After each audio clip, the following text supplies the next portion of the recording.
Well, here we are. Maestro, would you like to choose a little background music for us to have? I Hey, like that one. what's going on, Alina? You get to be a part of a live fantastic. Now, we're live in a couple of places, but of course, we're here on the effect. And we're doing the Mars thing. This is my first time doing the Mars thing for the Jaguar Wright effect. Hey, what's going on, Auntie Leah? Welcome in, welcome in. Hey, how's everybody doing? So, as you guys know, we're a members only platform. So, the active chat is pretty much here on the Jaguar Wright effect. So, if you really want to get involved, that's fine.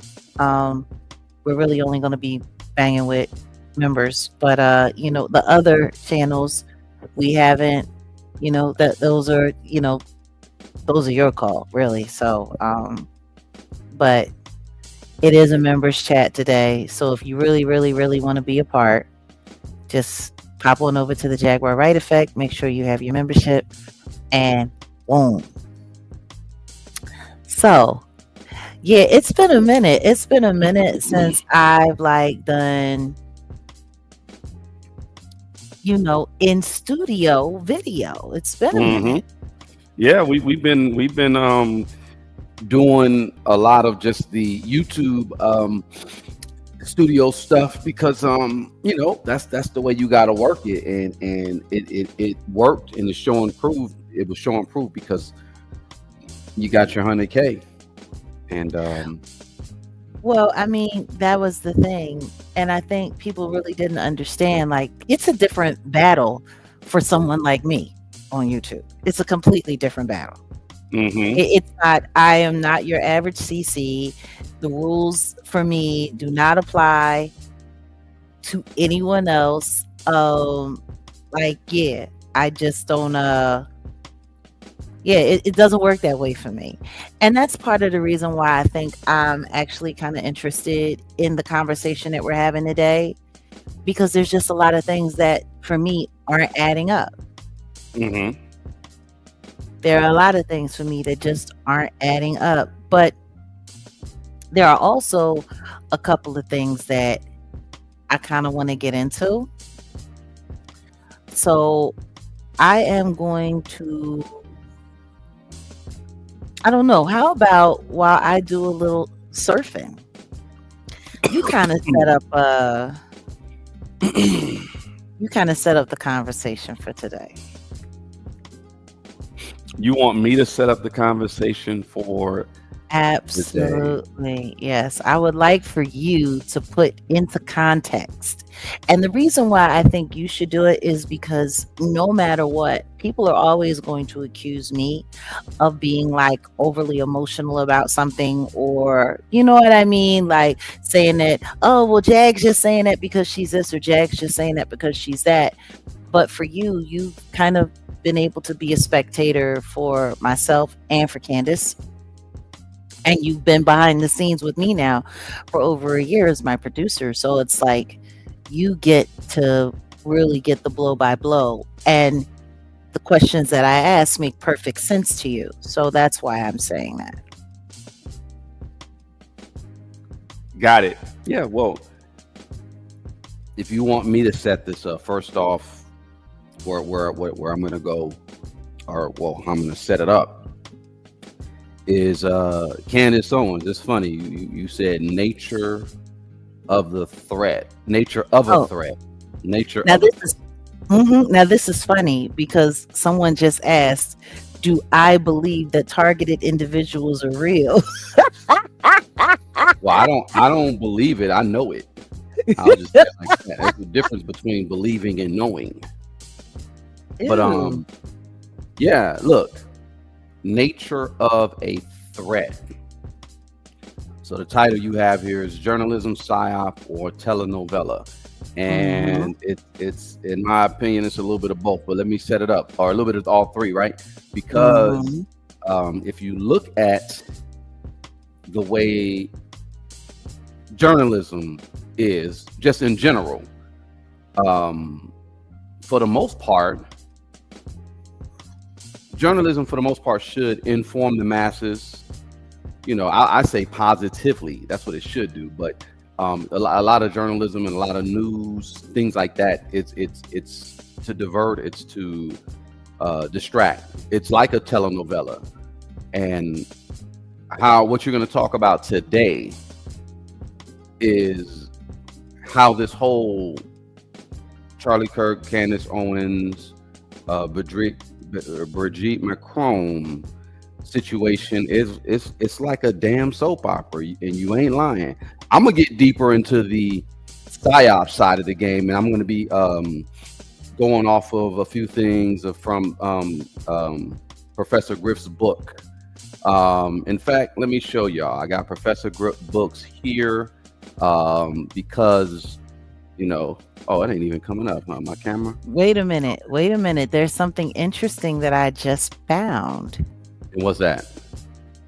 Oh, see, I'm doing a little bit of research.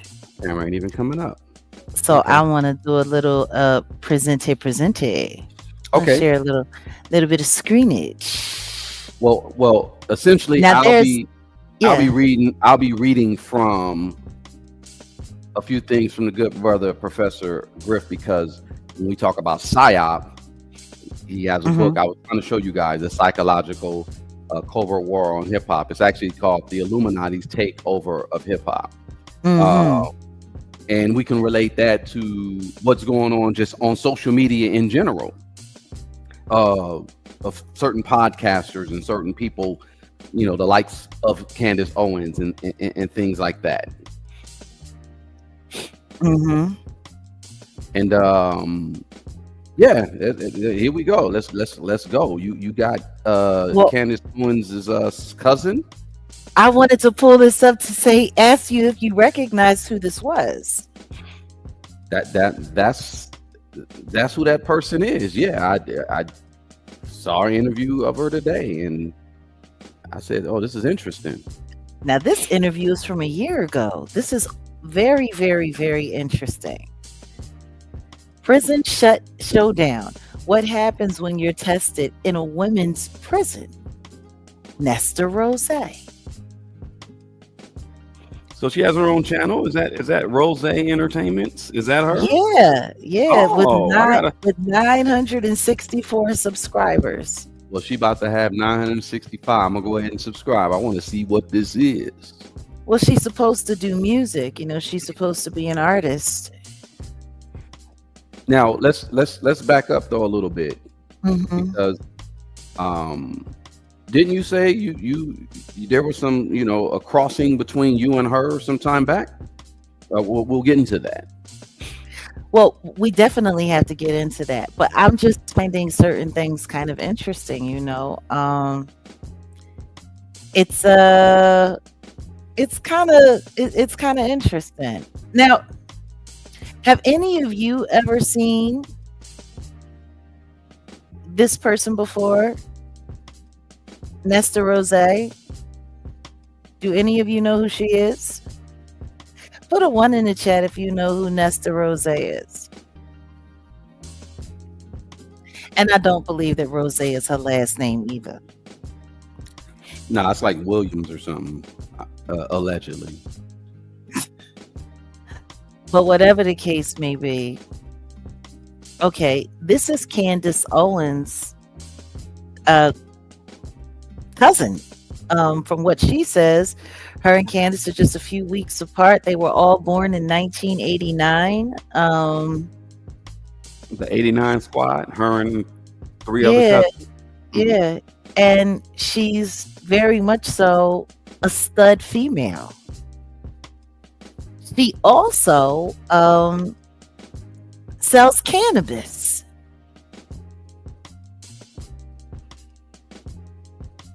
So, it's I just find it interesting, because there are some dots that are starting to come into play regarding her. And then I saw that very interesting clip of her on TikTok. So apparently, ever since the passing of Charlie Kirk, this woman has been being accosted online. because she's Candace Owens' cousin. And she comes forward and she says that, she didn't support Charlie Kirk. She doesn't believe in his views. Well, of course she doesn't, because she's a stud female. And she said that her cousin is a joke.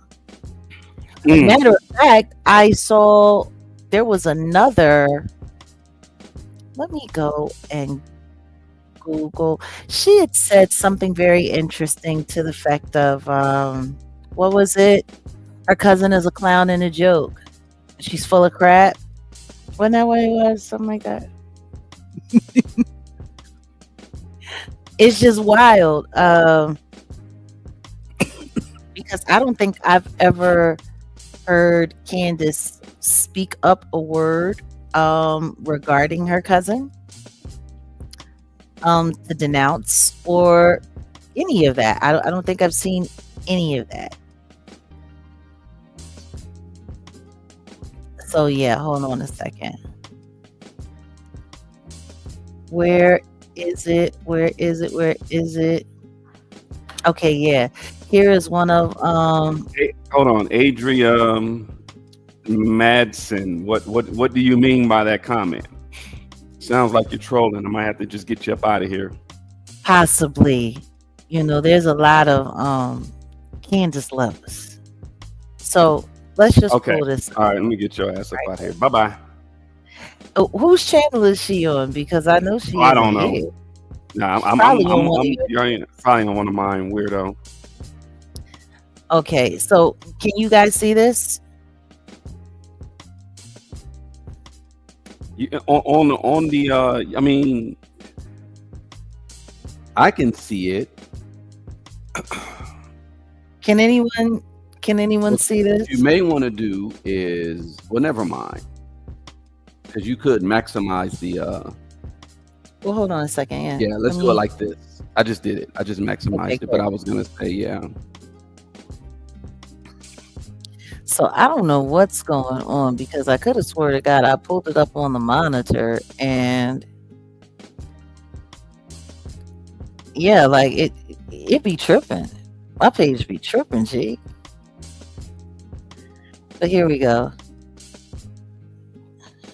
Yes, okay, so I'm sitting here looking on my monitor and everyone can see it pretty good. So let's just take a look.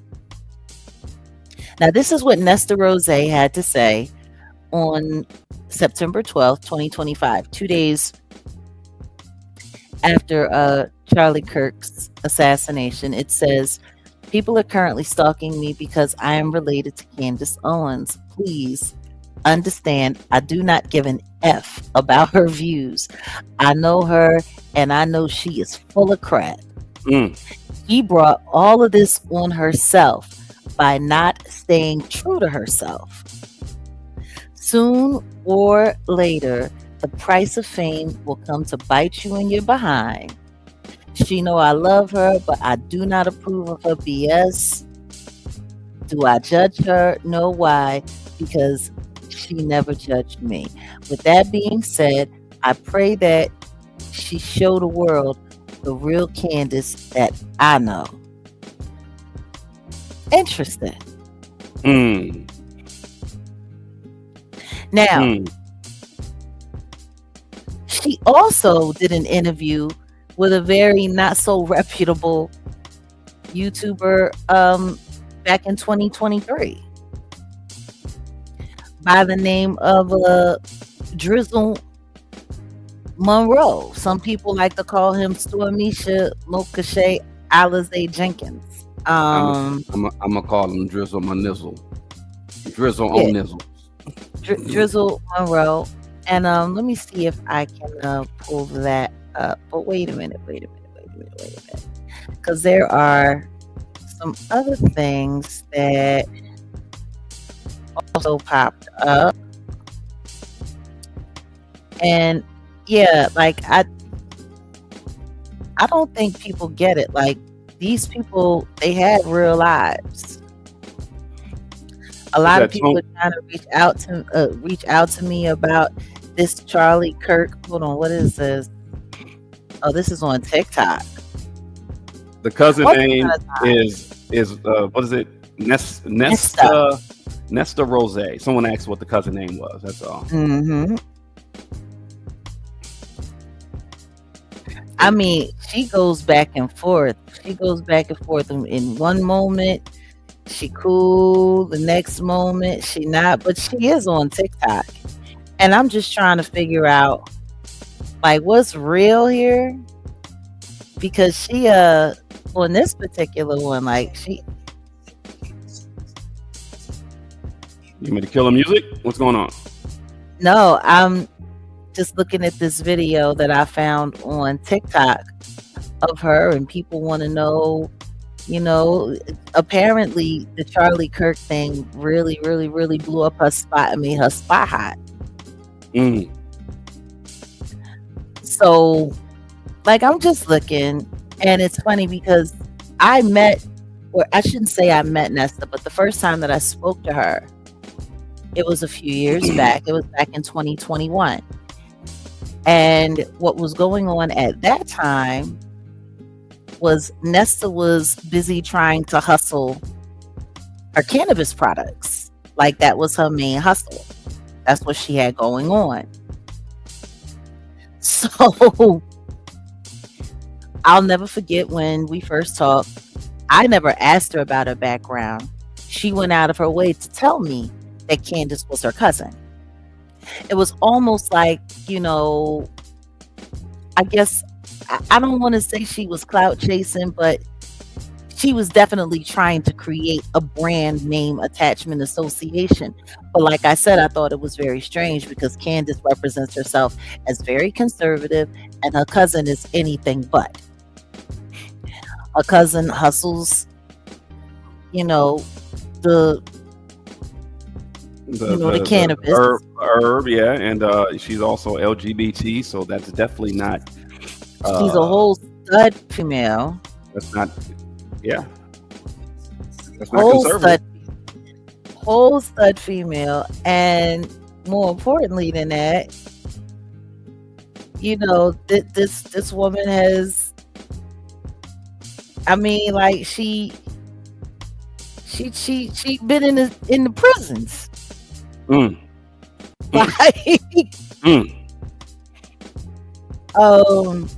that's wild to me because she seems to be like everything that Candace always speaks out against when it comes to the Black community.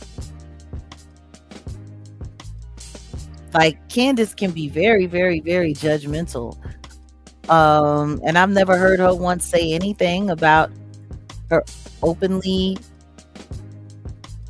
gay cousin, who's a stud female, who's hustling cannabis, who's apparently been to prison and been tested by women in the system. Side note: if you have a stud cousin, it's a studsin. I'm sorry, go ahead. You know what? Any whoozin'. I mean, but her cousin has made her rounds, and like I can go and I can pull up a couple of things, like, and show you that she be running her mouth on these YouTube streets, and she's very, very, very, like, always like, this is her whole claim. Where is the video at? Oh, Jesus.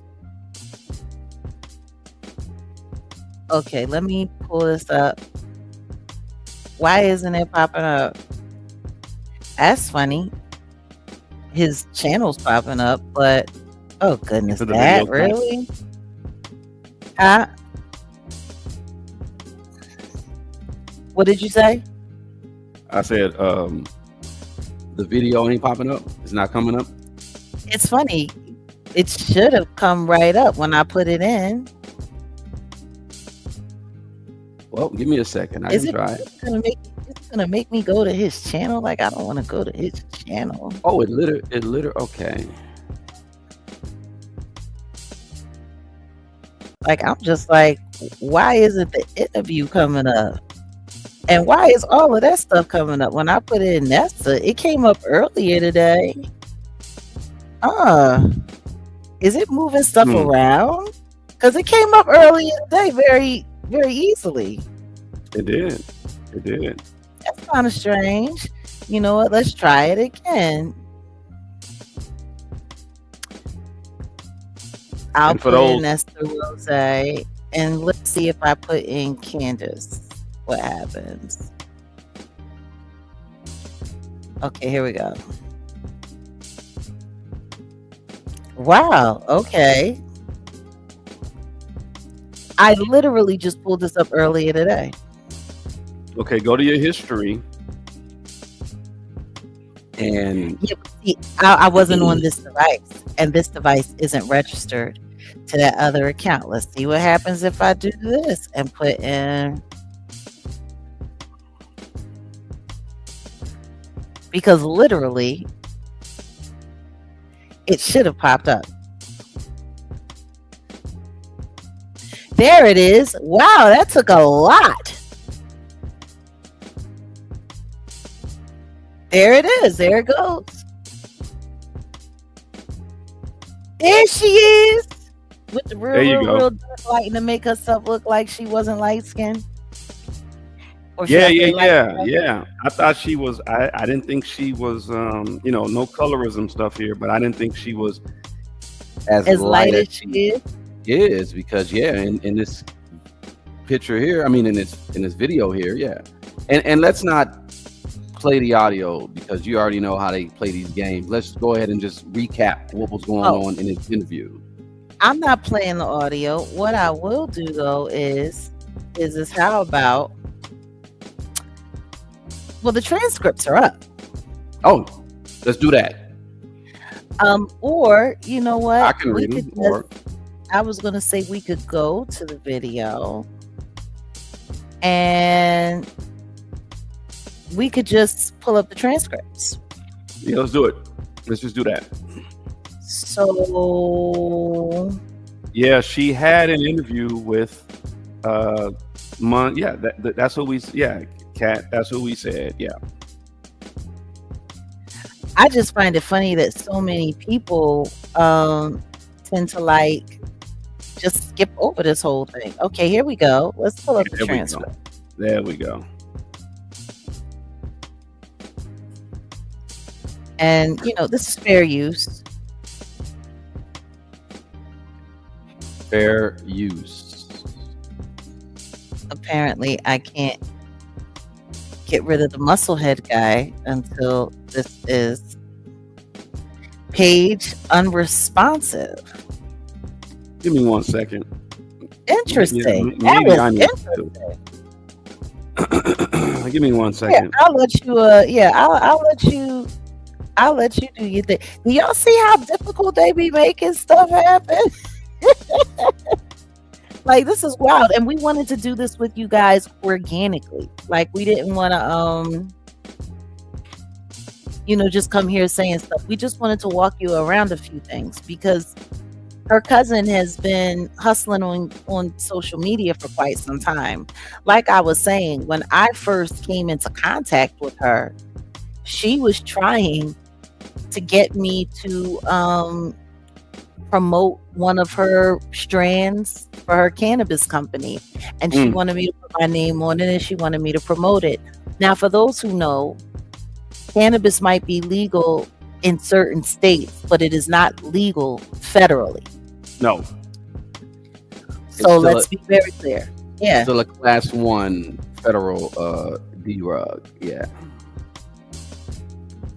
Yeah, it's still on the schedule. So basically what that really means is proceed with caution or at your own risk. Yeah. But the second that you start shipping products all over the country, you're actually committing a federal violation. Yeah. You're actually committing a federal violation. So unless you're dealing with your cannabis products in your state, the feds can watch you. they can watch how much money you collect, and they can still come after you legitimately. Yeah. Especially if you're shipping things.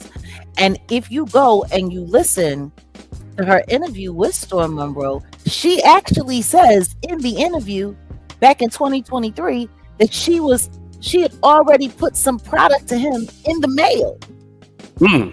Now, when I asked, and that's what she was trying to do. She was running like an cannabis auto ship business, and she wanted to put my name on it, like a drop ship, like a something like that. Okay, wow, that's interesting.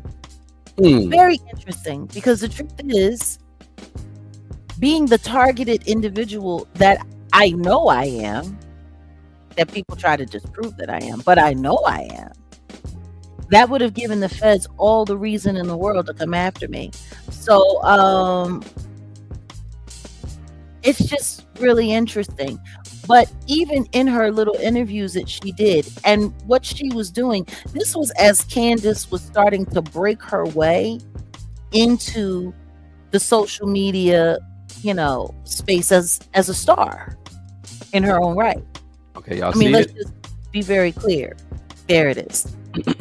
Okay, I'm trying to see how to focus on the transcripts, but it is what it is. Let's just go for what it is, I guess. I don't know. I could pause and then and the funny thing is the way the interview was conducted, and I mean, we could pause, we could stop, we could do, we could go back and forth, whatever the case may be. But as you'll see, she's doing a whole lot. Number one, nobody comes through my channel and tells me what to say and what to do. Okay? Oh wait, who's doing that? I will have my conversation as I see fit. Who's over here trying to dictate? They're not saying that here in the effect. So clearly they're over somewhere else. I know. Let me see who how it I is know. so I can get rid of them. This is how I know. I already deleted the comment, but if they come back talking fly, I'm going to get rid of them for good. But they sitting there talking about show the receipts.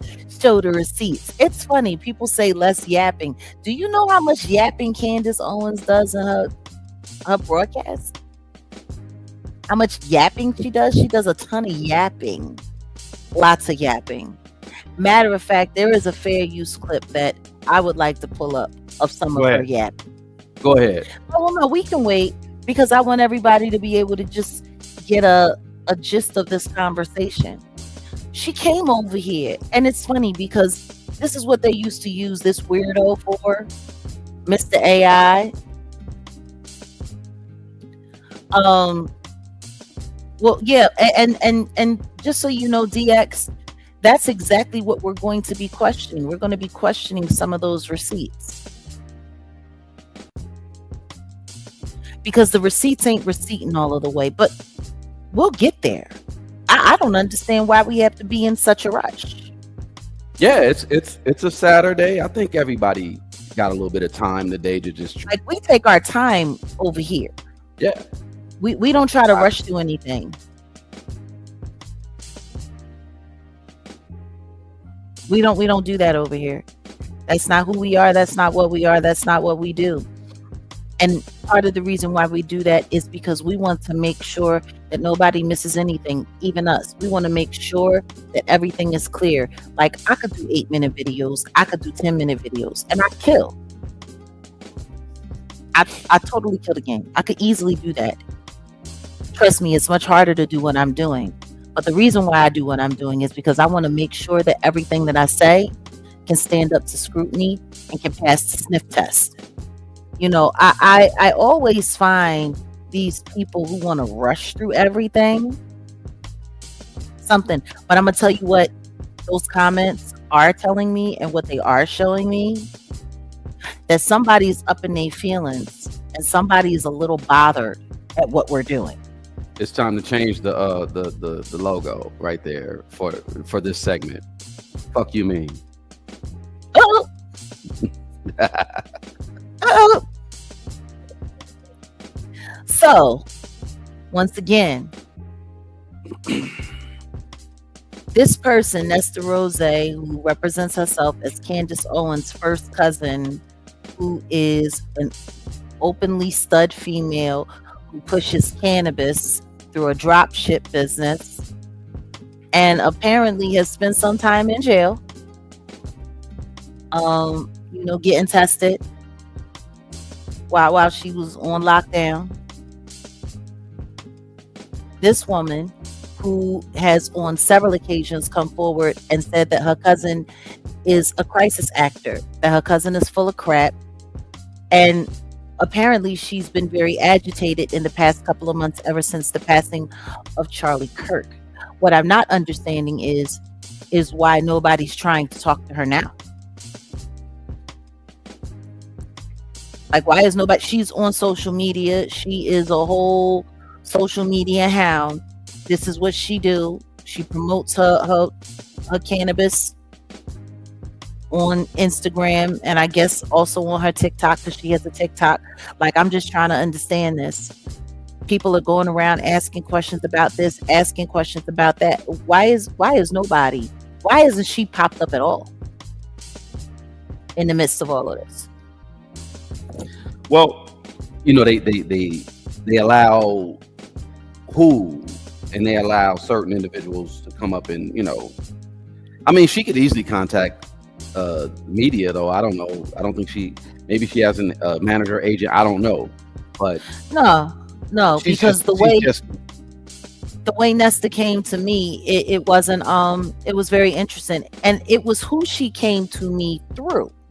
That was also very interesting. Nosy Ho Live. Oh. Nosy Ho Live was the person that introduced me. And see, when I go back and I look, they're always trying to introduce me to someone who's compromised. They're always trying to introduce me to someone who's trying to push something on me, or get me to do something, or get me to co-sign something, or get me to say something. Me doing any kind of deal with her could have been very dangerous. Oh yeah. Yeah, they could have easily roped you up into some conspiracy case, or like I said, at least DRUG traffic to the like, that's easy. That's an easy one, but ain't no telling what else was going on with her. You get what I'm saying? So so you say she was in prison, and she was in prison before? Yeah, she just did an interview a year ago. Did she disclose that information to you, that she was in prison? Well, no, she never told me that she was a former prison inmate. No, she never said that to me. Not at all. What she did tell me is that she was Candace Owens' cousin, and she didn't like to advertise it. Her family don't really agree with what Candace is doing. What she did allude to was that she thought that her cousin was an op for the government. She did allude to that. She told me, she's glad that she's her cousin because of her government ties, that it might help her out in the future. So she was a whole, like, she literally fingered her cousin as a whole op back then. And it's so interesting because people have asked me, oh, why don't you like Candace? Or you don't like Candace, why don't you support Candace? Why don't you support Candace? Because I met her cousin. And apparently Candace was trying to get involved in the music industry at some point in time as well. Her cousin is supposed to be some kind of artist, I guess some kind of rapper. She got a music channel. Yes, Nosy is messy. So once again, it was Nosy Ho that was affiliated with Nesta Rose, who calls herself Candace Owens' first cousin. I'm just trying to find it. I'm trying to understand the disconnect here, because your cousin is involved. She's pushing cannabis online. She's going to different people.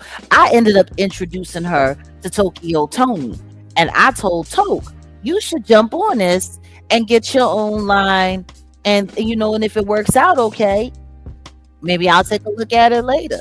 Yeah. Her and Nosy had both supposedly gone into business with Nesta, and guess what?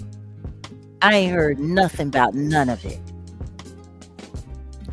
I ain't heard nothing about no success from Nosy Whole line. I ain't heard nothing about no success from no Tokyo Tony line. Yeah. Nothing. And while she was sitting there, I do believe that Candace has an agenda. And we're going to get into that. Yeah. But I'm just sitting here and I'm looking, and it's like, there's no way with her pedigree on media that you got a cousin operating like this out here and ain't nobody pulled that card. Yeah, for real. Like, ain't nobody pulled that card. When you are as hot in the media as she is, they literally, your ops literally go looking for any unstable family member that they possibly can to pull out, to use to get you. So I'm just trying to figure out how nobody knows about this person, because this person is a mess. This person deals with a lot of online mess. But they were using her to do like lightweight, like positive PR campaign for Candace just a couple of years ago when she was making her way into the social media spaces. So for those who don't know, there's a little bit of history when it comes to where Candace came from. So she was on, what is it, the Daily, where did she originally get her start as a, what is she, a commentator, author? Yeah, but word had it on the street. Once upon a time, she was trying to do PR in the music industry, and then she just moved over to politics because politics was more money and less messy, and she wasn't really black enough, which is so funny because for her to end up in her association with Kanye later on down the line, it's starting to look a little contrived. Well, we'll talk about that too, because that's interesting. Yeah, Daily Wire for sure. Yeah, that's interesting. She went from music to politics. Yeah. Definitely, she definitely doesn't have to worry about being a groupie. Not like she would have had to have done in the rap world. She kind of just like stepped over all of that, you know. But once again, like I said, I find it funny that there's certain things that people are just skipping over when it comes to Candace. Let's just talk about her investigations this year. Let's start getting into that. Matter of fact, there is a short that, can you do me a favor? Can you pull up my short from earlier today that I posted here on the Jaguar Wright effect? Sure. I just want everybody to take a look at this. Give me one. There's a couple of things.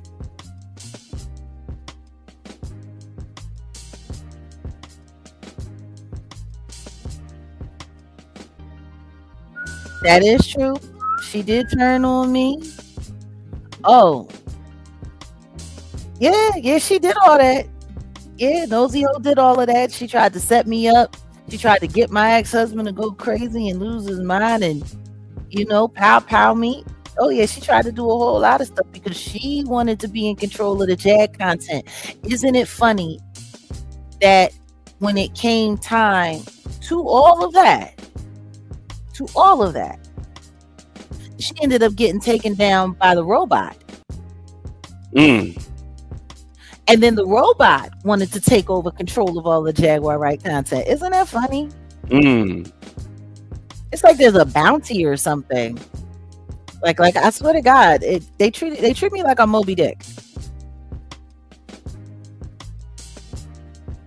They really do. They treat me like I'm Moby Dick. But anywho's in.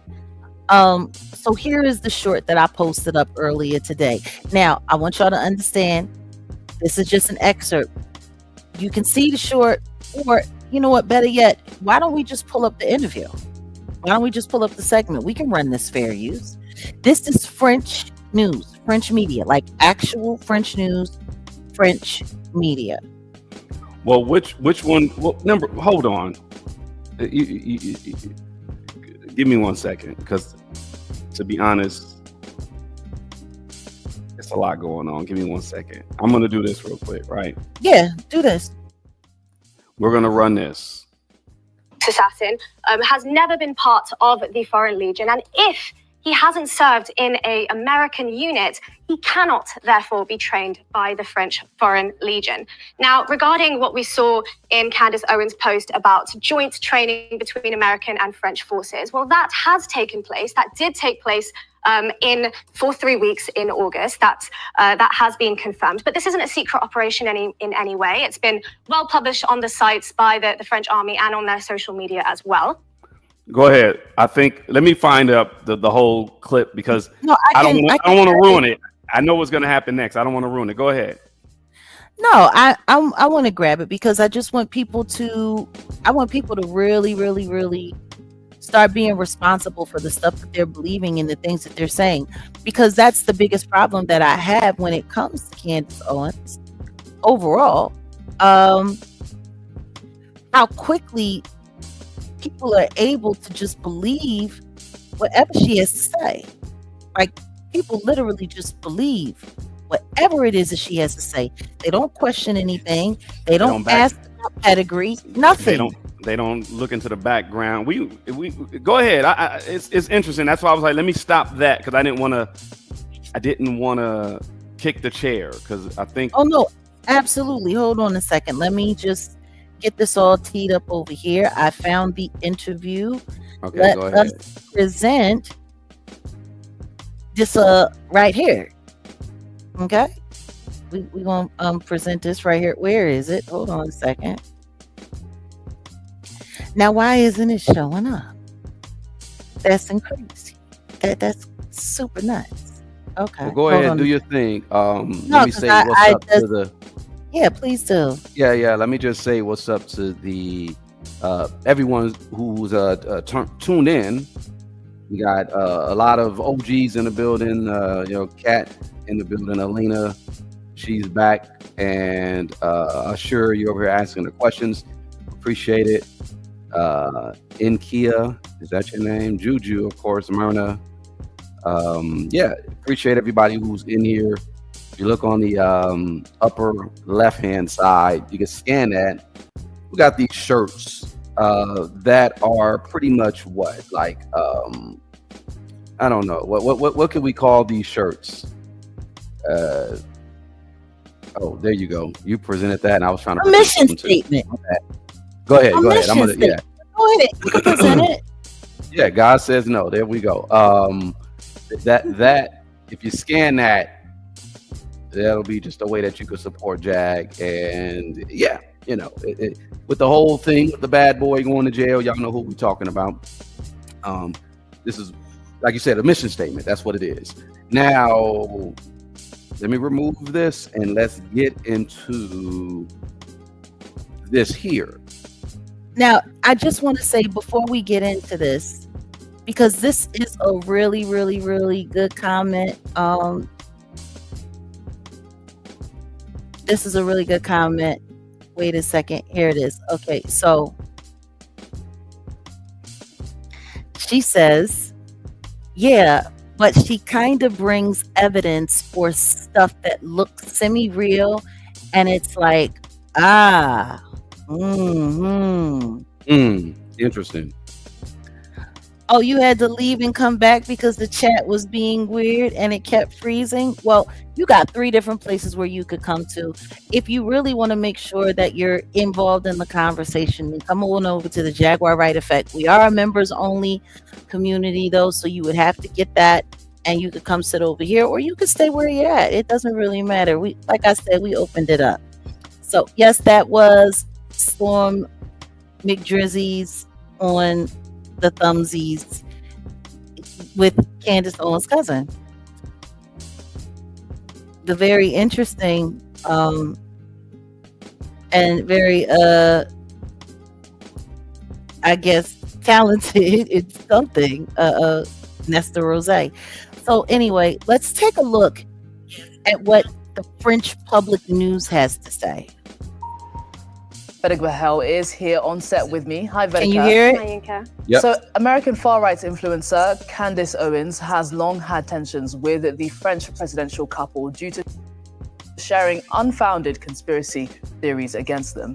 She's recently shared a new theory that the Macrons are plotting against her life. Let's get into it. That's right, far-right influencer Candace Owens. Well, she's long been feuding with the French first couple over her persistent and unfounded conspiracy theories that Brigitte Macron was born male. In fact, she said she's even willing to bet her entire career on it. Now, she's now shared a new conspiracy theory that the Macrons have in fact put out a hit on her life, amongst a whole slew of other things. Let's have a look. Now, on this post on X alone, which has over 43 million views, Owens says that she was alerted by a French government whistleblower that the Macrons executed upon and paid for her assassination. They said more specifically the green light was given to them, was given to a team in the National Gendarmerie Intervention Group, that's also known here in France as the GIGN. It is a elite tactical unit of the French military. Now, she also goes on to allege that Charlie Kirk's assassin, Tyler Robinson, trained with the French military with multi-state involvement, and she goes on to claim that journalist Xavier Poussard's life is also at risk. Xavier Poussard is a French conspiracy theorist who is also well known for propagating this conspiracy theory that Brigitte Macron was born male. So there is a lot to unpack here in these claims by Candace Owens. She said a lot of things, but there is actually, these are allegations that she's put forward with no factual foundation. Now, she is continuing to post online about this. Her latest claims is that the Macrons moved $1.5 million to put out this hit on her life. And she said that French legionnaires spent 3 weeks in the United States training with US Marines in California, but also in Camp Riley in Minnesota. Pause. Camp Riley in Minnesota. Pause. Right. So this Now, is what Candace Owens said. Mm-hmm. This is what Candace Owens said, that who trained at Camp Riley in Minnesota? Who did she say trained there? Allegedly, Tyler Robinson, I guess he was supposed to have been training with the French Foreign Legion to prepare to take out Charlie Kirk. Interesting. Okay. Like, I want everybody to really just like take a moment. Oh, thank you, Alina. Appreciate you. Moby Dick was a rebel without a cause. No, but seriously, I want you guys to think about this. Earlier this year, after she started attacking the President of the United States and telling everyone in the world how she regretted that she ever encouraged people to vote for him, when she encouraged millions of people. Election night, she was sitting there with PBD podcasts and Valuetainment when she was just building up her YouTube platform very strong. And everyone knows PBD and those guys, they are over there, right-wing conservative. Like, she picked up a lot of steam with them after the whole being fired from the Daily Wire and all of that. So, and it was interesting because even they were talking about this, and they were sitting there saying how everyone thought that he was going to hire her and he was going to bring her over there. But for whatever reason, he said, you know, they had a good rapport, but she was best on her own. Now, that doesn't make any sense. It would have been a great fit for her over there. She was very, very, very much so. But it was almost as if the way he was speaking about it was like, I would have loved to have had her, but I couldn't. I wasn't allowed. Like, she was best to move on her own. It's the conversation is very, very, very tricky. And part of the reason why we're going through this slowly is because we're going to go back and we're going to remind you guys about a couple of things that happened and a couple of things that I pointed out and that we talked about as the months have progressed. She went from attacking the president and the presidency and talking about this and talking about that, and then instantly she jumped right off into going in on the French. But that was only after her Harvey Weinstein expose fell flat. I think people are forgetting that. She was talking about Harvey Weinstein. She went from Kamala Harris. She did a Lennon honor tour. Oh, damn.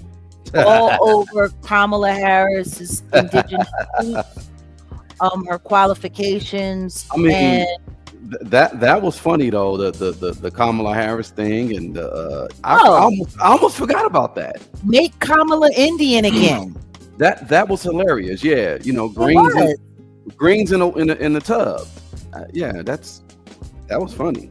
It was yeah. I mean, like that's funny because she attacked her black status, but the only rap song that she can give you is the Fresh Prince of Bel-Air. And her cousin said she's never seen her in all their life ever be involved in a relationship with a black man. Not never, not ever. She's only been with white guys. So it's just interesting when you look at it. I mean, but then again, it takes one to know one. Oh. It would take a token to know a token. So let's just be clear. Because that's the one thing that, I mean, at least we can say we know that Kamala has gotten down with the Brown, the Montel Williams. That was a very interesting moment in her life, wasn't it? So was Gavin Newsom before or after him? I guess after. I don't know. But anyway, I digress.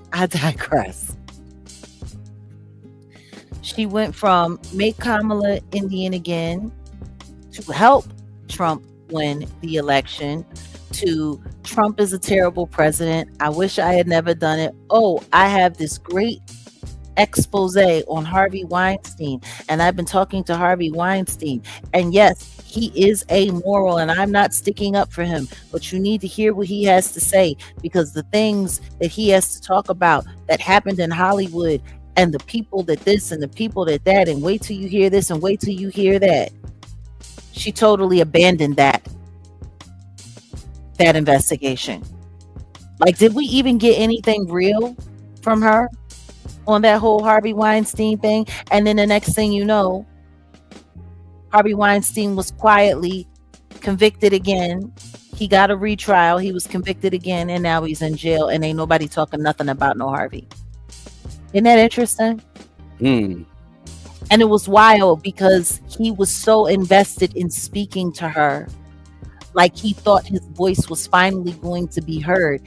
And I asked myself, even back then when that whole thing happened, how did she score that? Why did he trust her? And what is this going to lead to? And it's kind of strange because it was like she gave him all of this hope that she was going to get his side of the story out there. And then the next thing you know, it was just quiet. It's kind of like how Oprah Winfrey did with the Russell Simmons story.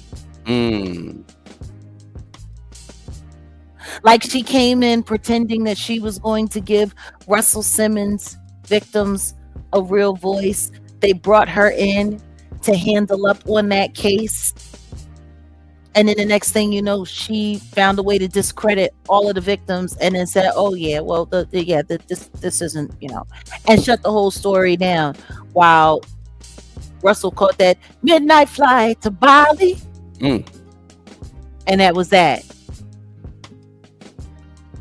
Like, honestly, when I look back at it now, her Harvey Weinstein so-called expose and interview series feels more like a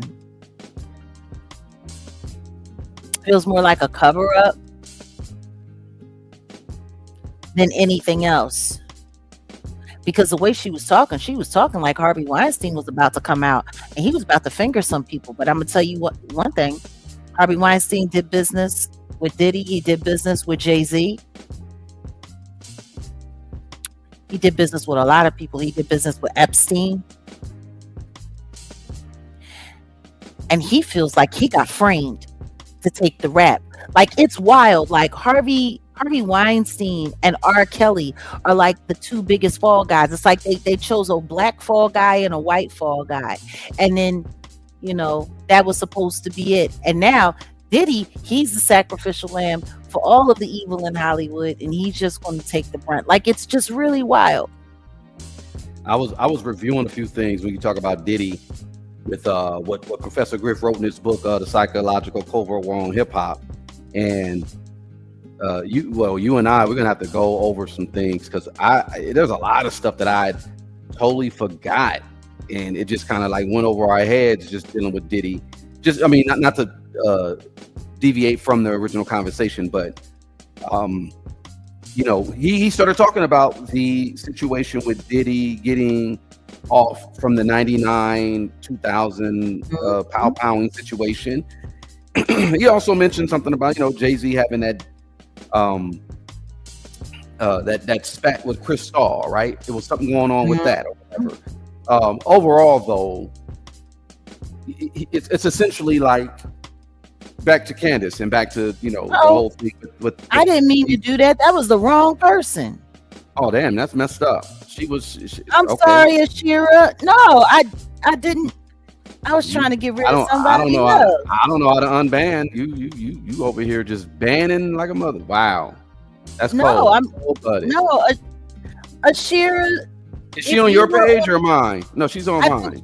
She's on your page. Yeah, Ashira, if you're there, just come over to the Jaguar right I unhit it. No, I unhit it. Quit doing my people like that. Quit doing my people like that. I wasn't trying to do your people like that. I'm trying to get rid of this disc jockey person.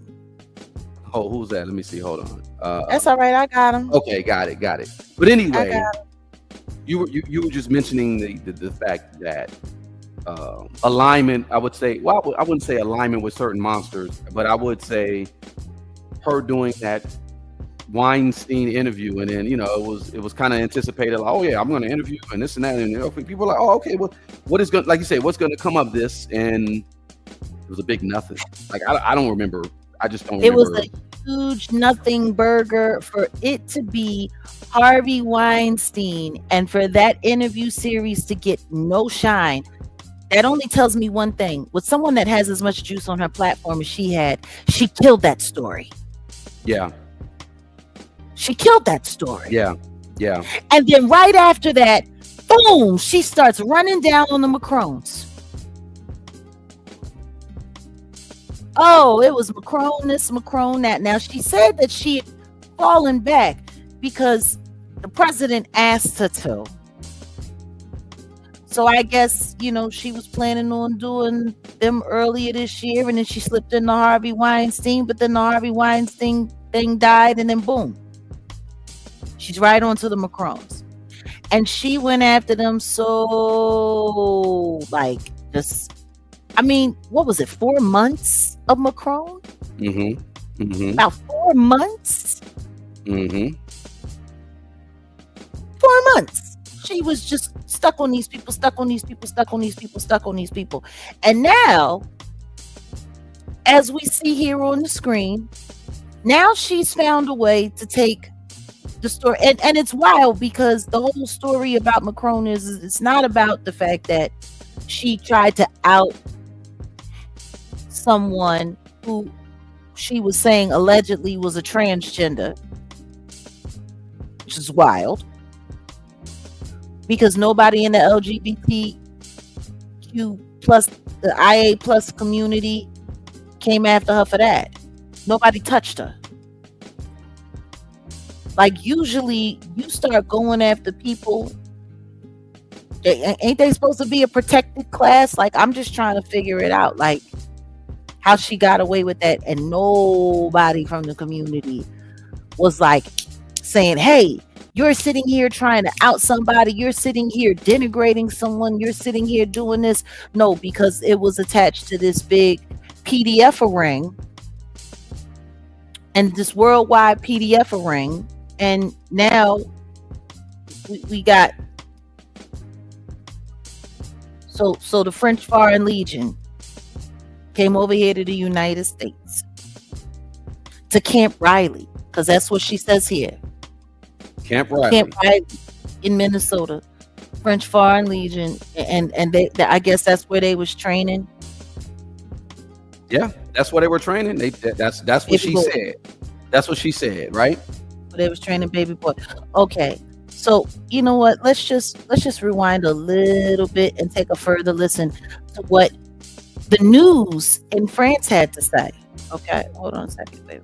And see, this is why I have the transcripts up, because I want everybody to be able to see. Hold on a second, guys. I'm going to just take down all comments because the transcripts are here. Okay, and I want everybody to be able to see. Oh, this is definitely intel wars. This is definitely propaganda at its finest. So hold on a second. Let's take a listen. $1.5 million to put out this hit on her life. And she said that French legionnaires spent 3 weeks in the United States training with US Marines in California, but also in Camp Riley in Minnesota. And she says at the end that French foreign legionnaires were involved in the assassination of Charlie Kirk. And Vedika, these claims are admittedly very far-fetched. Is there any evidence to them at all? Well, that's the thing, Yinka. There's not any verifiable evidence to support any of these claims of an assassination plot. These are unfounded claims. Now, we did contact the French gendarmerie directly by telephone earlier today. That's who oversees the GIGN, the unit that she named in her post. Now, they dismissed this claim entirely, and they reaffirmed that their mission for that unit focuses on counterterrorism and on hostage rescue. Now, we also contacted the French Ministry of the Armed Forces. Now, they firmly denied any allegation that the Foreign Legion was involved in the assassination of Charlie Kirk. We can see here in their email to us, they said Tyler Robinson, the Charlie Kirk's assassin, has never been part of the Foreign Legion, and if he hasn't served in an American unit, he cannot therefore be trained by the French Foreign Legion. Now, regarding what we saw in Candace Owens' post about joint training between American and French forces, well, that has taken place. That did take place for 3 weeks in August. That has been confirmed. But this isn't a secret operation in any way. It's been well published on the sites by the French army and on their social media as well. But what we did get from the French Foreign Legion is that they firmly denied that there was any training that took place at a Camp Riley in Minnesota up to the date of Charlie Kirk's death on the 10th of September. And why is that? Well, it's because Camp Riley, as confirmed here by a former congressional chief of staff in Minnesota, is because Camp Riley does not exist in the state. Now, there is... Pause! Did y'all hear that? Did you hear that? Yeah, there's Camp Snoopy and there's Camp Flognaw and but no Camp Riley. There's Teddy Riley. There's Rye Bread, but no Camp Riley. I looked it up too. I said, wait, what? She can't be just throwing out names. Maybe it's another Camp Riley somewhere else. There is no camp. Well, there's a Camp Riley, but it's not an official. It's not like a military base. It's a children's summer camp. It's a summer camp somewhere in like Arkansas. Yeah.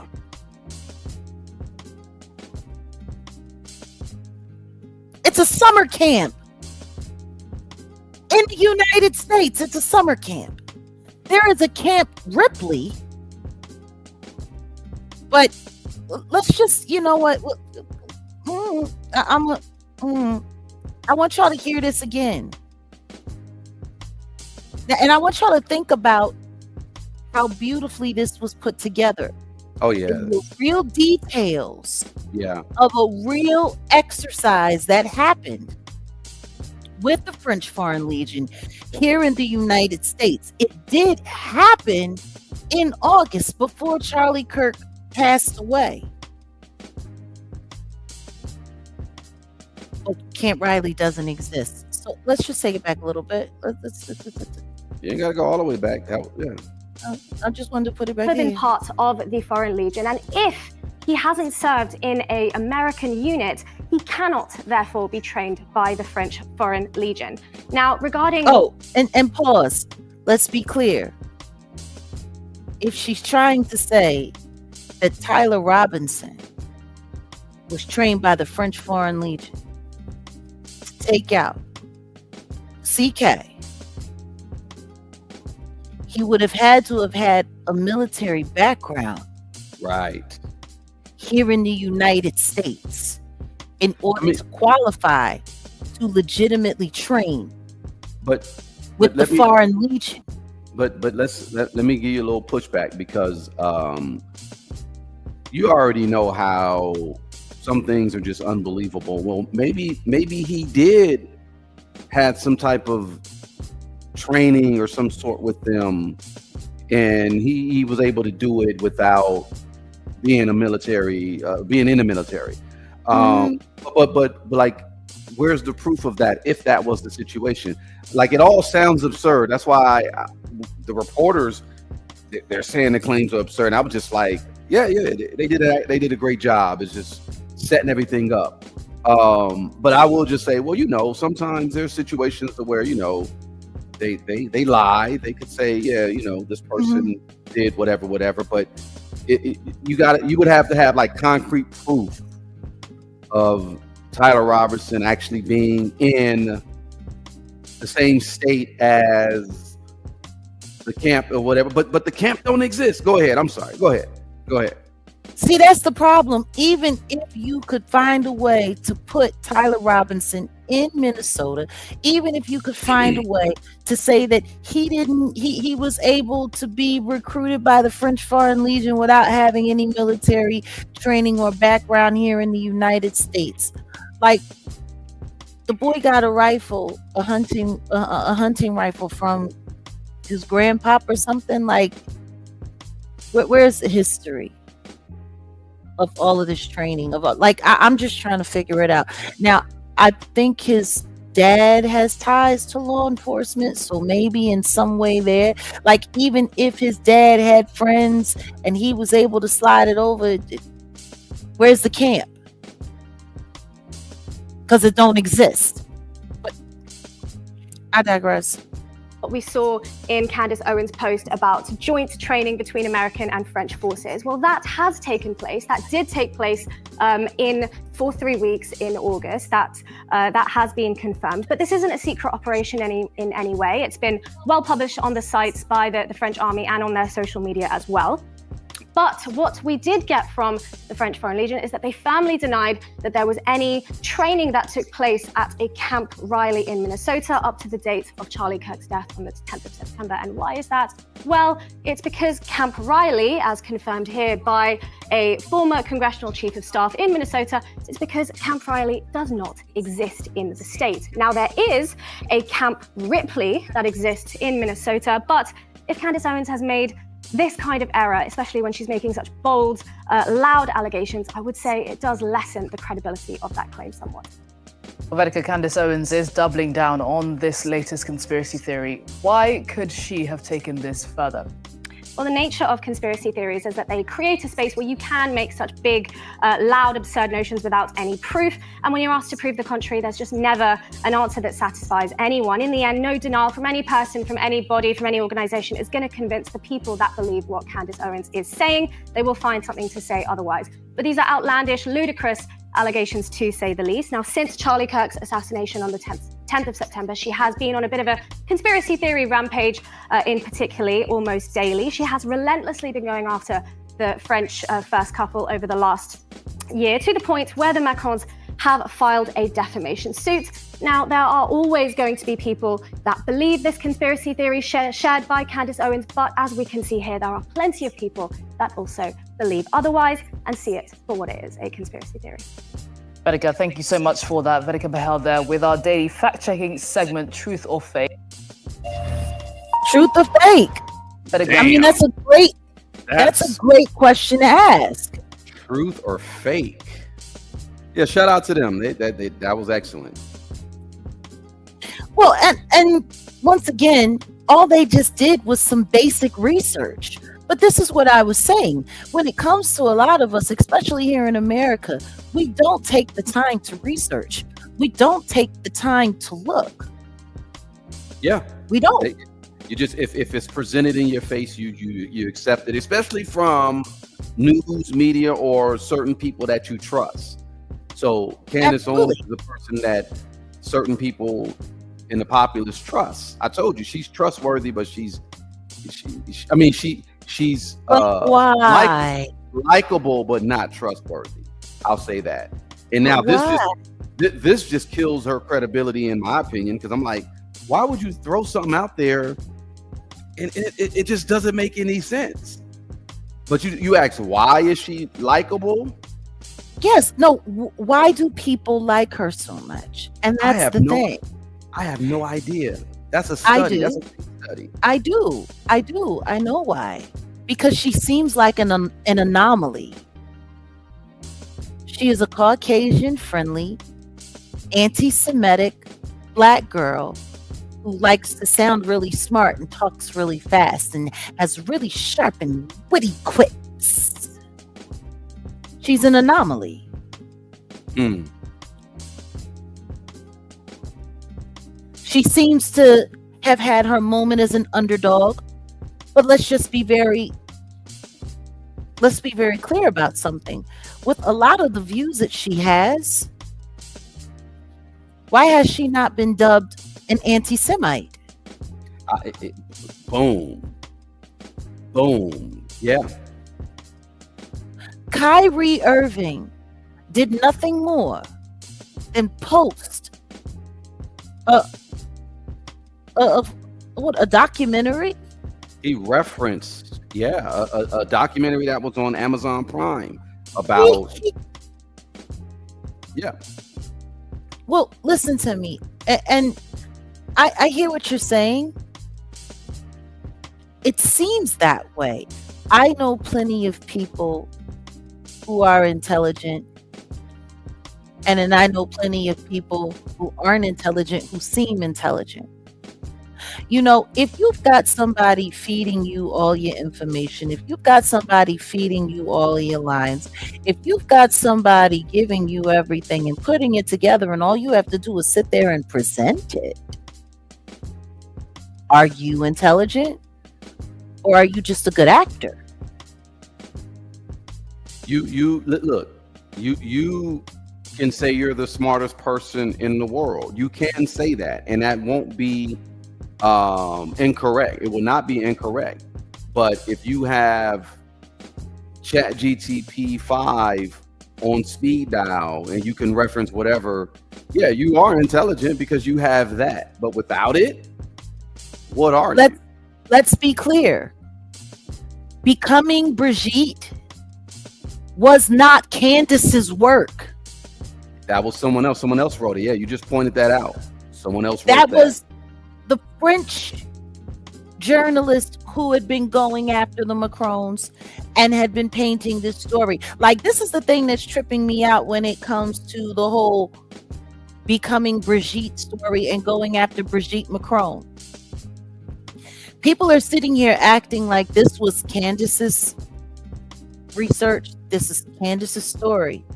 She actually said it herself on Piers Morgan, that she got this information from French journalists, and that she went and she checked and she went behind the AI that they sent her, and she went through their information, and she's betting her life on it that it's real and that it's this and that it's that.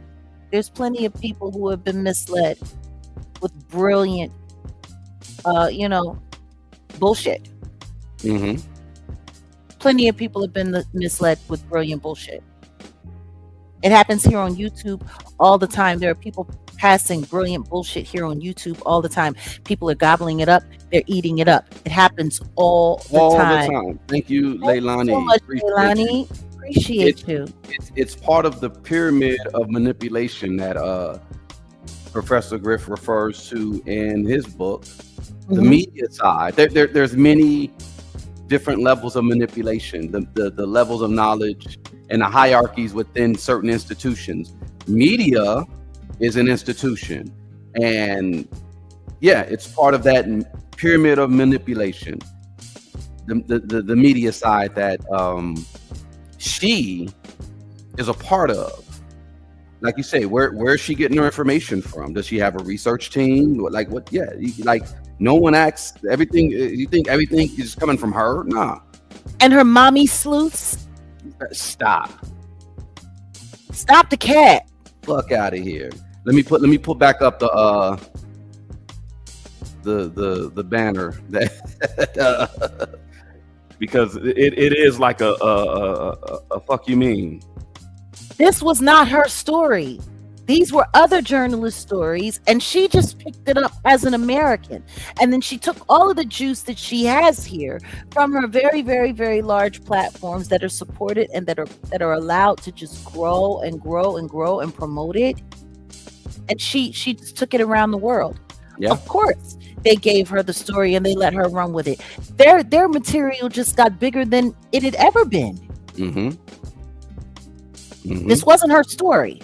Becoming Brigitte was not her story. She literally picked up their mantle and just started regurgitating all of their information here from her platform here and using that. No, she's not invincible. And that's the problem with you people. You think she's invincible. But what she is covered. Oh, she is. She definitely is. She's covered. You just got to follow the money, because like you say, when it comes to media, that segment of the entertainment industry, if she say certain things about certain people, it's automatic shutdown, right? But they haven't shut her down. They fired her, but then she didn't get shut down like how Nick French Fry did, and she's able to just do what she needs to do. She's on assignment. She's on assignment. I'll just say it like that. She's on assignment. Well, let's be very clear. And this is where I need to reference something else, because I don't think that people are really paying attention to what we're steering towards. And maybe we're doing a bad job at it. Maybe that's the problem. Maybe we suck as commentators. Maybe we're not making it obvious or plain enough. But oh wow. Oh, that's scary. That's scary. Like YouTube is doing whatever they had to do to get their disinformation squad. What happened? Back into, I'll tell you later. I am not going to speak about it. I'm not going to speak about it at all. Like, I'm not speaking about that. That foolishness is a hot mess. But, personally for me, I like following people from both sides of the aisle. I don't claim any side of any aisle. I guess you could say I'm an independent. I don't know. I guess that's what they call people like me. I'm not claiming Democrat. I'm not claiming Republican. Right now, I think there are great disappointments on both sides of the aisle. I think American politics as a whole it's gotten to the point where it's becoming malignant now. It's becoming absolutely malignant. And then when you look at the way they're allowing the propagandists and the liars and the scammers and the fraud to just make confusion. Honestly, our entire country is probably 2 steps from being mentally challenged. Like, everything that they're doing is to confuse people. But there is this one particular commentator. He's very much so right, but I like to hear what he has to say about. Well, he's very much so left, and I like to hear what he has to say about the right, because what he is a great researcher. His name is Reese Waters, you guys know, and I don't agree with everything that he says, and I think that he caps a little too hard for the Democrats on a lot of things. But when he goes and pulls up receipts, and when he goes and pulls up deets on people on the right, he spares no expense. And I personally, I enjoy watching him do his thing. And he does some very interesting segments on Candy Pants, say. And there is this one particular clip that I want to pull up of him. and we're going to call it fair use. Our fair use banner is here, and we're just doing this for educational and criticism purposes, and woo and yada yada yada. So I'm going to pull this up right quick because it's kind of wild, like how obvious a lot of this is and how it's all out there in our faces.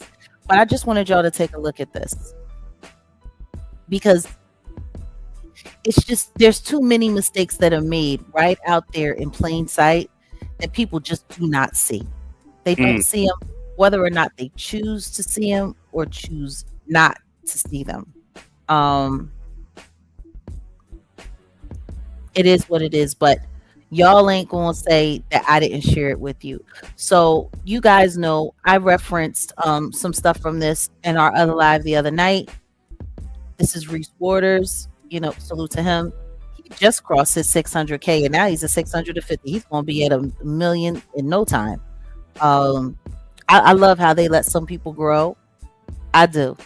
And I love why they let them grow. But all the same, fair use, and this is from his video. Candace Owens claims she's the next CCAT. Okay, so let's hear what he has to say right here. Other claims that you have made that got us to this point. Well, like I said, someone emailed us and we took our time vetting this tip. We vetted it across multiple government agencies and to really the highest levels of government. So this is legit.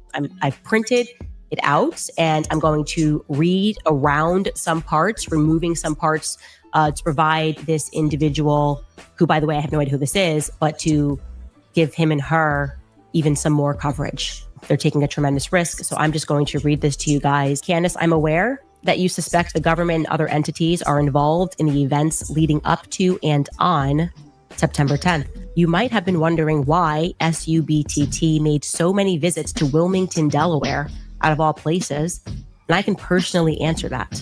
The information I am giving you will implicate the FBI and various other government agencies all at the same time. I am entirely confident in stating that the plane and those vehicles... Pause. Can you guys hear everything that's going on? Yeah. I think okay. I just want you to I want you to hear how she just set this up. She said that she went and she vetted this information to the highest of highest in the government. Didn't she say that? That's what she said. She said she went and she had all of this checked and all of this cleared, even though she has no idea who she got it from. How can you vet something if you don't and not know who you got it from? But you want to share it to cover. I don't know. Am I missing something? Am I stupid? Like, because the way she's giving the commentary, the way she's sitting here sharing this information with you, she's making it sound like, oh my goodness, I have this bombshell information, and I have this, and I have this, that, and I went to the highest resources in the government and I vetted this. I have no idea who this person is, and I'm not going to say anything because I have to protect them, even though I don't know who it is. But I had to share this information, and you have to listen. Okay, so let's listen. Are connected to 920 North King Street, which is at a place that is marketed also as 1 Rodney Square. And here's where it gets big. In June of 1997, the Department of Justice's own directory lists, quote, Wilmington Residence Office, 1 Rodney Square, Suite 404, 920 King Street, Wilmington, Delaware, 19801. That is your line to know that it is a federal resident office, 920 North King Street. And at the same address, the United States Secret Service, 920 North King Street, Wilmington, Delaware, 198. Okay, so do you see what she's doing? Mm-hmm. Okay, do you see what she's doing? She keeps highlighting this address over and over and over again, and keeps talking about how this address is connected to this federal agency and this federal agency, and this is how you know. And the planes that were following, the planes that were following Erica Kirk, who initially she said were following Charlie Kirk. Because don't forget, the planes were following Charlie, and then her and her mommy sleuths, they did a lot more work, and then they found out that they had been following Erica Kirk all over the place. And these planes, now they're coinciding with this address, this 920 North King Street in Delaware, this one Rodney Square. Okay. 01. It's the building that Snowden leaked. Find one that makes it look brown and then compare it to 920 North King Street in Wilmington. It looks exactly like a mini version of the thing. Back to 920 North King Street. 920 North King Street. That 920 North King Street is also the FBI. Federal SUVs move from that airport to 920 North King Street. 920 North King Street has been a federal residence office since at least 1997, and today it houses the DEA, the FBI, and the United States Secret Service, all at the same address. Wilmington is undeniably a terminal point, and the only logical reason points to 920 North King Street. I read this, checked it, verified it. Let's pause. Okay, Metallic Mania. She's giving facts. She's giving all kinds of facts, huh? I want you to take a good look at all of this, because see, this is Macron's lawsuit against Candace.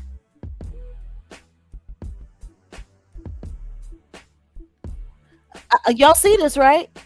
This is the lawsuit. This is her lawsuit that the Macrons put on her. Okay? Fast forward. Uh-oh.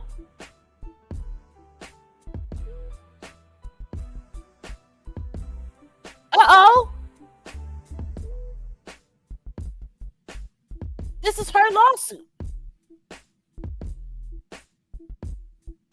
That's Candace's lawyer's address.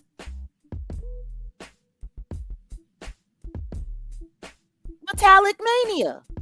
What say you?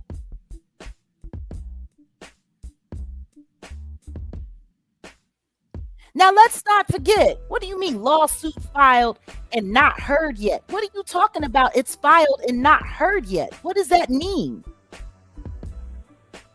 This is the same woman who sat with Tucker Carlson. This is the same woman who sat with Piers Morgan and said that she couldn't wait to go to court. But that same week, she filed to have the case dismissed.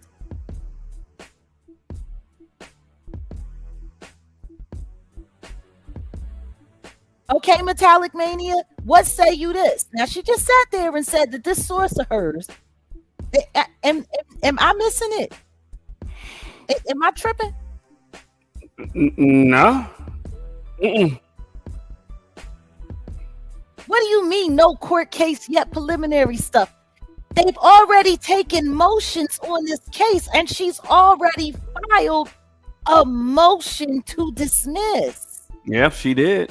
There is. We found that ourselves. We shared that with our audience ourselves. This is the thing. She just sat there and she kept 920 King Street and the Egyptian cargo plane and by the way, I don't know if you bothered to check my thumbnail. That's a picture of an Egyptian cargo plane. It was able to fit the whole Foreign Legion 1st Battalion right there in the front. Huge thing. Following around, it's supposed to be spying on somebody, that big old clunky thing. But anyway, she said, right, I mean, that's what she was insinuating, right? that this source of hers kept pointing out the fact that these planes were connected to this very federally ran building. And her lawyers,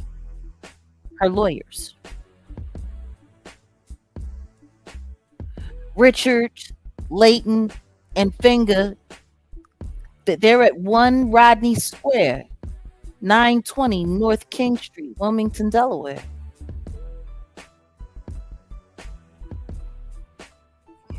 I don't know what you're asking about a court date for. I don't know. Why don't you call down to the courthouse and ask? And ask, yeah, you could ask yourself. These are all public records. Because you're looking crazy. And let me look it up. Someone else will say, what were the grounds of dismissal? She was asking for the dismissal. I forgot, but I'm gonna look it up because I do remember she did file. Did you? Okay, all right, buddy. Let me. No. Get him out of here. Let me get him out. No, don't get him out of here. Don't get him out of here. Let him live. Let him live for just a little bit longer, please. Just a little bit longer. Him asking if did you fact check anything? No, bro. Because I checked as well. But go ahead, carry on. No, I just find it funny because you keep talking about whether or not the case was dismissed or whether or not there's a court date or whether or not it's real. We're not talking about the lawsuit, dum-dum. No, we're not. We're not talking about the lawsuit. You're a process server. Well, good for you. I don't understand what that has to do with the conversation. You don't seem to be following the point of what's being shared here. And by the way, it's all fair use. My banner is attached to the bottom of the screen. Let's keep it a buck. Because I don't have a problem with doing this. Actually, I'm glad he's here. I'm trying to see where exactly he was coming from, but go ahead. I'm glad he's here. Because number one, let's be clear on this. The whole point of this is she was busy trying to bring validity to her research on the Egyptian cargo planes that were allegedly following Erica Kirk around, even though she hasn't been clear on why they were following her. Still don't know what the Egyptian cargo plane has to do with the French Foreign Legion or Tyler Robinson.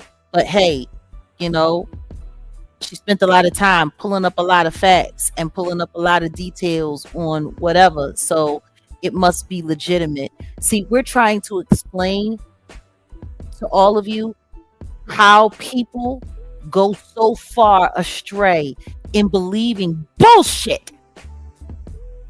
Because if somebody presents it to you in a professional tone, in a professional manner, and if they sit there and they talk to you like this and they have detail after detail after detail, and if they can say it fast, and if they can read fast, and if they can do this, and if they can do that, they make you believe that what they're saying actually is valid and it's true and it's real and that anybody can do that.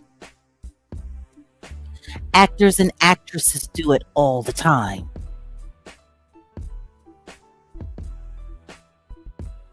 All the time. Listen to me. This isn't about me giving alternative facts. This is about me questioning what's being called a fact. Alternative. You can't say that she has any facts.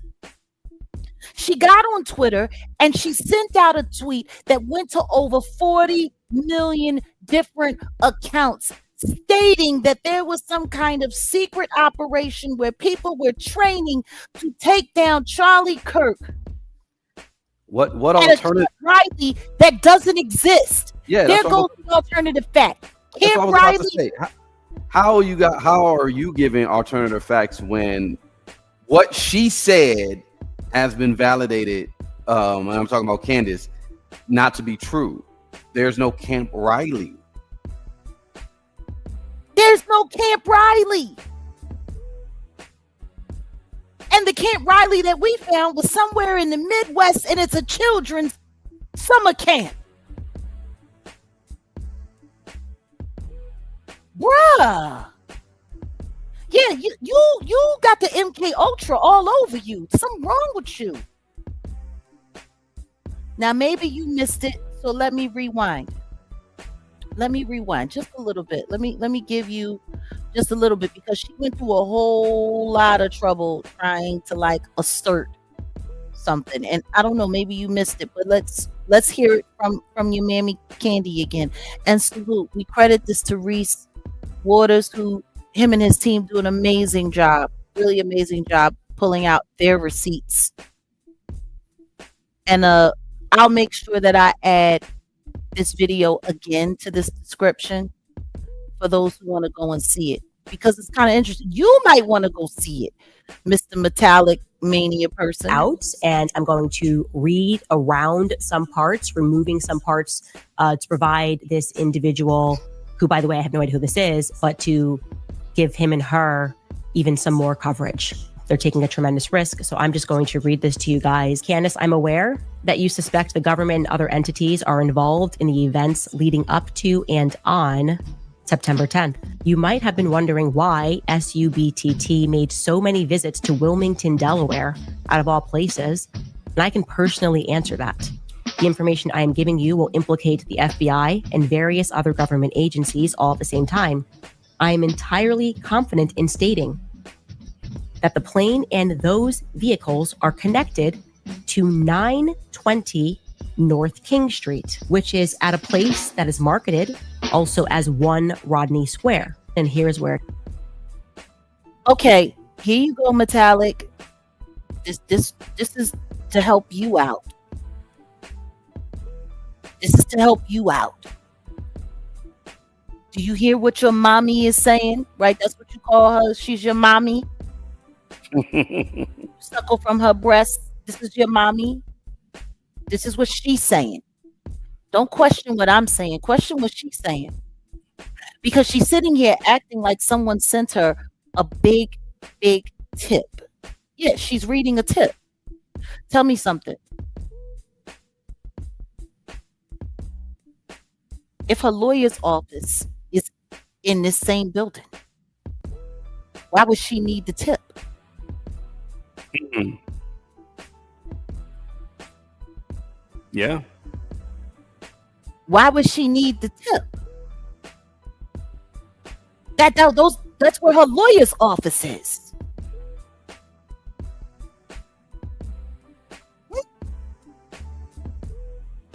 You telling me somebody that's supposed to be as thorough as this person is needs an anonymous source who she don't know, who she has to protect their identity even though she doesn't know it, who came to her and brings her all of this information. Oh, now see, whoever this Hold on. please get rid of them. I got him. Weirdo. You not Weirdo. coming in here spamming nobody's chat. Stop Weirdo. trying to spam the chat. I think you're just a little upset. You're a think you're weirdo. little bit upset, and I think you're in your feelings. Bye. We don't do toothpick people, especially not on the Sabbath. I don't know what you're talking about. You don't know your neighbors. Well, boo-hoo for you. Boo-hoo for you that you don't know your neighbors. I don't understand what that means. We're not talking about neighbors. We're talking about this person. We're talking about your mammy. Okay? At no point in time did she recognize that the address that she was reading on this exclusive tip with this exclusive information about where these planes were going, well, then that would mean it's supposed to be this top secret, federal government ran building and all of that. That would, you know who probably operates out of there as well? The CIA. Mm-hmm. Because what this place sounds like is an information hub. The question is, what civil lawyers operate in a federal building? Because her case might be federal, but it's civil, is it not? Her case with the Macrons? No, I think it's wait, hold on. I don't think it's. Hold on one second. It's not a criminal case. It Oh no, it's not criminal. It's not criminal. It would be civil, but I'm saying it's a federal. Yeah. Yeah, it's federal. It would be federal. Yeah, because it's dealing with a another state, another country. Yeah, all kinds of jurisdictional whatever have you, and so on and so forth. But my point being, you're not going to typically find civil attorneys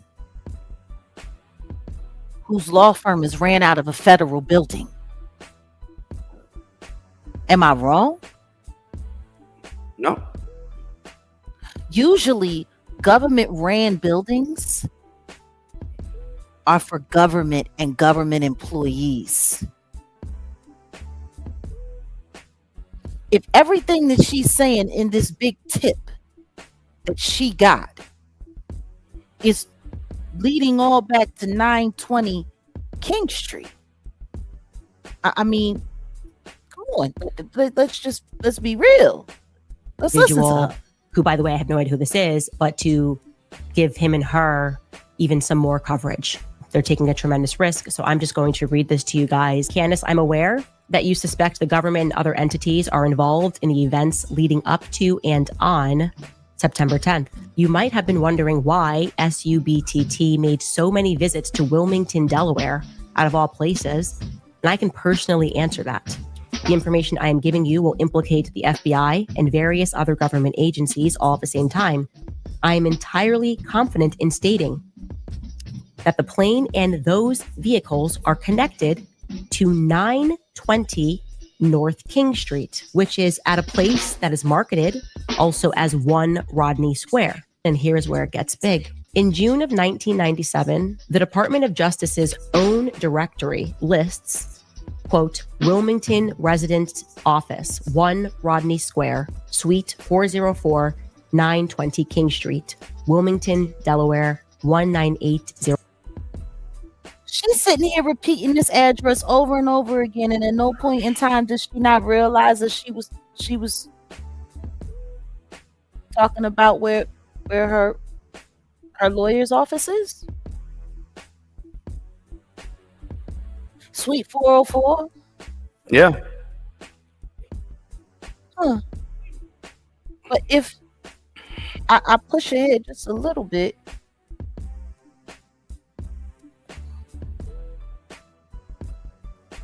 and I look,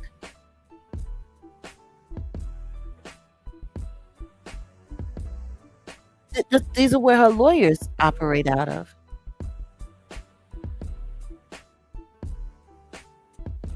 I wonder what suite they're in.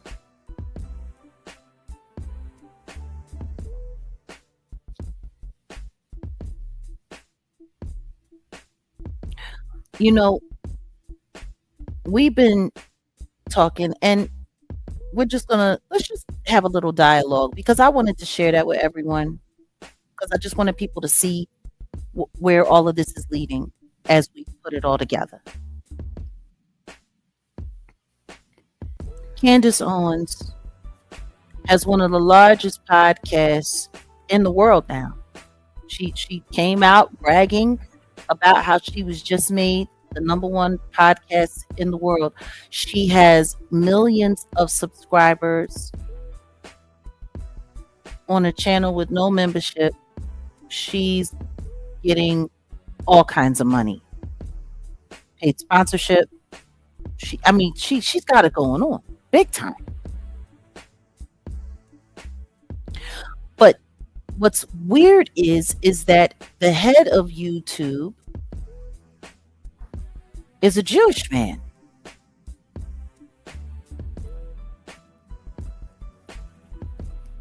And her rantings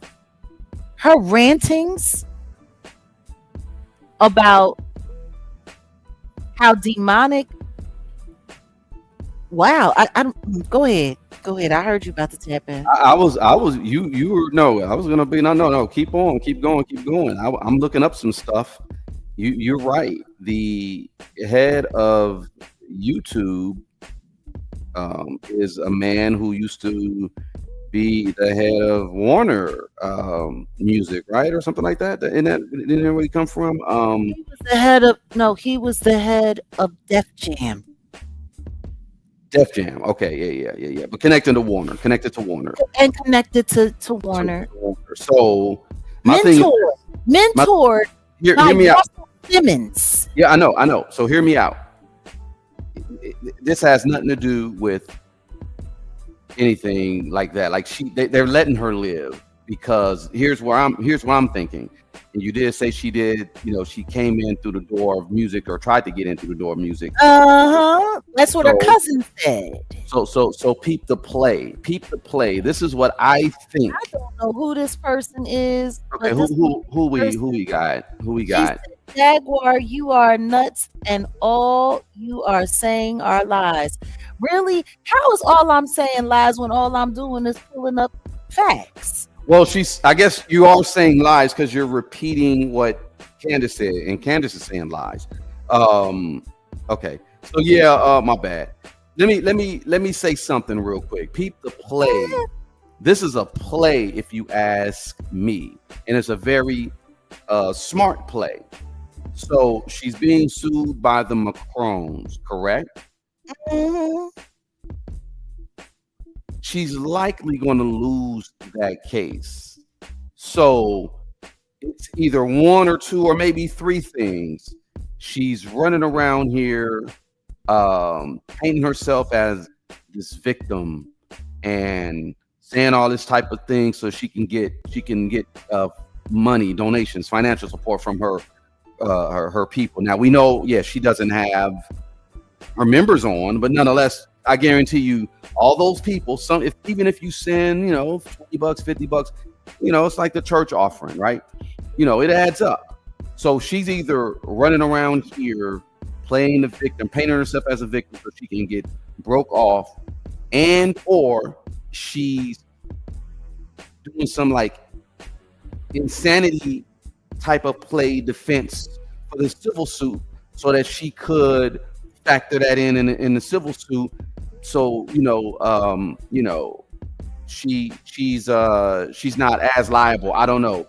She could be anticipating something criminal coming up. Maybe that's what's going on as well. But think about it. It works for YouTube. It works not necessarily for her brand. A little bit it maybe do, but not really. But it brings views. It gets people talking, all that type of stuff. So it's a play. That's what I'm thinking. Y'all think I'm wrong? Y'all don't think this is a play? Listen to me. We could easily call it a play, but the question is who is she playing for? And I think that's the part that is getting that's misconstruing. And this is what I've been saying. I don't think people really understand where I come from or what I care about. I care about information. I care about how it's shared, and I care about who's pushing it. I want to know who's influencing the thoughts of my country. I want to know who's trying to influence my thoughts. I want to know. The play was firing her. No, the play was bigger than that. Nah, it's bigger. You were breaking some stuff down. She was fired to create the underdog. She was fired to create the underdog, so everyone who followed her would want to see her ascension. That's how it works in America. They fire you, they get rid of you, they make it seem like you're on the outs, and then you have this big comeback story, and everybody loves a great comeback story. Right. Everybody loves an underdog that's winning, but nobody's paying attention to her ties. I'm just trying to understand. She's sitting here, she's doing all of these brilliant exposures. She has all of this and all of that, but yet and still, it leads us to nowhere. Nothing. It leads us to nowhere. Nothing. She is no closer to figuring out who took out Charlie Kirk than the man on the moon. Y'all have sat there for week after week after week after week and watched her wag the dog's tail while y'all chase it around and you get nothing. Well, that's why I said it's all distraction. You get nothing. It's all distraction. She don't know who took out Charlie Kirk, and the information that she's been gathering and collecting, that's all it is a bunch of information. Now, The Jag, question is, what does it add up to? Jag, can I do this? Let me do a little quick pivot. Since we're talking about Charlie Kirk, I'm gonna put this overlay up because I don't want to. Sure. I want to do something real quick. Peep gang. Sure. Since we're talking about Charlie Kirk, and I kind of teased it on my channel yesterday about the Jason Black commentary about Candace Owens and Charlie Kirk's relationship. Let's take a listen real quick. This is what Jason Black said about Candace Owens and Charlie Kirk. Candace is the hoe that made good. Oh, I meant that, Candace. I'm talking about you, woman. Yes, you are the hoe that made good because you don't fool me. I've been saying this forever. I will continue saying it. The more I hear, the more convinced I am. I have never seen a female who wasn't sleeping with a dude who had so many messages, so much contact about his personal thoughts, who he get money with, his religion. Dude, you don't tell no chick you ain't sleeping with all this. He's sending her, I'm talking about by text. No, he was way too comfortable with her to not be sleeping with her. Oh, those are not the words of the Jaguar Wright effect. That is just shout out to Drummer Boy 80. That was he was reviewing it, and that's why I was playing it, but I didn't want to. What do you think of that? And I know it's a little messy, but what do you think of that? I mean, I'm gonna put it to you this way. There is a lot that has been brought out. Now, let's just be clear. Candace has been accusing people of trying to unalive her for quite some time. Yeah. For quite some time. Actually, Reese pulled together all of the clips of how often she's been saying people have been coming, and maybe we'll get back to that in a second. Yeah, let's do that. Let's do it. But as regarding what you just showed me,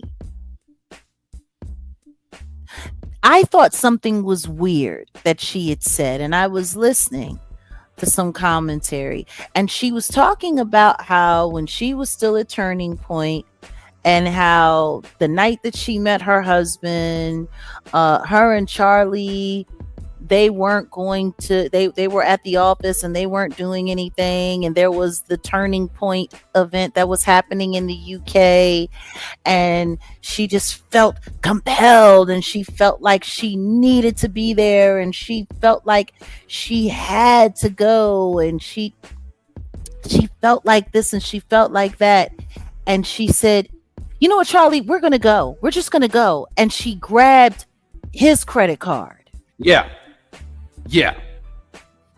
She grabbed his credit card. Yeah. And she said, I'm just booking the tickets. We're going.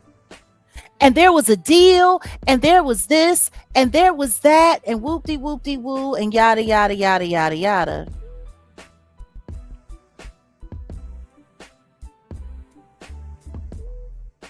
Oh, sweetheart, we cite our sources around here. We always cite our sources around here. And what did you say? None of your leads are amounting to anything? What do you mean, none of my leads? I'm not leading to anything. See, that's the difference.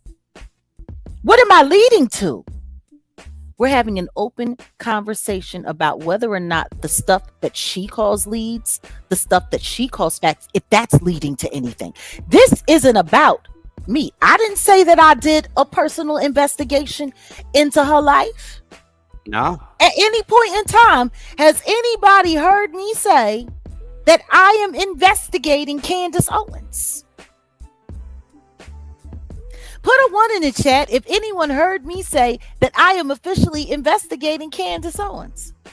Yeah, no, all we did was start out with a clip from, well, actually transcripts of her cousin talking about a few things. And then, there was a recent article of the cousin. This is let's just say alleged cousin, right? But supposedly this is Candace Owens' cousin. And then we just fell right into what we're talking about today. Now, the last clip, like I said, it's not about being messy or anything like that.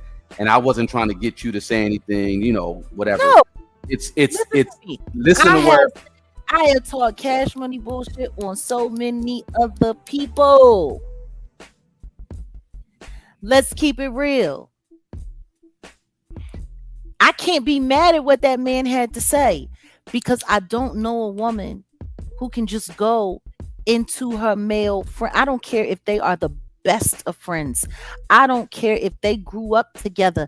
I don't know any woman that can just go in her male friend's wallet or go in his pocket or know exactly where to go to get his credit card and say, I'm swiping it and we're going to London.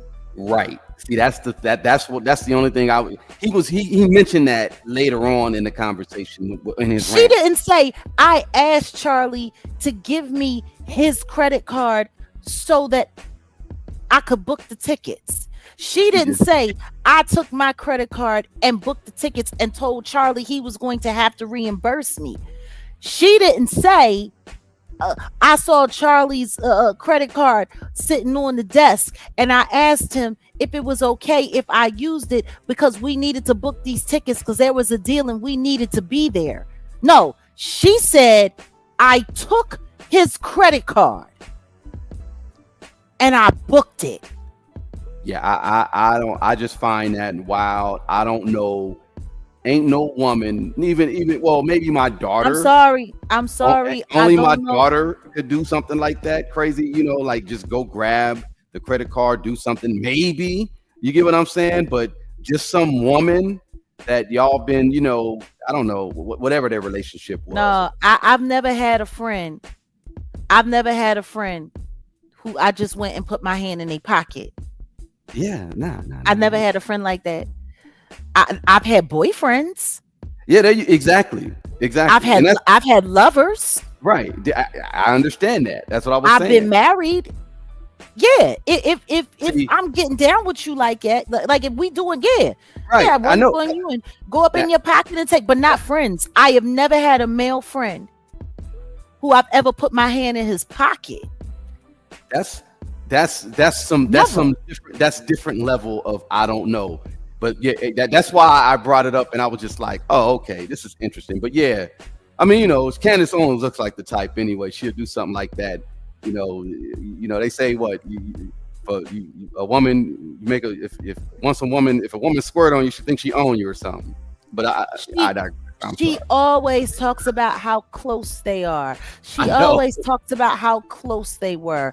I mean, the way she. Like it was almost manic after he passed away, the way she kept sharing, close photos of them close. Like as a married woman, I don't understand why that's okay. As a married woman, I don't know what husband would be comfortable with his wife, whether it's a friend or not, whether he was just taken out or not.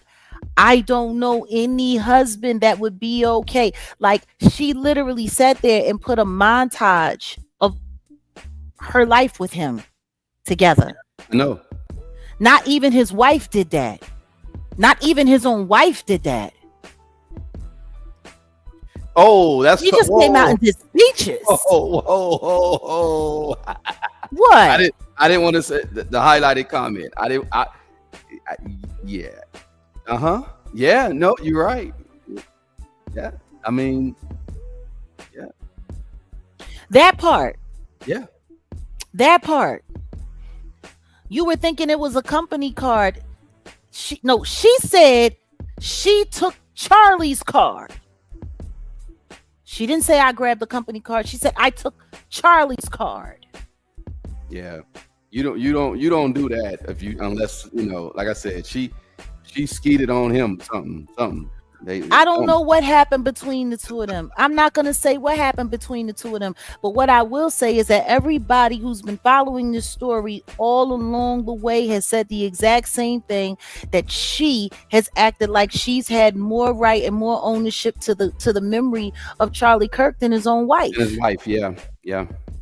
That's what everyone else said. I didn't say that. That's what everybody else has been saying. Everyone else has been looking, and then they pivoted off to, his wife not looking like she was, really all that worried about him being gone. That like a lot of people have had a lot to say about this man. And what's really sad is I did a live on it not long after he passed away. Yeah, Who you did. really cares about Charlie Kirk and why? Yeah. And why are people talking? Why do people care about, like, all these people are doing is sensationalizing him? Yeah.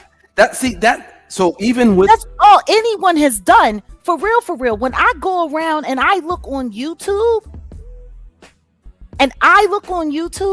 I've seen so much Charlie Kirk clout chasing for content. It's ridiculous. I've seen people that weren't even talking about politics flip over, and now they're talking about politics. Yeah, and talking about Charlie Kirk. Yeah, especially that Didi got a raccoon. That guy is. I'm about to start. I mean, these people my thing is when it comes to that little child, I already see what his hustle is. Yeah, exactly. I already see what his little game is. He's trying to fight. Number one, he was trying to get a job at Turning Point. Yeah. He was trying to get a job at Turning Point. I think he said he interviewed earlier this year. Meanwhile, you trying to get a job at Turning Point, but it didn't work out. And now you running down on Turning Point people, and you trying to expose Turning Point along with Candace, and now it's just like maybe Metallica, man. Mm-hmm. Is that your child? Is that your son? Maybe that's Didi's got a daddy. Maybe that's okay. Is that Didi boy? It must be. Didi's got a daddy, and it's Metallica.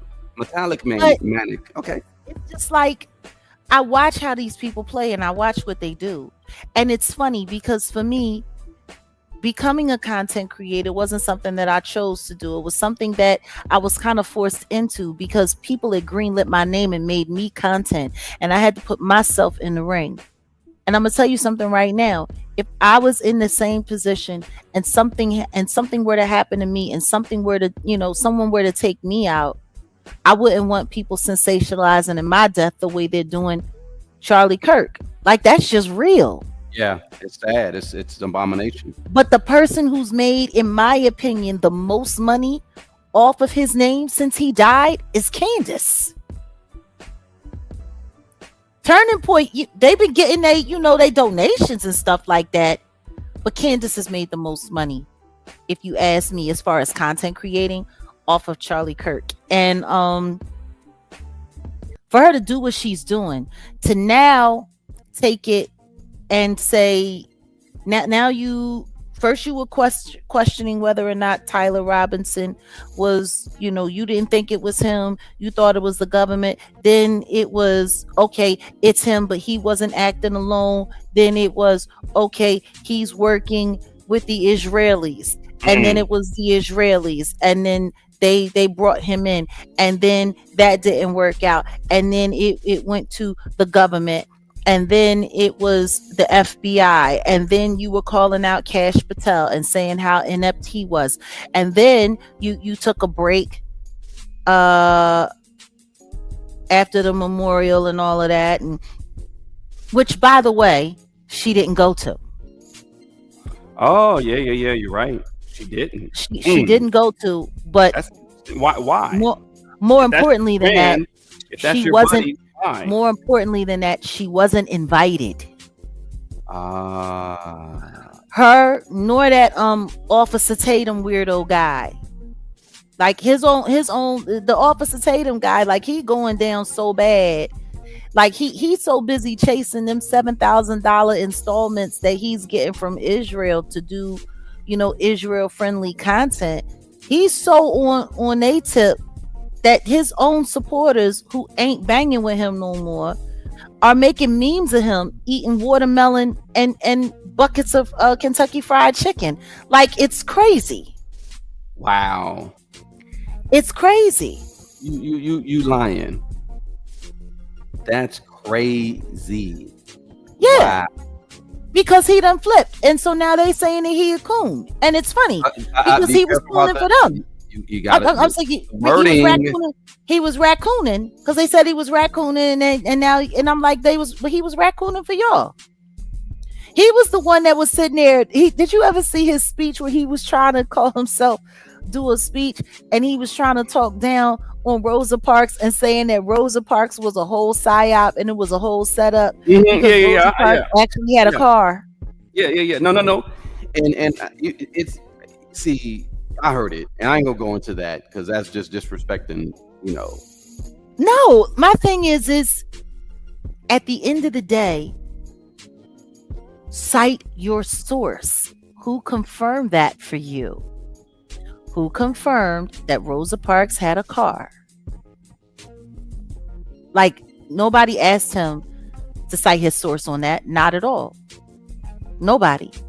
And what if she did have a car? And what if she couldn't afford to put gas in her car that week and she had to take the bus? Like, that happens. That used to happen back in the day. There were people who would run out of money, who didn't have enough money to gas up their car.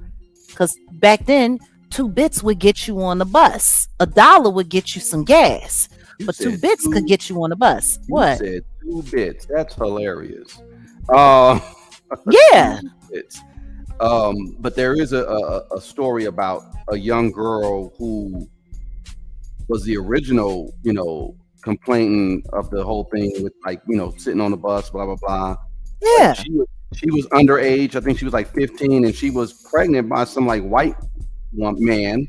Therefore, they never talked about the story. Well, yeah, she was the real first, but then Rosa Parks is y'all know what it is. Y'all know the story.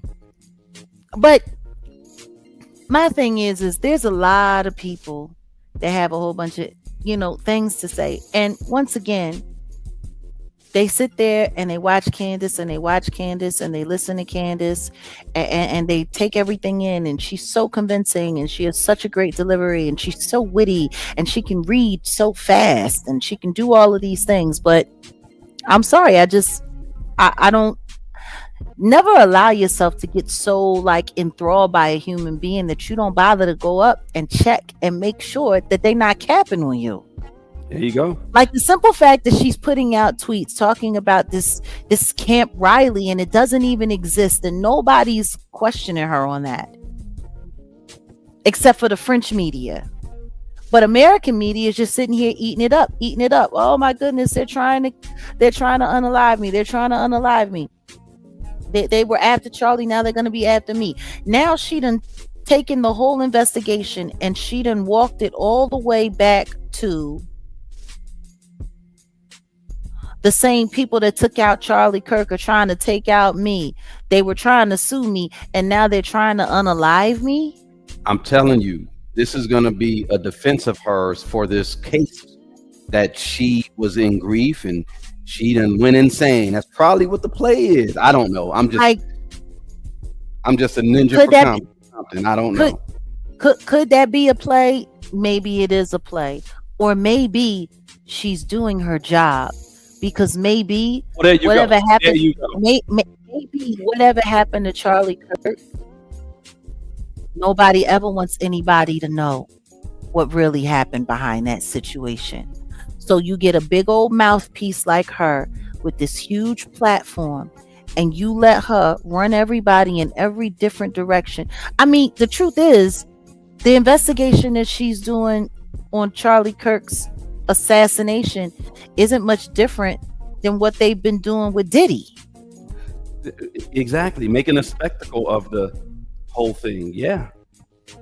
Like when we were sitting there and we were talking about the documentaries that came out before Diddy's trial, nobody's paying attention to the fact that the reason why, like somebody said, Jag wasn't, she didn't get on the stand. She didn't take the stand in Diddy's trial and whoop-de-whoop-de-whoop. I couldn't have if I wanted to or not. Anybody who had any media presence talking about any of this was already excluded from the trial. That was said. That's why they put me in that documentary. That's why they put I'll Be Sure in that documentary. That's why they put Natanya Rubin in that documentary. That's why they had Ashley Parham in the only press she did. Nobody thought that was strange. That Ashley Parham case, the girl that was allegedly assaulted with a remote control, and no press. But she did that one documentary. Courtney Burgess was in that documentary. Ariel Mitchell was in that documentary. All of these people were put in these documentaries to make sure that they could be excluded from the trial, to make sure that they would not be included in the trial. All of this stuff was done intentionally. Now, I want y'all to think about all of the different theories and all of the different speculation that she's done very publicly for the whole world stage to see. This trial is going to be a mess. What kind of jury are they going to get that's not going to be completely tampered with and mind screwed? Yeah. I want y'all to think about that. What kind of jury are they going to get? Because I don't think anybody's paying attention to that. Down syndrome Jesus, that's mean. Down syndrome Jesus, that's just mean. You see what Down syndrome Jesus said? Why? I'm mad at the name. I'm mad at the name too. Down syndrome Jesus. Like, I want everybody to think about that. All of the commentary, all of the documentaries, everything that was done, it derailed a decent trial for the Diddy case. What do you think it's going to do to this case? Is nobody paying attention? Yeah, Down syndrome Jesus is wrong as hell. You need your own channel, Down syndrome Jesus. That's you're wrong, bro. And anyway, because I'm not getting into that. But I just want people to think about that. Everybody that's going to be in the jury pool for this trial of the assassination of Charlie Kirk, you think there's any way none of them have seen any of this circus? They've all seen it.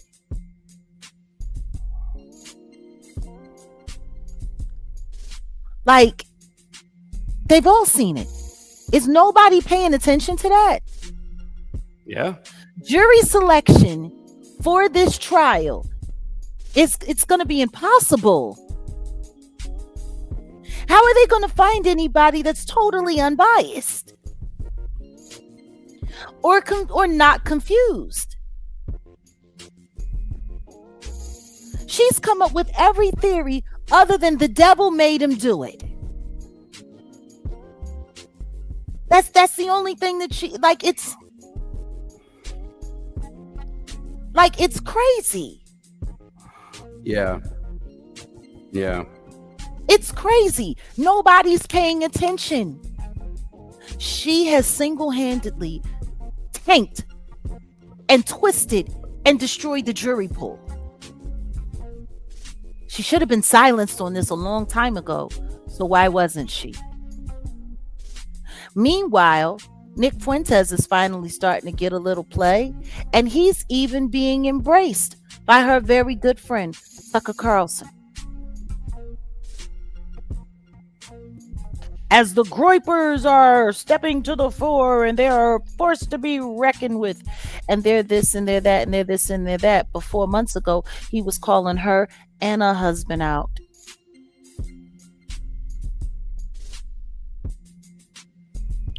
About government corruption, about being in a plot to influence the White House. that was so-called being spearheaded by Elon Musk, Peter Thiel, and Tucker Carlson was very much so involved. Tucker Carlson, whose father was a CIA agent,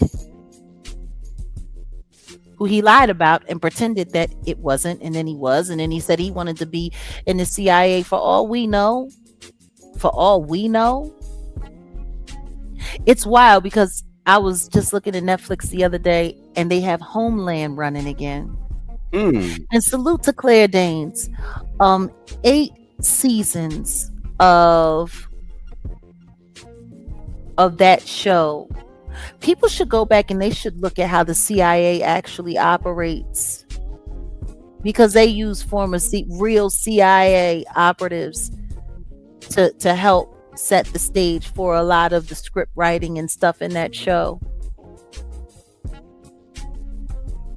You know, the second that you find out, the second that a CIA agent is blown and it's made public that they're a CIA agent, they can no longer effectively be used in the field. So they have to do what? They have to find somebody else to run it for them. And I'm sorry, but the way Candace is looking and the moves that she's making, the commentary that she's given, and the way she's not being fought against, I'm sorry, I don't see how a black person can have that much to say that is deemed anti-Semitic and not be penalized, not be ostracized, not be reprimanded in any way. Kyrie Irving, what they did to Kyrie Irving, the pressure that was put on Kyrie Irving for simply posting a documentary. All he did was post a documentary. And I mean, he couldn't go. How long did they run down on Kyrie Irving? Oh man, it was a while, months. It was they were. It was over a year, if I remember it correctly. Yeah, it was over a year. And then he was forced to leave New York. Like, I don't believe he just got traded. His move to Dallas, I think that was forced. I think that was just yeah. I think he didn't have a choice. And you know, Mark Cuban, he was the one that initiated that whole thing, and I think he was looking out for him, because he saw what was going on. Like, it was terrible. They took down Kanye. Like I said, they did a lot of things. They did a lot of things to anybody who's spoken out against. They've done a lot of things to anybody. Like, you come for the Jewish community and you're going to be poor. They're going to destroy you. You're not going to be able to work. And if you do, they're going to make it impossible. They're going to humiliate you. They're going to make you cower. Like, Kyrie would literally come off the court. Reporters would be talking to him. All they would ask him, "Are you an anti-Semite? Do you hate Jews?" They wouldn't ask him about his game. They wouldn't ask him about his boards. They didn't ask him about how he felt about how he played. They did nothing. So why is nobody not questioning the fact that if Candace Owens isn't control opposition, why she's not being reprimanded? Because I'm sorry, I've never seen a black person speak out against the Jewish community and flourish. Never. Her husband's rich, that's fine, because she live a good life off of her husband and whatever he got going on, absolutely. But to allow her to have the #1 podcast in the world, no. This is America. He's British. He's not WASP, white American, what is it? White Anglo-Saxon Protestant. They live in Tennessee. Her home is in Tennessee. They raise their children in Tennessee.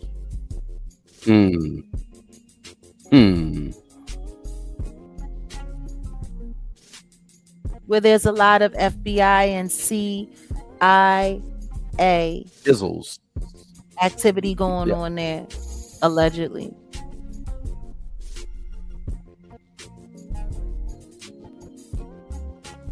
I'm telling you right now, it's very, very, very, very, very real. There is no way.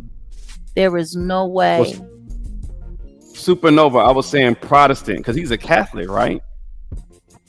Yes, he's very much so Catholic, and so is she.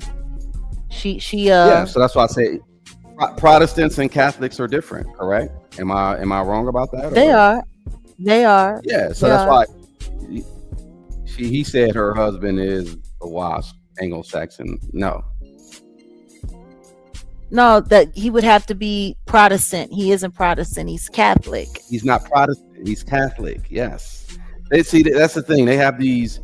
It's like gangbanging. The religion side of it is like gangbanging too. Straight up.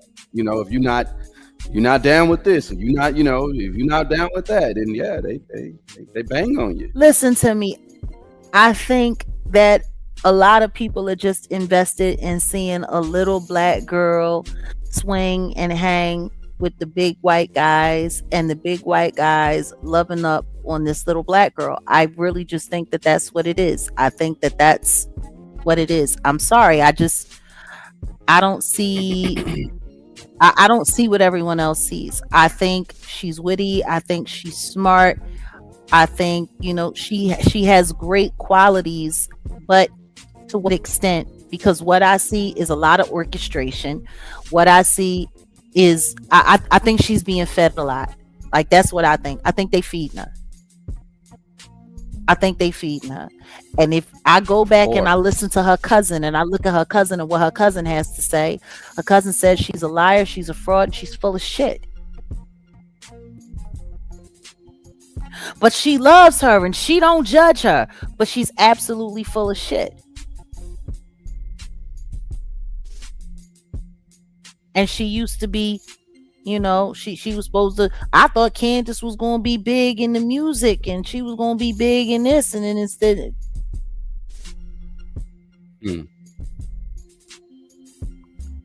like, I think we're all paying too much attention to the bells and whistles and the baubles, and yes, Empress, we have to stay spiritually invested, but you have to be very careful who you're allowing lead you, because I'm sorry, I do not believe that she is anything other than control opposition. That's how I feel. This investigation, she should have been shut down. She's destroying the jury pool. She's not getting to anything real. She done blamed everybody except for the man on the moon. And once again, she done, I don't know how many times she, and people, oh my God, they're out to get her. They're out to get her. $1.5 million and they took out a hit on her life and whoop-de-whoop-de-woo. And the truth is Odell, you make a lot of sense. You make a whole lot of sense when you say this could be a way to get it. Because it was so funny when she started. I didn't even watch it. When I went and I looked and I saw what was going on, and I'm like, oh my God, she done found a way to now take her two biggest stories and try to tie them all in together into one. I mean, for anyone to think that the French Foreign Legion had anything to do with unaliving Charlie Kirk, and that it was a Mossad agent, but it was still Tyler Robinson. Like, I'm sorry, I don't think anybody, I don't see it. I don't see it. I don't know how anybody can believe it. It don't make no sense. It makes absolutely no sense at all. No sense at all. When y'all pay attention to certain things that just pop up in the news out of nowhere and then it goes away just as quick, that's what you call a psyop. Absolutely. So pay attention. This this whole year, what was dominating? And think about. I want everybody to think about what dominated the news for like, I don't know, a week or a few days, and then it just goes away. A lot of things, and I think this lady has been tied to a lot of those Psyop stories. You know what? Let's just check back in with Reese one more again, because Reese had some Go ahead. very interesting things to point out. And I want y'all to understand this. This death threat came, this unalivement threat came right before the holidays. Perfect time to take a vacation. Okay? So I just want I want to make sure the captions are on, because I want everybody to be able to see and hear all that she's had to say regarding the many attempts on her life. To speak her truth, which, by the way, has included a number of times that she's claimed to be in danger. This person writes, God bless you. Please be careful. Joan Rivers got killed for exposing Michelle Obama, the Hollywood secret. I appreciate that. I also know that if they want to kill you, they will. I mean, that's the truth. And that's a sad thing to say. But at least you'll know who did it. It was the Frankists. I just want to be clear. Anything happens to me, blame the Zionists. In a full year of plots against my family, and we have been in just warrior mode for so long. And I just can't even, they just won't even just let me enjoy an end of pregnancy. They're like, no. What else can we get? What else can we find? And like I said, why is it acting like that? The most recent Zionist attack. There is a figurative bounty on my head.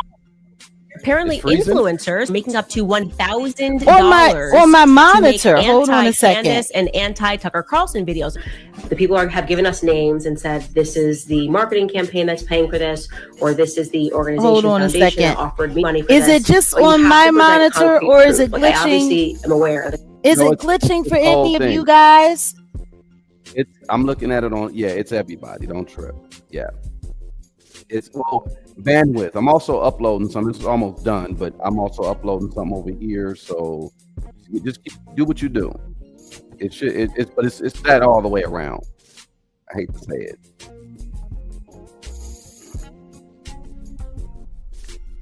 Okay. I mean, I just want y'all to because I thought this was brilliant when Reese put this whole thing together, and it's fair use. And it's so funny because somebody said all truth speakers are discredited without actual evidence. I know that to be true because they do it to me. They've done it to me on so many different occasions. Evidence is AI. Yeah. Or they just make it up. So, it's that's the thing, and that's what makes this whole situation with Candace, promoting herself as a targeted individual. Targeted by who and targeted for what? Because she's being targeted by everyone. And that's why I wanted to pull this up. Okay, are you almost done with your download? No. It's just do what you do. I think it's just an issue with. Go ahead. Okay, let's try this again. I just want everybody to look. She's been, and this is since 2024. This was back when she was going after Kamala Harris. That I also know that if they want to kill you, they will. I mean, that's the truth, and that's a sad thing to say, but at least you'll know who did it. It was the Frankists. I just want to be clear. Anything happens to me, blame the Zionists. In a full year of plots against my family, and we have been in just warrior mode for so long, and I just can't even. They just won't even just let me enjoy an end of pregnancy. They're like, no. And over what and else over can we get? again. What else can we find? And like I said, her piece matched too much the most recent Zionist attack. There is a figurative bounty on my head. Apparently, influencers making up to $1,000 to make anti-Candace and anti-Tucker Carlson videos. And guess what? I can just mute it. Yeah. Just look. Like, I don't even have to. You can read what she's saying. Claim evidence. The claim is what she's saying, and the evidence is, trust me, bro. Okay, that's all evidence I need. You know, so it's like, and then you got all of these tweets now that she's putting out, all of these receipts in her Instagram stories, and there's a lot. There's too much, actually. Yeah. And the question is what's real? What's actually real? For someone like me who is a targeted individual, and I'm not saying that just to say that, I am. I can tell you right now, there's certain things that happen to your life. They come after your money. They dry up your money. They dry up all of your opportunities. Anybody that you try to work with, anyone that you try to partner with, they scare them.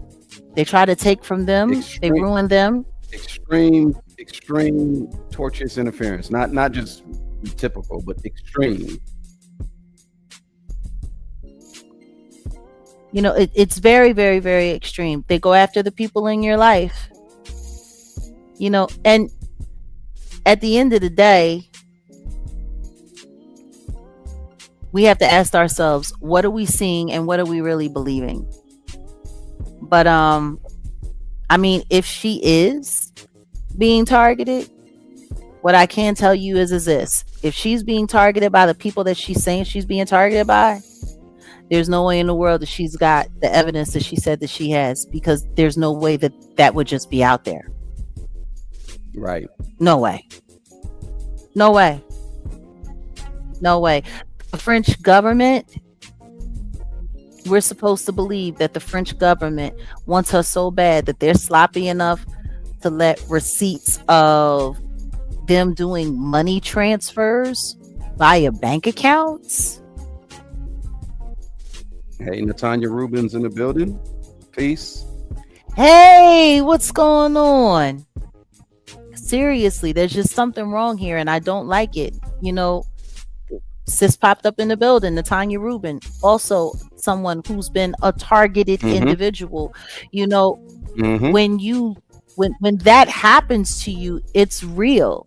It's very, very, very real. So for me, it's triggering to a certain extent, because if this is all cap, if she's doing this all as a diversion, if she's doing this all to try to find a way to wiggle out of this lawsuit, because that's what she's doing.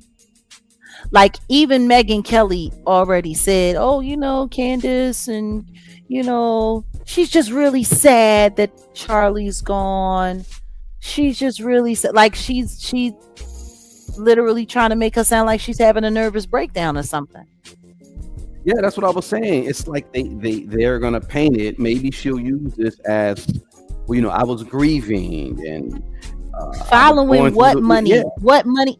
No, somebody is saying that Candace is following the money. She didn't realize what she had gotten herself into until it was too late. Following what money though? What money was she following? And that's what I'm saying. What money was she following?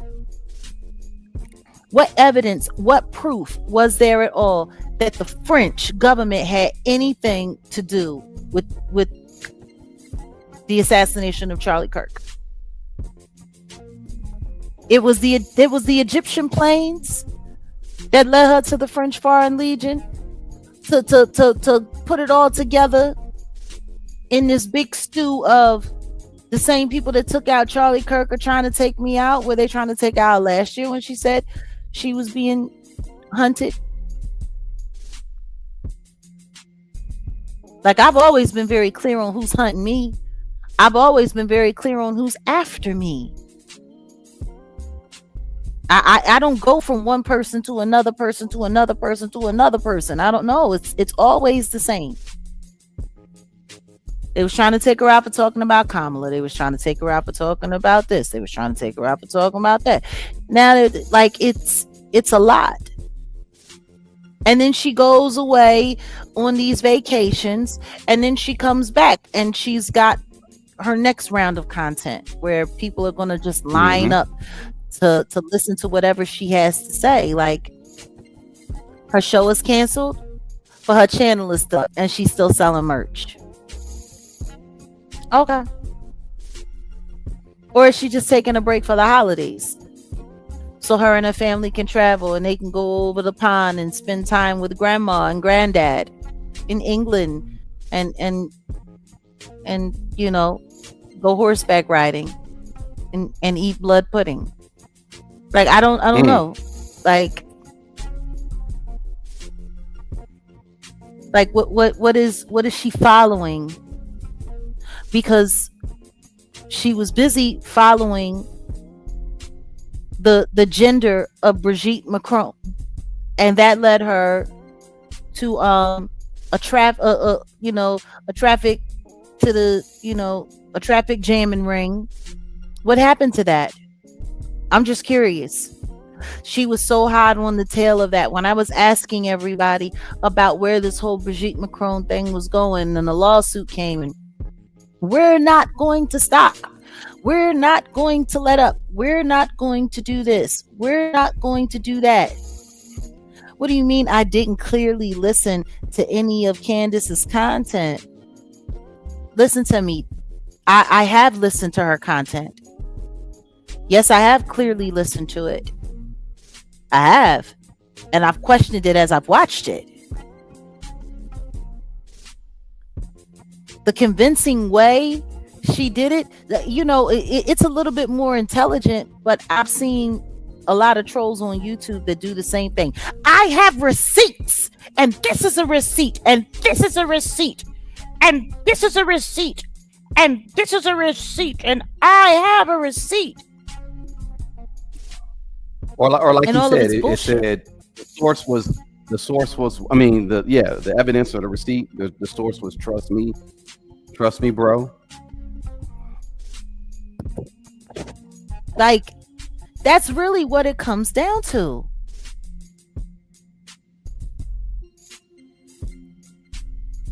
Listen to me. And once again, this ain't got nothing to do with color.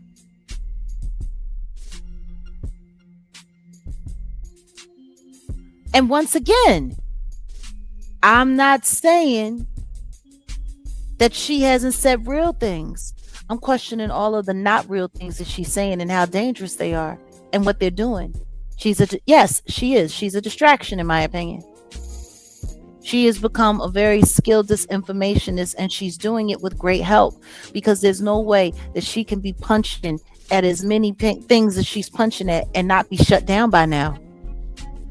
Just no way. Yeah. You can't be going after the French president and the French government and the entirety of the Israeli community and effort, and keep thriving. Like, that doesn't work like that.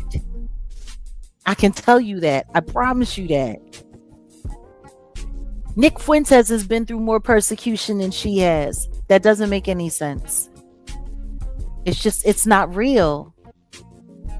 She's definitely muddying the waters, and the question is who is she muddying them for? Exactly. But what I feel bad for the prosecutors on the Charlie Kirk trial. I feel bad for them, because that jury is going to be completely it's going to be worse than the Diddy trial. Candace's commentary and everything that sparked from it has, like, I don't think people really care. I don't. Like, for everybody who wants actual and real justice for Charlie Kirk, then you should see, if that's what you want, you should be upset with what this is doing. Her blaming the French for Charlie is just, it's insane.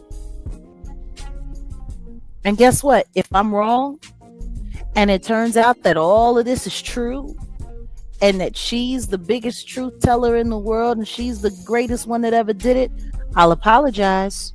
I will. I'll give a personal apology. I just don't think I'm going to have to. Because I'm going to tell you something right now. When people have come after my life, and there have been a good few times people have really come after my life, not just made threats, but come after my life. I stayed online. I stayed online. Why would she be canceling her show? Why would she be running away from offline if she's not looking to regroup? Now Like when listen, they're coming at you real the quick. hardest, that's when you should really stand 10 toes down. Maybe I'm pulling my arm out or pulling my shoulder out on this one. I mean, because she did mention before that she had connections to President Trump. Trump called her and said some things or whatever, allegedly, right? According to her. Again, you know, Yeah, she said just all like that. Camp Riley, just like Camp Riley, Camp Snoopy, right? But you know, and I don't want to do too much speculation, but You wanna know what's Trump funny? I love it. What's that? What's that? No, I'm no. Somebody has said something about I don't like. Well, they say unsuccessful black women hate Candace Owens. So, how's your mother coping? Damn. All right. How's your mama coping? There's been friction, of course, between Macron and the Macrons and Candace, but there's also been friction between France in general and Trump. So I guess there was an issue with the trade and the tariffs because the U.S. and the EU struck a trade agreement under the pressure from you know, Trump and D.C. France publicly denounced the deal as submission. So that's Macron right there. You know, the French government also criticized the U.S. Under Trump, the trade agenda, seeing them as like harmful to European economies and unfairly favoring the U.S. There's also been some diplomatic values and leadership disagreements with Trump's political style, being a nationalist, and you know, there's a lot. Maybe I don't know. Maybe there's a proxy thing going on between the tension between Trump and France and Macron and this whole thing. Because why all of a sudden would Candace Owens all of a sudden, yeah, you know, they're trying to come after me? It's like, I don't know. Like I said, maybe I'm pulling my shoulder out on that, but maybe it's something else going on behind the scenes. I don't know. But then again, you know, all I can say is I'm sure that there is a lot going on behind the scenes, and I think everybody needs to pay attention to that, or just keep that in mind. Like, there's a lot of stuff that's going on. We have so many diversions, we have so many distractions, we have so many things that are happening that just it ain't real.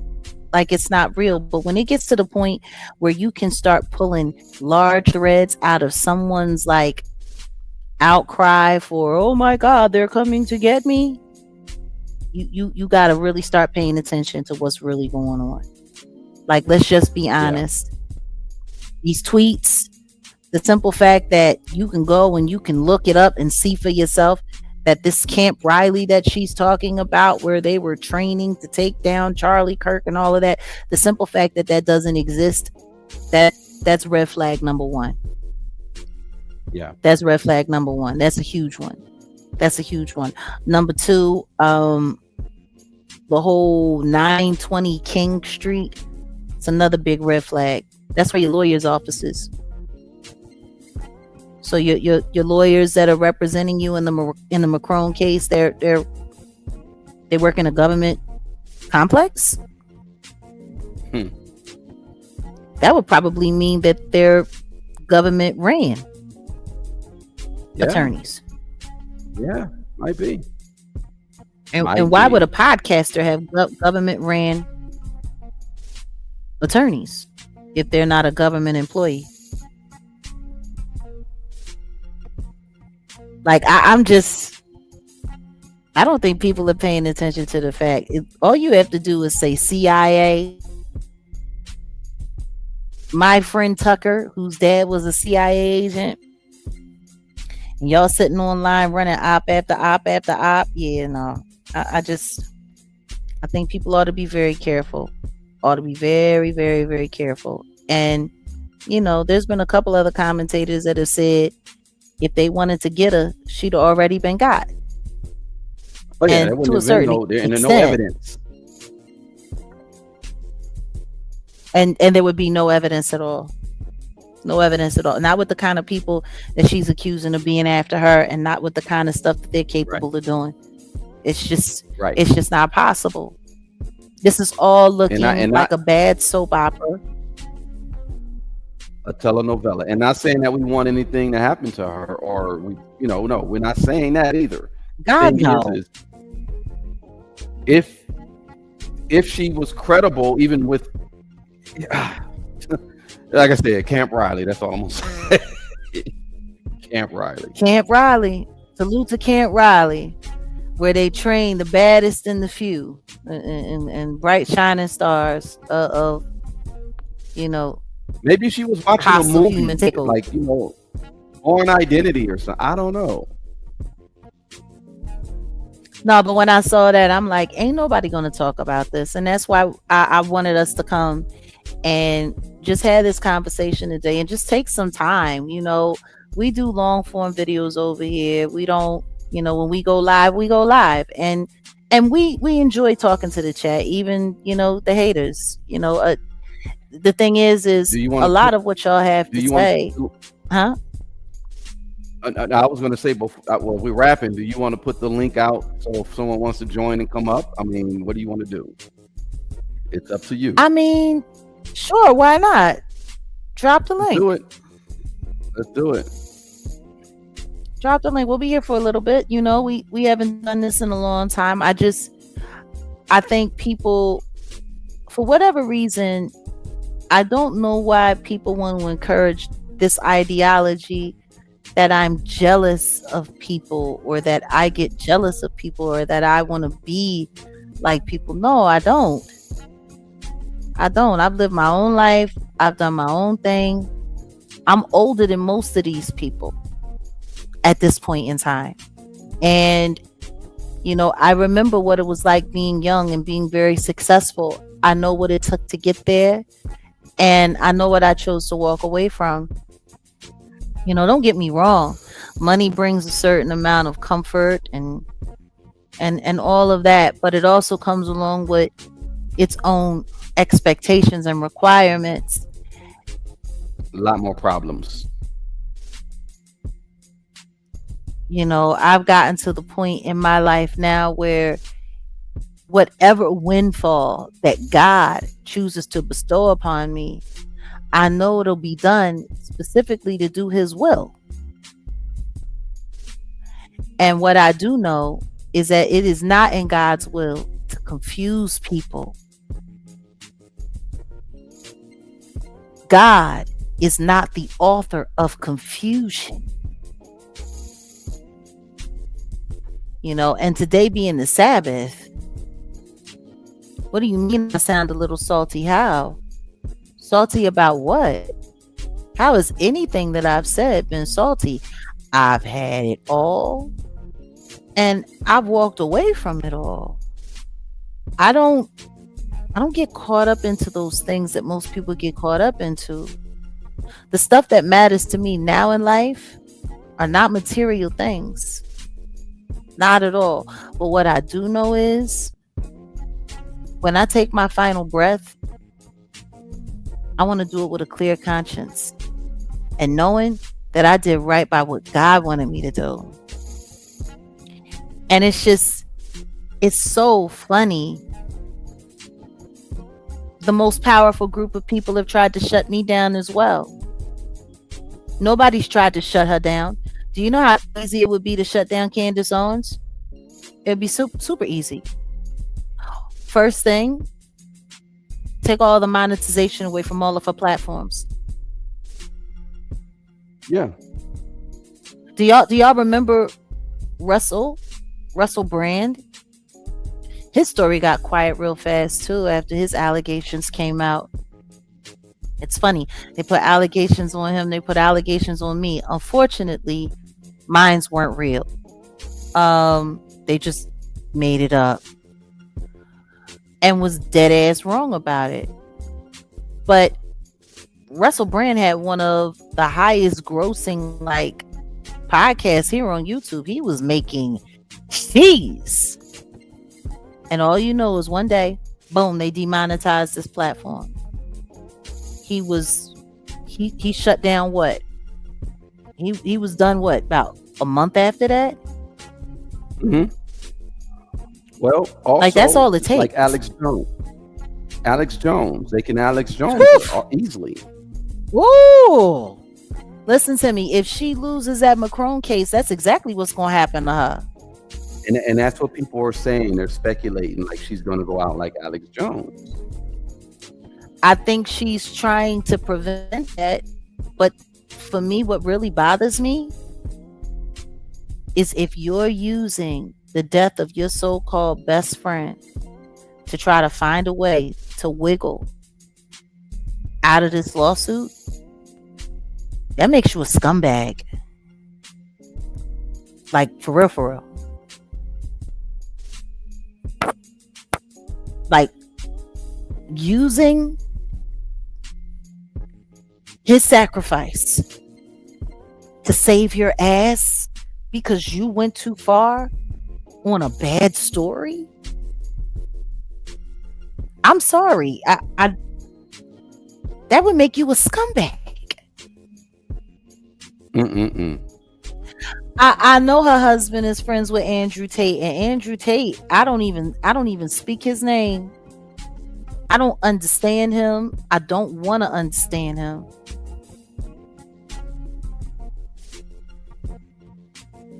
What do you mean if she could be sued, it would have happened by now? She is sued.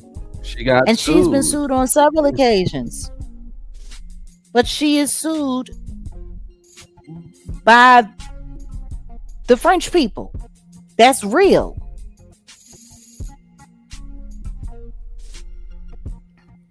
I mean, once upon a time, if someone had said, "Hey, Jag, why don't you do a sit down? How about doing a sit down with Candace Owens?" I would have said, yeah. Now, I'm not interested.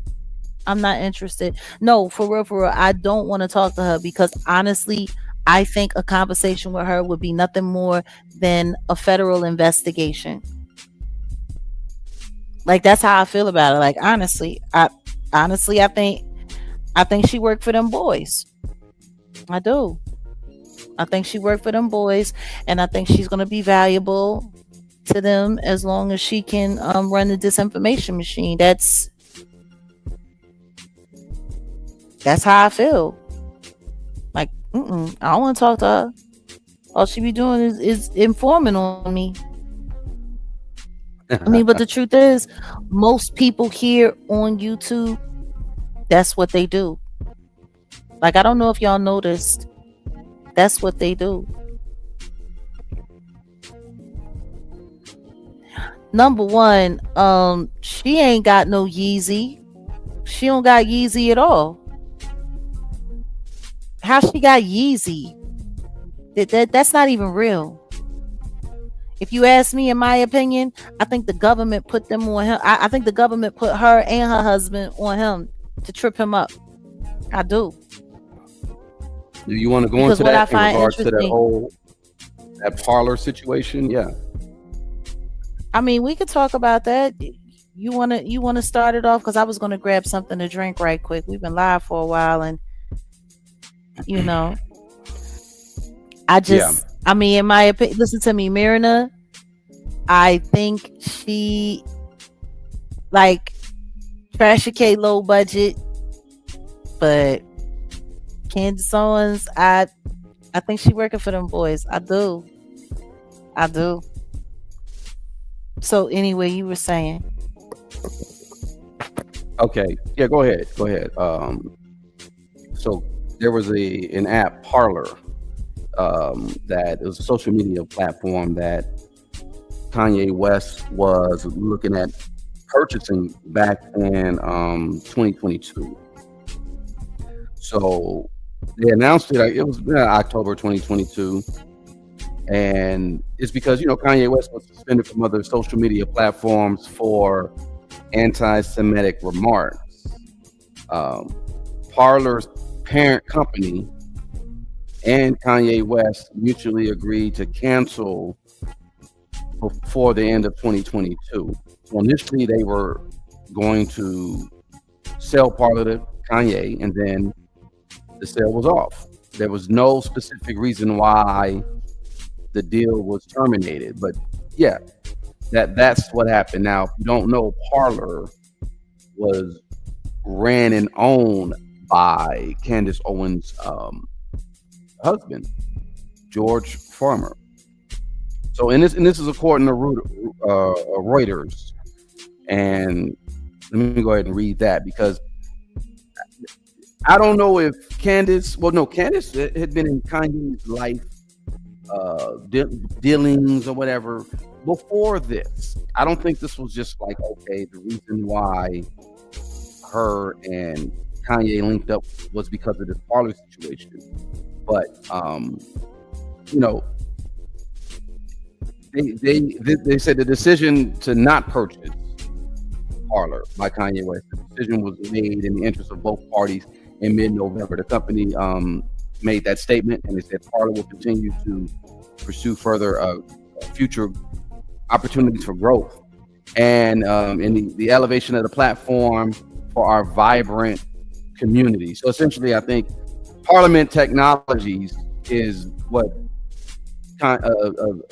what's her name? Candace Owens' husband. He owns that company, Parliament Technologies. Now, when Kanye was making those, anti-Semitic remarks, or quote unquote anti-Semitic remarks, he looked at purchasing this platform for, would have been a great move. He was actually doing things in tech. He had that one player for his album, which, that would have been very innovative. He could have tied all that in. He could have did a lot with his influence and what he could have done in social media. Like Kanye could have actually, technology. I'll just say like that. The social media, the technology that he had, and he was selling those sim players. That's what they were called. He could have done a lot, but I guess they terminated the partnership. They didn't even go ahead and they didn't even go through with it, because Kanye in September he terminated his partnership with Adidas and with the Gap, and then Parler he was going to purchase, and looks like he was going to do some other things. Parler started in 2018, and I guess there was something going on with Parler when it came to the Capitol riots, January 6th, right? That was 2021. Parler was one of the several social media platforms that positioned themselves as free speech alternatives to Twitter. And this was before Elon Musk purchased Twitter.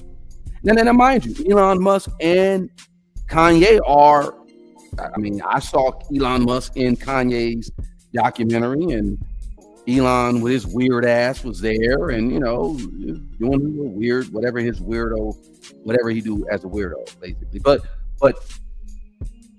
Candace Owens was also in the documentary as well. As far as Candace Owens and Kanye's relationship, like I said, that's really what we could go a little deeper, because how long have they known each other? And when you mentioned, when Jag mentioned the fact that she initially wanted to get into music, that makes sense. That makes a lot of sense. But I really don't know when their relationship started, but I do know, and I do remember, because I was producing for Black Lives Matter, and when Kanye and Candace Owens appeared together wearing those White Lives Matter shirts at Paris Fashion Week. That was in 2022. You know, people were going crazy. It was very controversial. My people over at Black Lives Matter, the grassroots one, not the ones that was doing all of, I'm talking about grassroots Black Lives Matter. Shout out to my people at grassroots BLM. Man, it hurt. It hurt Dr. Molina's heart. It hurt them. They were like, it was just like a backhand. It was ridiculous. It was silly. I will say that it was silly.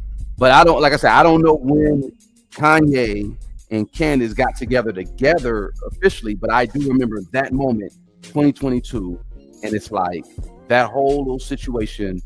Charlie Kirk. It was a clout move. It was a clout chase. It was a troll. What do you say about Charlie Kirk? Charlie Kirk was the intersection. Wait, so Charlie Kirk knew Kanye before Candace? Kanye was actually kicking it with Nick Fuentes. Don't forget, this was all around the same time. Yeah, no, you're right. This was all around the same time when Kanye was running for president. You remember when Kanye ran for president? I do. Yeah. Yeah. Kanye was running for president. 2020. And then after that whole thing fell apart, that's when he started looking to get his own social media app. And he started looking for people who were on the right that were pro him that he could get, because he was talking about running again. He was going to run again.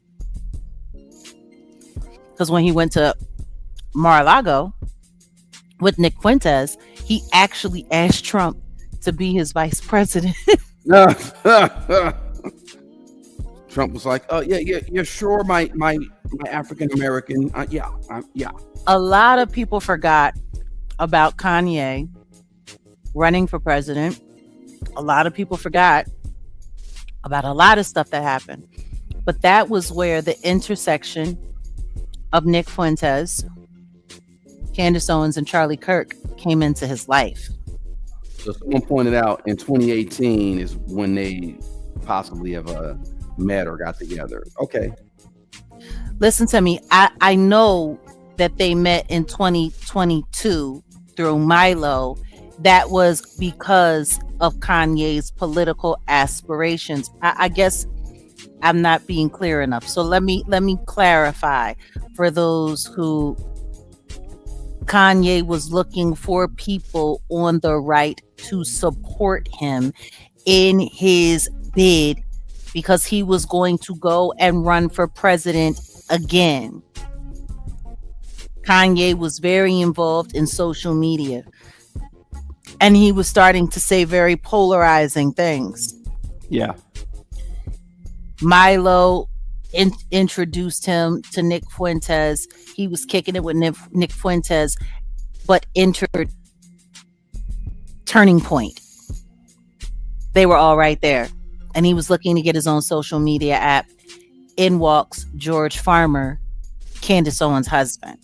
Owner of Parliament Technologies, yes. So, and understand this, all of these people were commingling. They were all commingling. Nick didn't start having a problem with all of these people until they started cutting him out. He wasn't playing their game.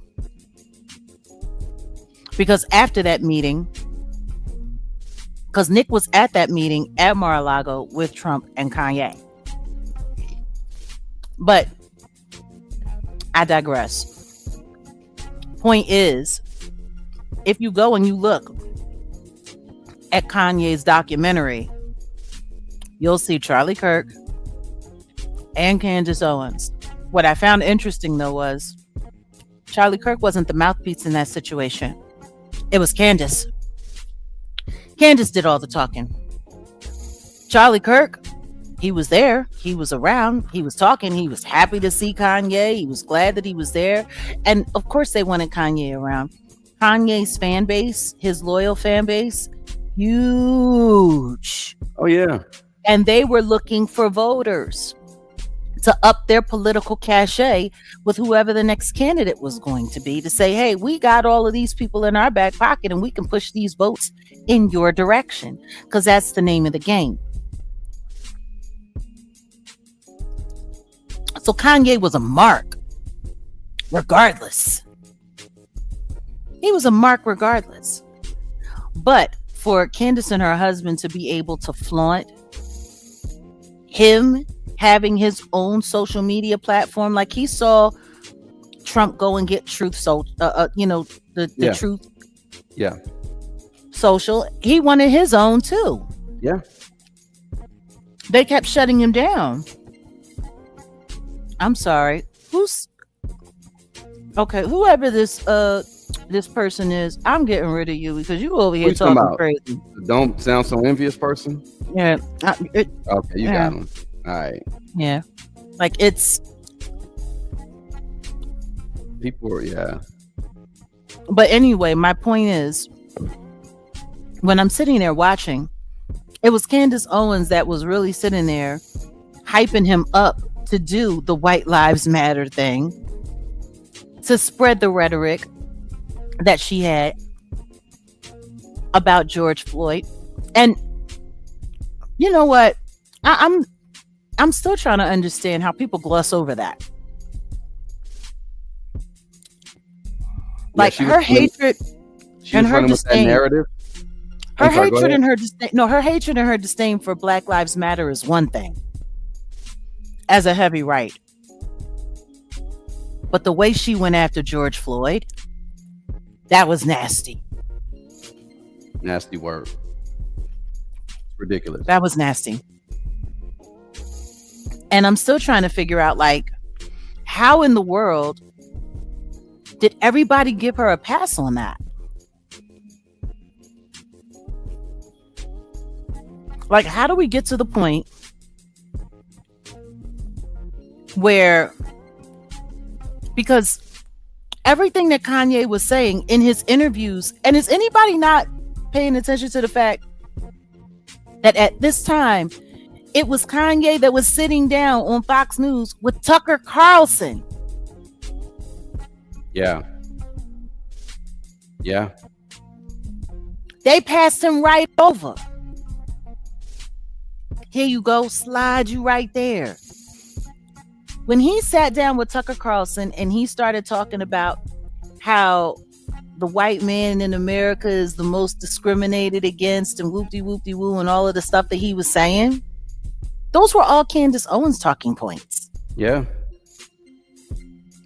It was almost as if they loaded his brain up with whatever they wanted out there on his loudspeaker, and they wound him up like one of those little chickadee things and just let him go. When you could see Candace being all excited and the way she was sitting there on her dry erase board and see, we're going to take down BLM and we're going to do this because BLM is the biggest scam in the world and BLM is this and BLM is that and whoop-de-whoop-de-woo and yada, yada, yada. But when Kanye West started saying that George Floyd passed away from the Fetty overdose, that hurt the Black community. Where did all that money go? I don't know. But I tell you what, you need to ask the bad actors that were put in on it. It didn't. Because there were a lot of bad actors that were put in on it. It didn't go to the grassroots. I'll say that. It didn't go to the people who actually started the organization. And I think that story is a story that's also not even talked about, how Black Lives Matter came along and then it was infiltrated by all of these weirdos who went and raised all of this money and then just started buying mansions and did all of that. And then the actual movement was destroyed. But when you think about it, isn't that kind of what the FBA did to ADOS? Very, very touchy topic. Let's not go there. I see Tariq Nasheed and Professor Baba James Smalls is going at it, and that's interesting.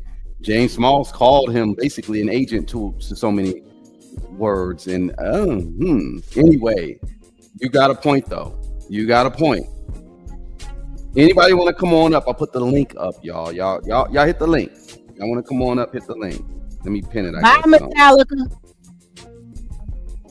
You ain't gotta leave. You come and spread some of your Candyland juice on the panel. You know what I'm saying? Please, we're dropping the link. Feel free to come up. Just don't do no weirdo stuff and don't act crazy. And you don't have to cam up, but we will be expecting you to show your face in the back. Show your face in the back. Yeah, exactly.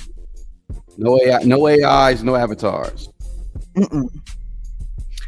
So, and worst case scenario, if we need to, we can just put up an overlay and call it a day, and then we don't have to worry about nothing being shown, and we can just have a conversation. That part.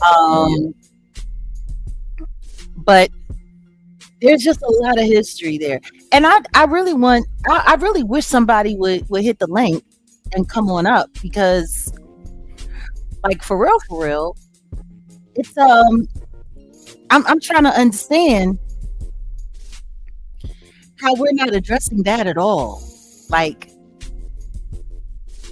how are we not addressing like,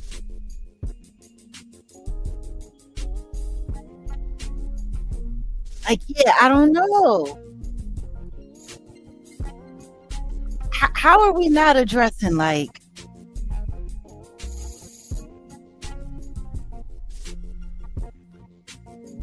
the George Floyd conversation? Like, how do you skirt past that so easily? And I don't know what's going on, because I think something's happened to our channel. What you mean? What happened? Well, all I know is, and salute to the 400 plus we have in the building. I don't know how many likes we have, but I'm going on to my channel and I can't find. Hold on a second. Here it is. Yeah, you're okay. Up. What are you talking about? Yeah, you're up for sure. No, I'm going to my channel and I'm looking, and I'm not live.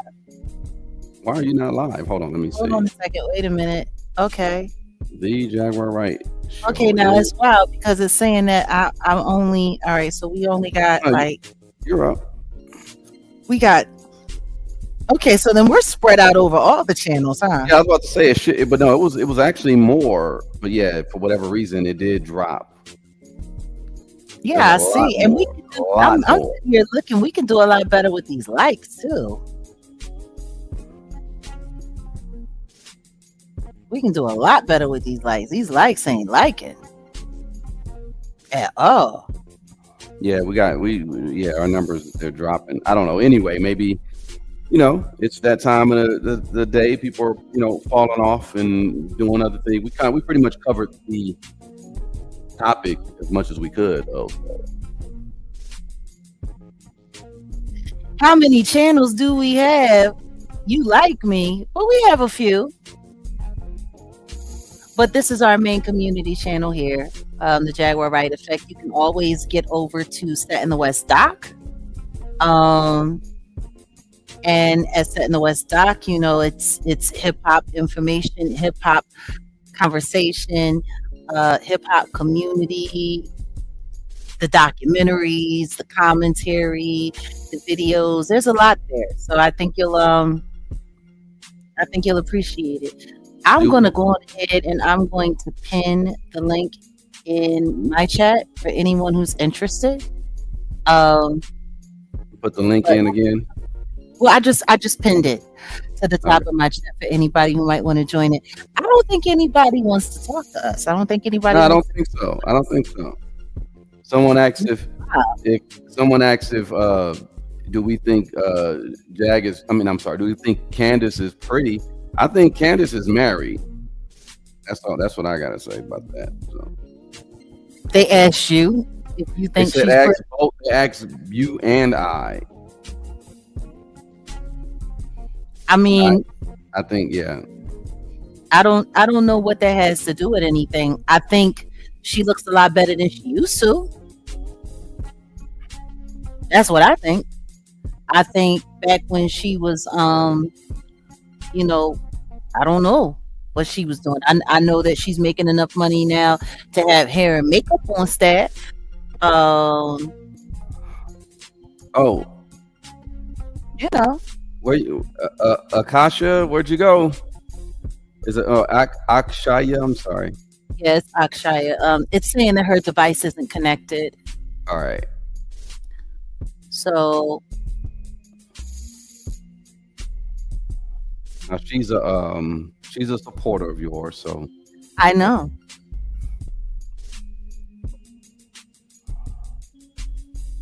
Like, I think people just tend to get us messed up. Okay, there's somebody else that just popped in as well. I think that's the same one. I'm trying to add her to the stage. Okay, it's saying that your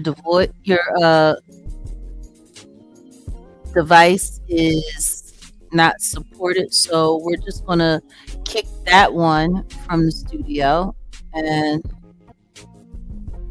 you might need to. Let me see. You know what? I'm not going to hold on a second. Let's see what it is back here. Yes. Okay. I was just checking the back chat. Yeah, for whatever reason, it's saying that your device isn't supported or it's not connected. So you might have to find a new way to log in. What up, Jay Mizak in the building? Oh, well, that's the thing. You can give it permission, but you don't have to cam up. So you don't have to worry about that. You don't have Nobody. to cam up. Okay, there she go. Okay. There you go.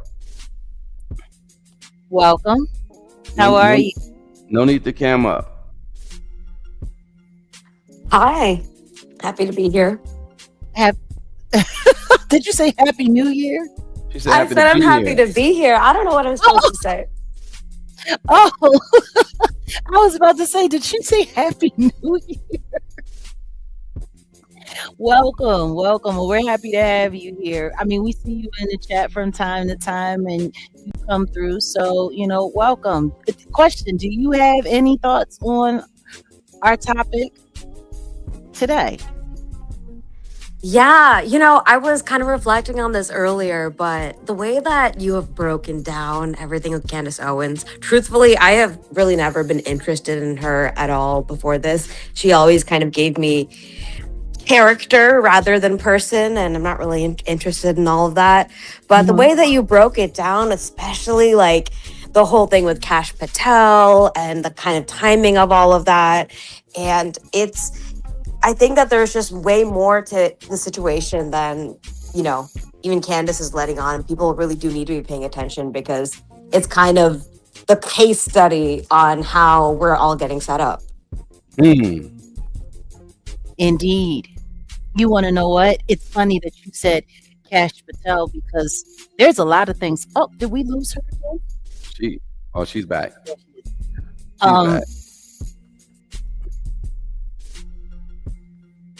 Okay, hold on a second. There we go. There's a lot of things that I feel about a lot that was going on right around the time of the demise of Charlie Kirk. Does anybody remember what was going on at that time? Because I think a lot of people tend to forget. Like I'm a stickler. I pay attention to details. Like details are just. You can ask Odell. Like people will be looking at this and looking at that and looking for this and looking for that, and there's this one little nasty little detail, and usually when I get stuck on it, it's because it's something. Welcome Ashley Taylor to the stage. Hey, Jack. So if you don't want to cam up, you don't have to. It's your choice.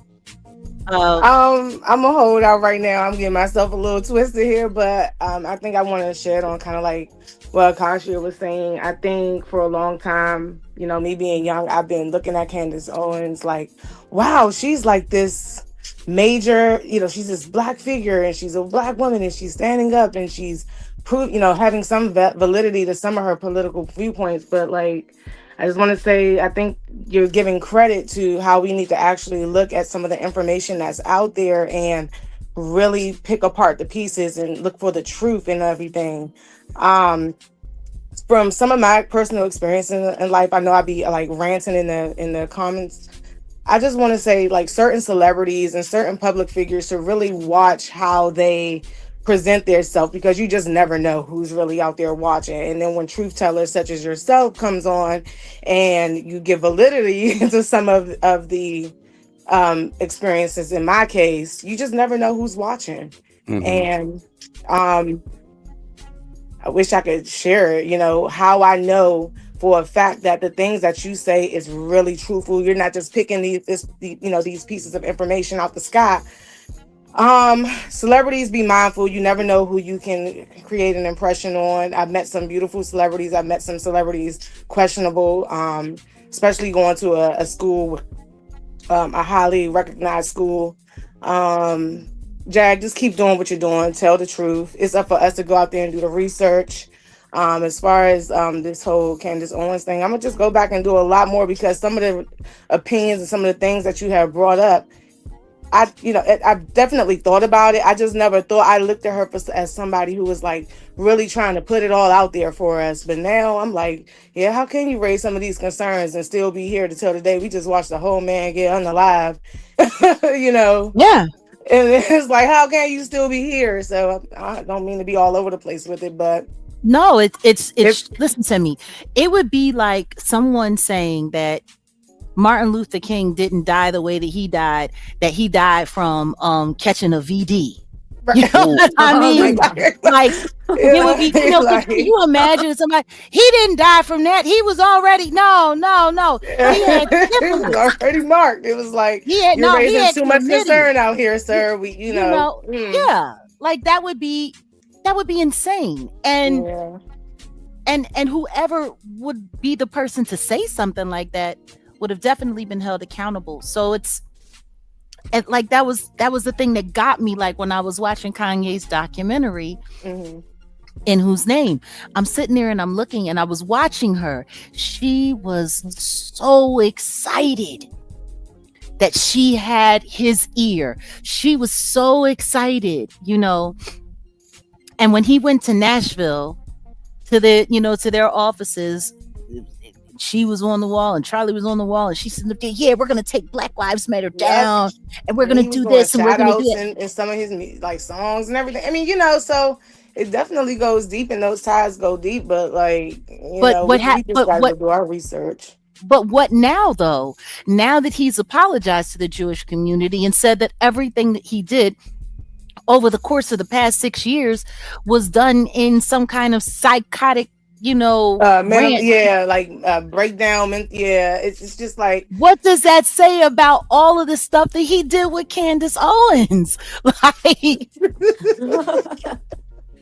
no, seriously. I know. I agree. I mean, that part, we just got to go. And like I was stating in the comments, you just got to get the information, take the meat, throw away the bones with some of it, because at the end of the day, all of these individuals who are publicly high figures, they have their, they have their backstories too.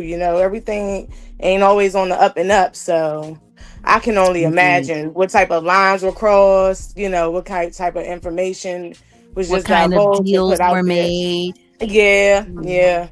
And that's what I'm saying. For you to be out here speaking your truths and to have people commentating and picking apart what you're trying to say, trying to throw it down a different road, it's like, come on, it is what it is. We see this stuff playing in our faces, and it's like, I don't know if it's that you have to be mentally there or you just have to go through enough life experience, shit on whatever the case may be, whatever you want to throw at it.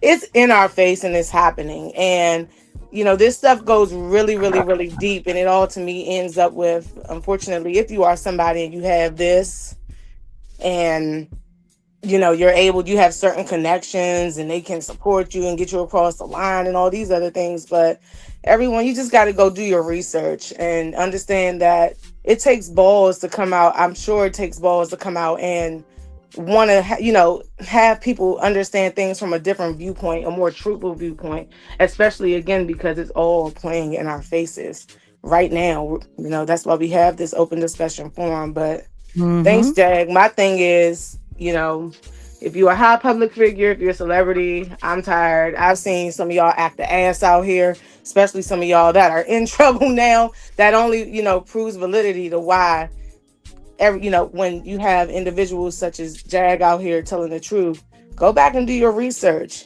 You only take one experience to, one viewpoint. And then, you like chopped liver out here. So we all have a little dark past, but just be mindful. Go and do your research. These people out here, they're all tied together in some way, form, or fashion. Everybody has made a deal along the line that wasn't for the best fit. And thank you, Jack, because I was looking at CO like, oh, you're out here and you're for us. And, not saying that you're not. Some of your viewpoints, they do what they do. But for the most part, this will definitely help my wheels go turning when I look at certain figures and I'm wondering, well, why are they saying these things? Why are they getting away with putting out this information? What is their point? So thanks, ma'am. You got to look at all of that. You got to look at all of that. Listen to me. We're not all going to agree with each other all of the time. Yeah. But the biggest problem that we're having in America right now is that not enough people are coming up with their own opinion. Yeah, like the bandwagon stuff. I've never been an individual to just join on the bandwagon and do it because the masses is doing it. So I guess that's just how I am. Shit, I get in arguments with my family every other goddamn day because I'm just the one in the family that's like the black sheep.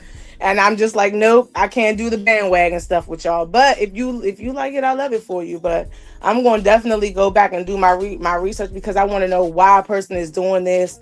What do they have to gain from it? You know what I mean? What is their whole point of it all for doing anything? You need to know that. You need to know that. We all need to know that. Other people don't. If there's one thing that I've never done in all of my time speaking out publicly in the manner that I do in the media spaces, is I've always been very clear about why I'm doing what I'm doing. Yes, ma'am. Always. And anybody that can't give you a clear example of why or a clear explanation on why they're doing what they're doing, it's because there's a hidden agenda behind it. That part. That part. But thanks, Jag. You guys keep doing what you're doing. Keep putting the truth out there. Like I said, it don't matter if you a celebrity. It don't matter if you a person, a high public figure. Just be mindful on how you act and how you be out there. Otherwise, when individuals are coming and telling their truths, and you have people like me who like, yep, you're on the money with it because a person has witnessed it, a person has been around it. Just be careful because you never know who you give an impression to out here. So, just keep doing you, Jag. That's all I wanted to put out there. I got tired of holding it in because I've been watching you for years now, and I'm not that old, but I'm in tune enough to know the real from the real and the fake from the fake. So it is what it is. Appreciate Salute to you, baby girl. Bye, y'all. Have a good night. Be safe, whatever you're doing tonight. Be safe. It's gonna be me doing this pasta and wine. I'm a little bit heated now. It's too cold. I didn't try it. No, I'm in. I'm tuned in with y'all tonight. For as long as y'all have us. Bye, y'all. See you. Right.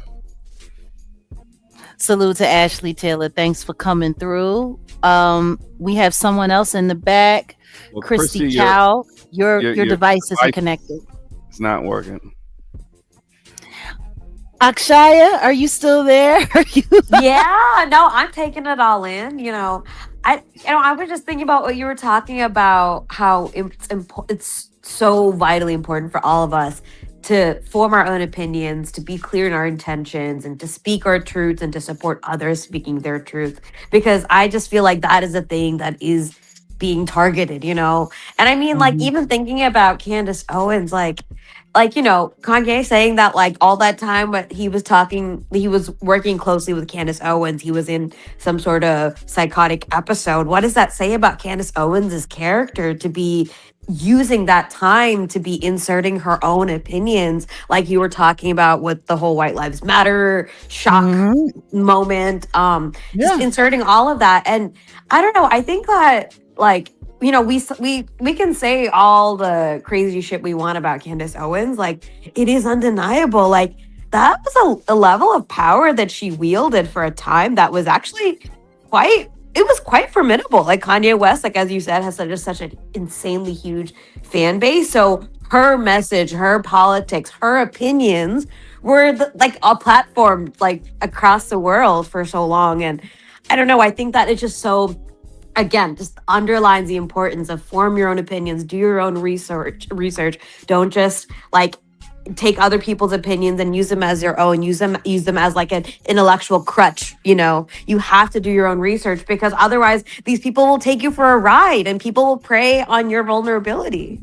So again, like, I want to echo what Ashley was sharing before. Like, thank you so much, Jag, for like constantly being a truth teller. Like you have inspired me, and of course countless others, just like to no measure, like to no end. And it's just, it has really inspired me to ground myself in living in truth, no matter what comes my way. And that's the only way that we can survive in all this. So I just want to appreciate you as well. So thank you so much, Jack, for all that you do and all that you've done. Well, I just try to create an open space for people to find their voice and to be themselves, because hive mentality is so huge. Like, I'm sitting here, I'm even looking in the comments, someone, you know, just like, I don't even know if I should address this, but I feel bad for people who get so stuck on fighting for points that don't need to be fought over. You know, like I was saying about the whole Kanye Candace situation, it was very interesting to me. And, you know, somebody said here, love you, Candace. Okay, I guess you think Candace is here in the chat reading this. And it says, because as a grieving mother of 2 years, for me, she was real. Then someone, I guess she tried to use my government name. Jacqueline, I reached out to you. You reached out to me when? And then it says, Kanye and Candace are hella cool, lying ass. Really? Hella cool how? And who's lying? Like, it's not even a comprehensive sentence. You get the craziest people in your chats, Jack. I don't know where these people come from. I don't know who's paying them. Or worse, if they're being unpaid and they're just weird trolls. Like, this is crazy. Well, I will say that there's plenty of people that do get paid by YouTube to troll me. They've been doing it for quite some time. I feel bad for that poor person, and I'm sorry that you're a grieving parent. Trust me, I know what it's like. My son has been gone for 7 years. I know what it's like to be a grieving parent. But I don't understand how that makes what you're saying valid. I don't know. You want to know what really trips me out? Hero worship. It's funny. There's plenty of people that have been following me for a long time. I have moderators and I have people that have supported me. I don't think I've ever asked anyone to have all out allegiance to me. I don't think I've ever weaponized my audiences to go out and do things on my behalf. I don't think I've ever encouraged hero worship when it comes to me at all. I don't look for it. I don't believe in it. I believe in God. You know, and that's the thing that really, really, really, people have to be careful when it comes to influence. You have to be very, very, very careful, because when you start worshiping people, that's when you find yourself in big trouble. That's when you find yourself in big trouble. Like, for me, I I want to find space with people as a person coming from my background and being who I am. I could use my influence to gain a lot, to garner a lot. There are people who I know that listen to me on a regular basis that would do anything for me if I asked, and I never do. I never would. I don't want to take advantage in that way. Not only that, I believe in Yeshua. And I look at his example. And his disciples, they would, at one point in time, they would have done anything for him. But at the time that they needed him the most, they all ran. They all ran and left him to carry that cross by himself. And what that shows you, and I think what we should all learn about that is it doesn't matter how much people worship people. At the end of the day, human nature kicks in. And sometimes people just look out for themselves. When you think about, all that he sacrificed and everything that he did, he didn't make anybody do anything, and he never begged anybody to do anything. People came along and they stayed as long as, they wanted to stay. And when they were gone, they would go roll off. And so for me, thank you, Leilani. Those are the kind of things that I try to hold on to, and I think people are upset that I don't get more caught up into the fan culture. But I've never been that kind of person. Like, even in my artistic career as a performance artist and as a recording artist, I appreciated applause, but I never liked worship. I never liked it. It did not settle and feel right for me or by me. I didn't like people being fanatical about me. I didn't like it. Never. I wanted people to appreciate the work, and I wanted to be able to share in that moment of fellowship. But outside of that, I am you and you are me, and that's that, and so that's just where I try to leave it. So when I see people getting lost and caught up into other people, I just remind them and ask them why. Because that's just another person. And they are capable of falling just like you are, just like they're capable of getting up just like you are. We're all just people. If that makes any sense. I don't know. That was a rant. Do we still have you, Akshaya, or did we lose you again? No, I'm here.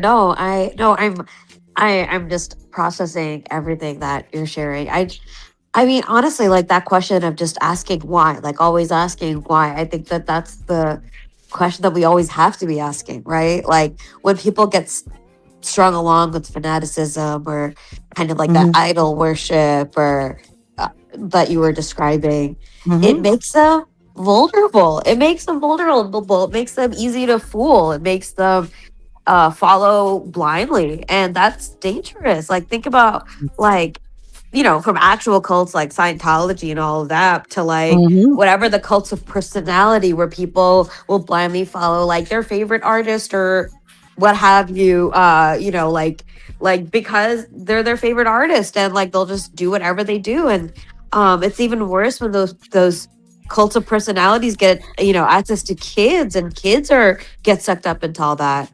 I don't know. I got one name that sums up everything you just said.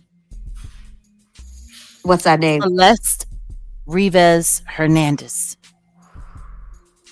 Oh my gosh. Oh, chills. You're right. Because that's what happened to her. Everything that you just said happened to her. She was 11 going on 12 years old in a chat room. And she was approached by someone who was becoming this big star. She didn't even make 15. Gosh. And now her life is over.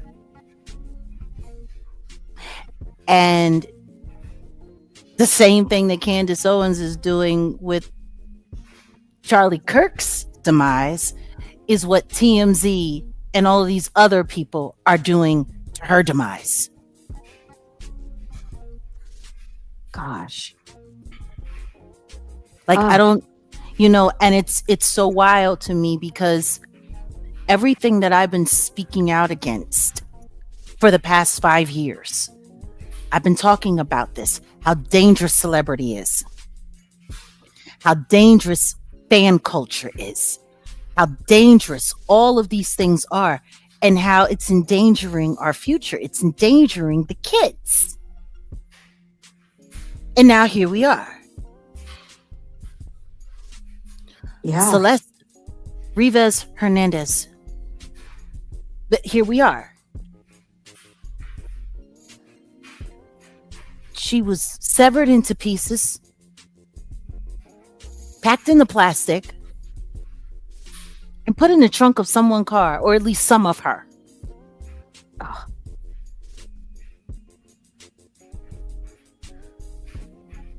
And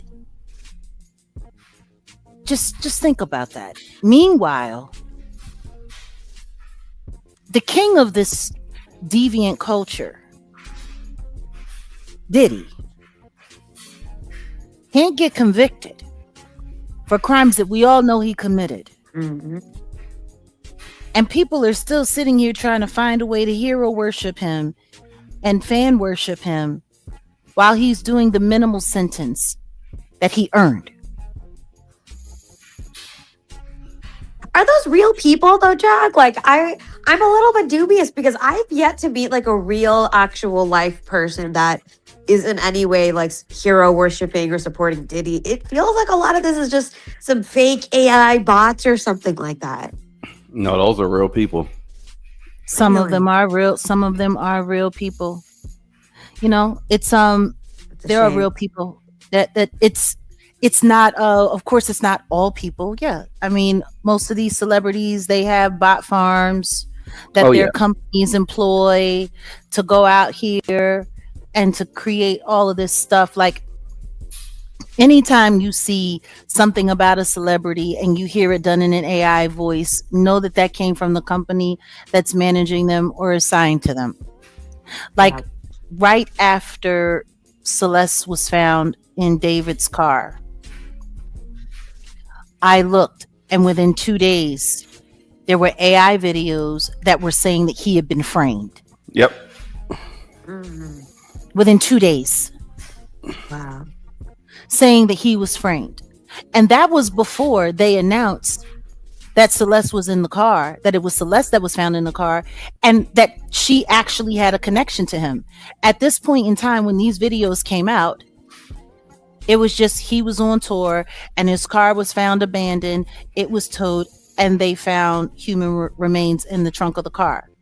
Why would there need to be videos saying that he was framed 2 days after, before they found out it was a 14-year-old girl that he had been in an illicit relationship with? Sounds like somebody's PR is working overtime. Exactly. And guess what? That would be coming from who? The company that's handling his career. Whether it's the record company or whether it's the management company, they're all working hand in hand. Isn't that interesting? Yeah. Ugh. Like, I'm- nobody's looking at how large Exactly. this goes. And that's why I think for so many people, I've been such a problem, me coming from the industry, me being an artist in the industry, me having the experiences that I have, me seeing the things that I've seen.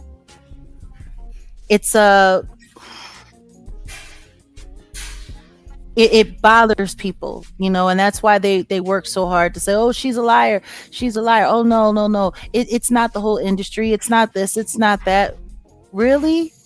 Well, if it's not the whole industry, how is Celeste Rivas Hernandez? Like how does that happen? If it's not industry, if it's not the industry. Yeah. Yeah, they're protecting somebody, and somebody's going to be the fall guy.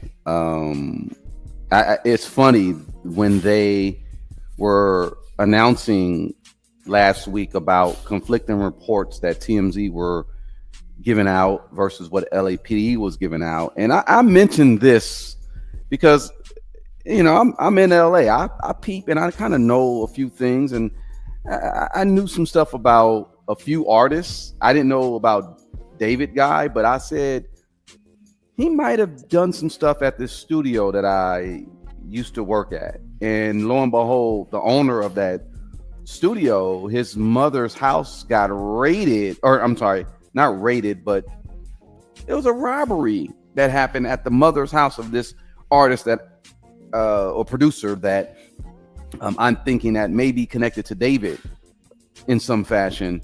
No, not maybe. He's definitely connected. And I hear you. I hear you. I'm being safe. But this is the thing. This is what I will say. He's married to Selena Gomez. Their marriage happened in the middle of Celeste being discovered. And there is multiple videos and posts of him almost like welcoming David into the business. Yeah. There's something else going on. They're protecting some people. Yeah. I did not realize Benny Blanco was tied into all of this. Oh my God. Well, I kind of said it because I don't know if you saw the channel or the video when we went to the house. I think we were like one of the first people to just pull up to that house and to see what was going on in that neighborhood. Yeah. And I kind of hinted at it then.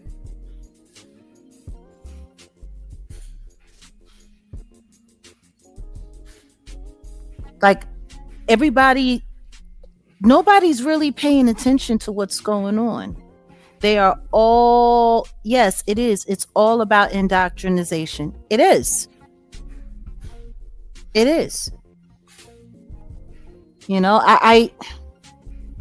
That's part of the reason why when it comes to Candace, I am so like as big a platform as she has, the things that she could be using it to actually expose, the things that, do you want to know what would be great? If she was talking about this David case. Ooh. Oh man. That would be amazing right now. With the kind of resources she has, the kind of platform that she has, the kind of people she can interview. My God. That would actually do something. I would prefer her talking about the David case than TMZ.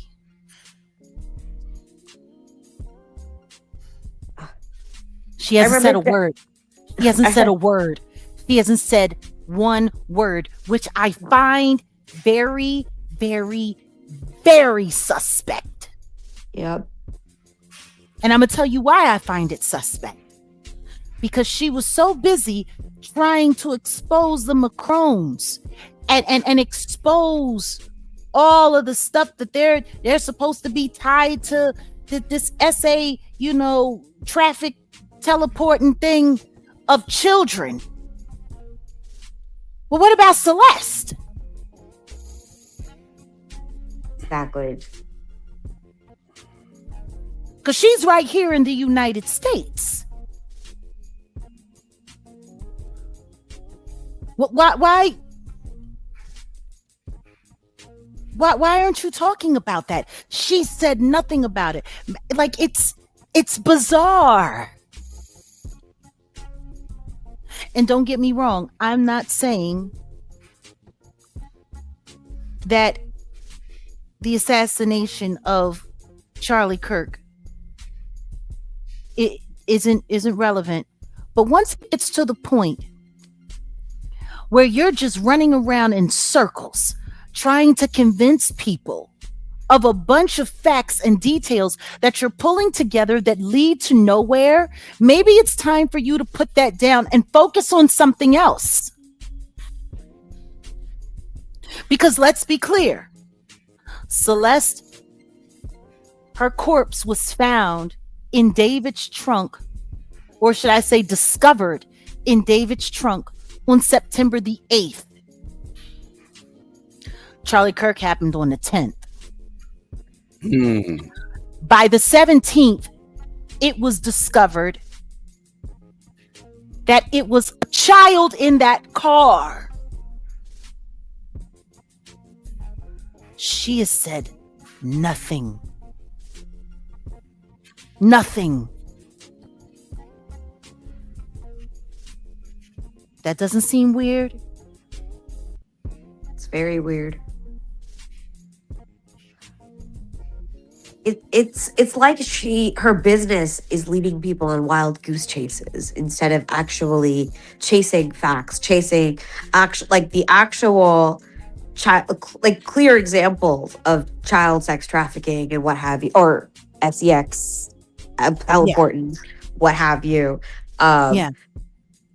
It's instead she just goes up with these like cooked up theories, or that she comes up with, and she chases these ends that clearly aren't going anywhere, when she could be using those efforts and those resources to actually find real perpetrators that are escaping justice right now. Exactly. Like we said earlier when we first started this conversation, the way she abandoned that Harvey Weinstein interview. That was Hollywood. And he was supposed to be dumping out all of his guts about what was going on and all of the people that screwed him over, and how he wasn't the only person doing what he was doing. He was ready to finger the entire industry too, just like I did. What happened to that?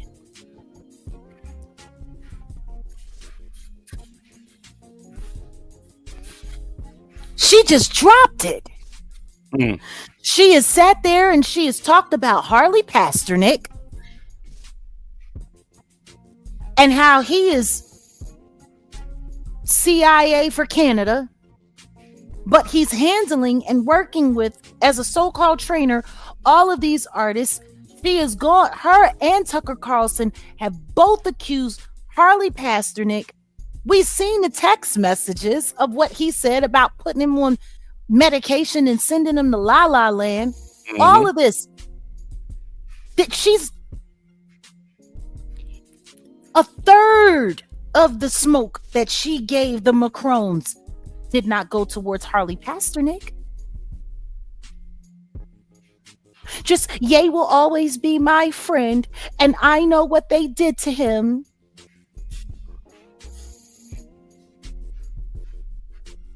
Well, then, do something. Or am I wrong? You're not wrong. I hate that she just alludes to it. Like I don't know, but I know. But I know. Like, stop. Stop being cute, because what you're being cute about are people who are being persecuted, people who are being actually harmed. Yeah. And you're playing footsie with it. It's not cool. It's not cool. And then meanwhile, why is it that you keep steering away from all of this ritualistic, satanic, demon worshiping, weirdo stuff that's going on in the industry? Why do you keep steering away from it? And I'm about to say something that's probably going to get me in a little bit of trouble, and some people they're probably going to have a hard time with. Let's be clear on this. She's anti-Israel, right? She's anti-Israel hardcore. She goes after Israel. She's talking crazy about Israel. She's doing all of these things. Kanye, her so-called good friend, has accused the Israeli community of running the entertainment industry. Right? We all know this. You go after the Israelis when it comes to all of this foreign policy stuff, but you're not going after any of this industry stuff? It's kind of weird. Like, even after she acknowledged what happened to Kanye, she don't touch it. Like, really think about that. When it comes time to go after all of this stuff, she don't touch it. She dumped down on Kanye and what happened to him with Harley Pasternak. She dumped down on Harvey Weinstein. She's avoided all, like, it's kind of interesting. Well, if you want to say that I'm wrong, that's fine, but I would appreciate it if you would just, like, come to the panel and say it. Don't say it in the chat. Say it with your whole chest. Hey, I didn't even realize you were gone. Welcome back, Akshaya. Am I here? Am I back? Yes, you're back. You're back. But am I making any sense? Like, it's weird. It's weird. It's weird. It's weird how you don't need to peel back the layers all that much to realize that everything about what Candace Owens is pushing and not pushing is weird. Yeah. And meanwhile, Kanye goes and he does mea culpa, right? He goes and does this big mea culpa with the rabbi. Yeah. And she has said nothing about it. Nothing.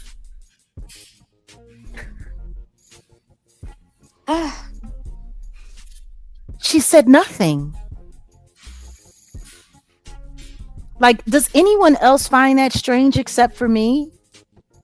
That Kanye West, in the middle of her going crazy and trying to find a way to blame Israel for the assassination of Charlie Kirk and looking for every which way to point the finger at them, her good friend Kanye, who she loves so much, goes and apologizes to this rabbi, this very interesting rabbi, and she has said nothing about it. Somebody sound off on that.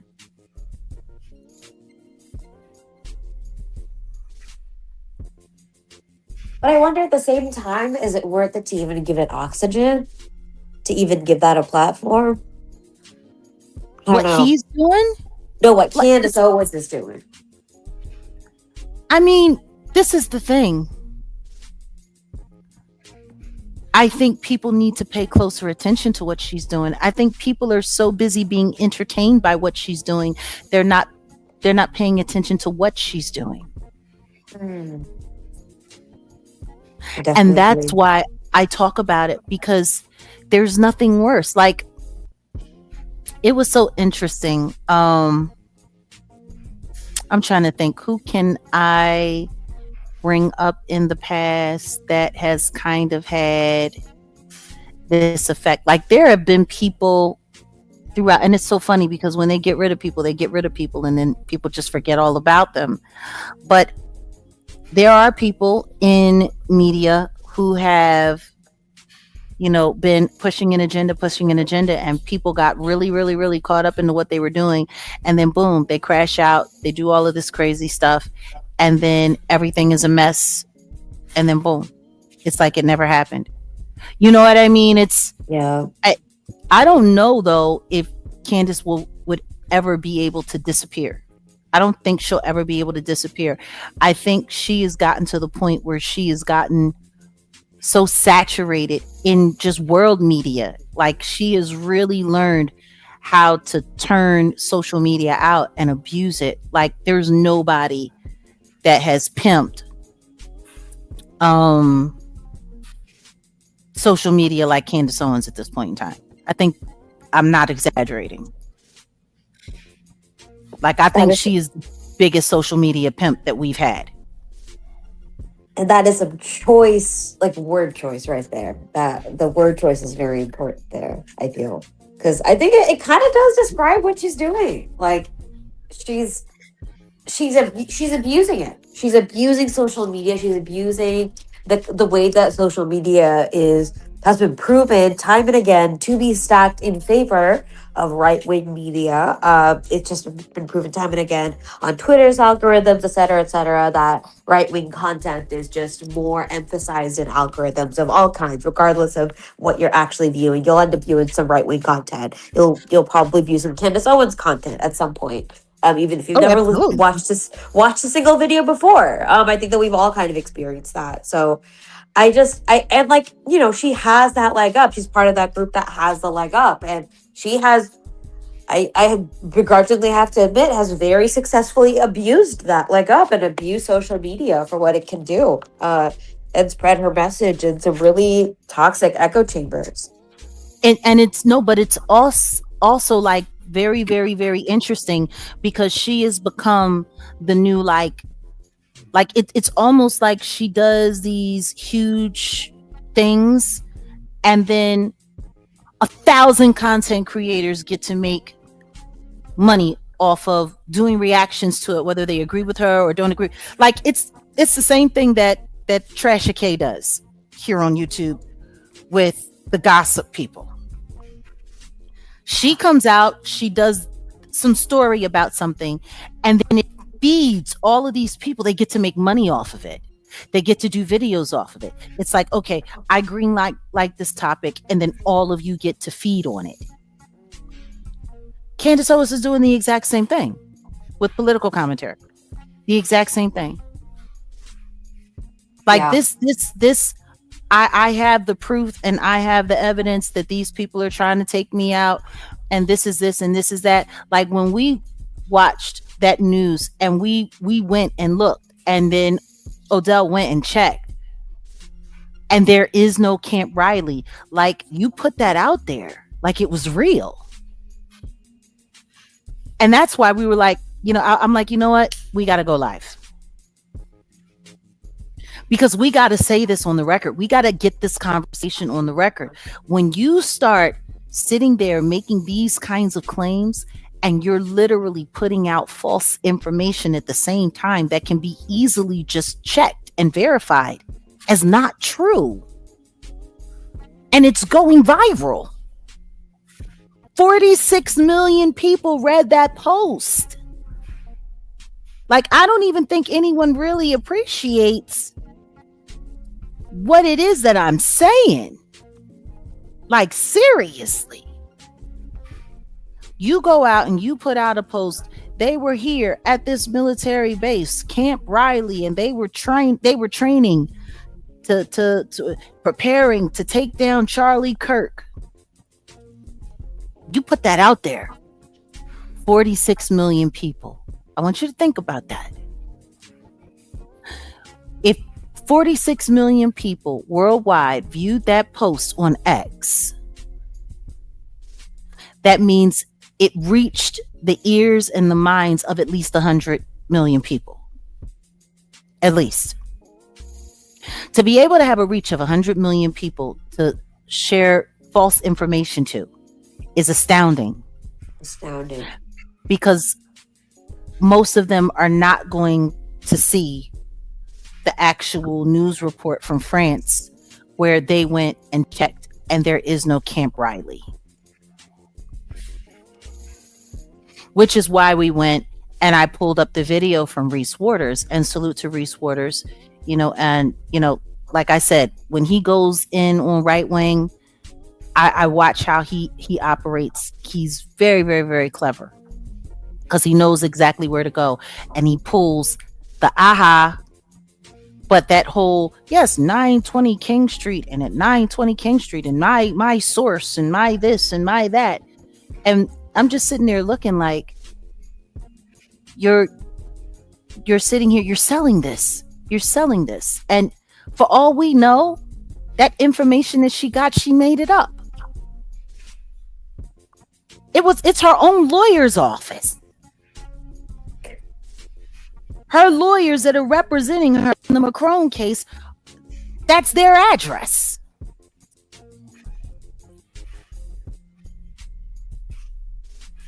You see how scary that is? And she's got hundreds of thousands of people showing up within less than 45 minutes. Her videos are going into the millions within 24 to 48 hour cycles. Like, that's a hell of a reach to be putting out false information. And it's kind of mind-boggling to me. Oh, what's going on? Said West is pulling up something.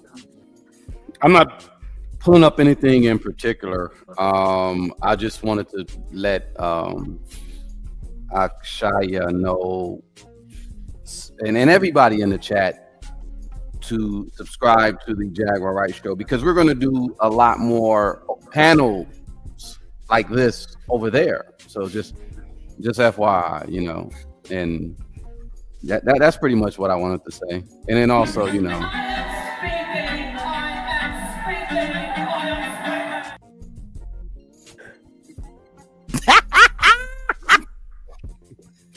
yes, that's for you to use if you need to. Yes. Well, no, it's been a long time since I've done panels, and now we want to open up the panel forum. And you know, that's part of the reason why we dropped the link today, just to give people a chance to come back up and to start creating these dialogues, because it's important. And someone had said something really interesting. They had said that what we're saying isn't enough. What was it? Hold on a second. This comment I found interesting. Okay, so something says that doesn't cancel all that's correct to me, Jag. Got it. It's not the point of canceling what she said was real. No one said cancel anyone. It's not about canceling anything. See, and that's what's so sad, that people think, you know, like the whole cancel culture thing, that's weird to me. Because canceling people is very selective. I guess you didn't hear what I said about her using her platform to actually highlight things that really matter, that really count. Why would I say that if I wanted her canceled?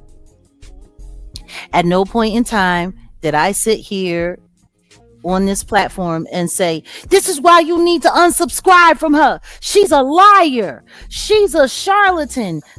I'm sorry, has anybody here on this panel heard me say that Candace Owens needs to be canceled?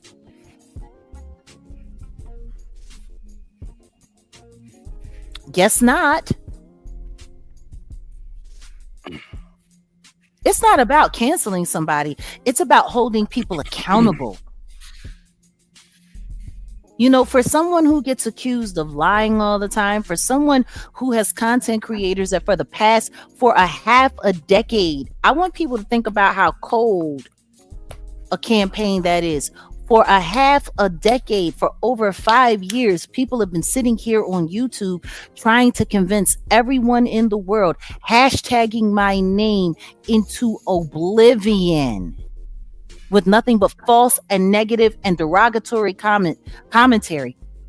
I've had people sit on this in this space, in this array, making up stories about my family, saying that I was essayed by my own father, calling my father a psychopath. My father's been dead since 2009. They sitting here disrespecting a dead man who did nothing but help people, and their channels are allowed to keep running and going, no matter how many times they're struck, no matter how many times they're gone after. Like, I don't even think people really get or appreciate or understand how real the disinformation goes on this platform.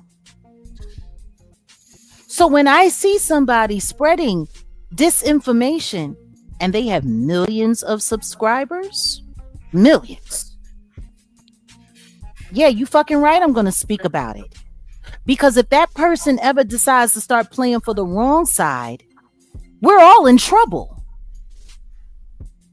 That is such a good point, Jack. Like, here I am thinking, like, like it's gonna be a real problem. Whoever Candace Owens goes and supports it, whatever, like upcoming presidential election, hopefully if we have one, like it's going to be a real problem because she gets millions of people tuning in to listen to what she has to say, that aren't fact checking, that aren't like they're taking her word at just at face value when she clearly has an agenda to mislead people. And she does it time and again. This is her pattern, this is her MO. And I just don't understand why people like don't just see for what she is. Like, she's not doing this to help people, she's doing this to help herself, she's doing this to get famous, and she's doing this in a way that is very calculated. So I don't know. I Extremely. mean, like I think that we can appreciate that she has a level of talent and intelligence, that and I think that And that's important.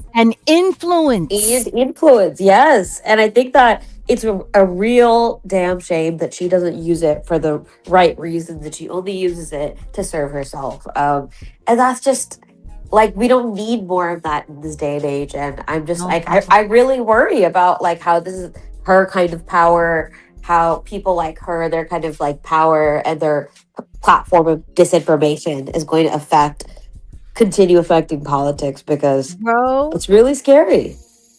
Alex Jones sat on his platform, million strong, and sat there and tried to gaslight everyone about that school pow-powing and telling people it never happened when it actually did. Like, we gotta just start paying attention. We gotta start paying attention, and we gotta start holding people accountable. And I'm not asking nobody to cancel anybody. I think everybody has the right to speak, but we got to start calling bullshit when it needs to be called, and we need to stop running off blindly. Like, if people had have started listening to me and rather than working to discredit me, actually started like, you know what, let me take a deeper look, let me take a deeper dive, let me go here, because all I've ever done is drop breadcrumbs or took a flashlight and pointed it in a certain direction, and you're able to go and see it for yourself. That's what I do. And I think that's why a lot of people got upset with me as well, because I wasn't just giving everyone everything. No, I was holding people accountable. Go check it out for yourself. Don't take it from me. Check it out for yourself. And when you come back, it's like, oh, wow, that was right there. That was hanging out there right there in front of my face. It hits different when you get to see it for yourself. Like, I'm not trying to be the end all to be all voice. That's no, not at all. I just want to remind people that you have a brain. Please use it. And you have a conscience. Don't ignore it.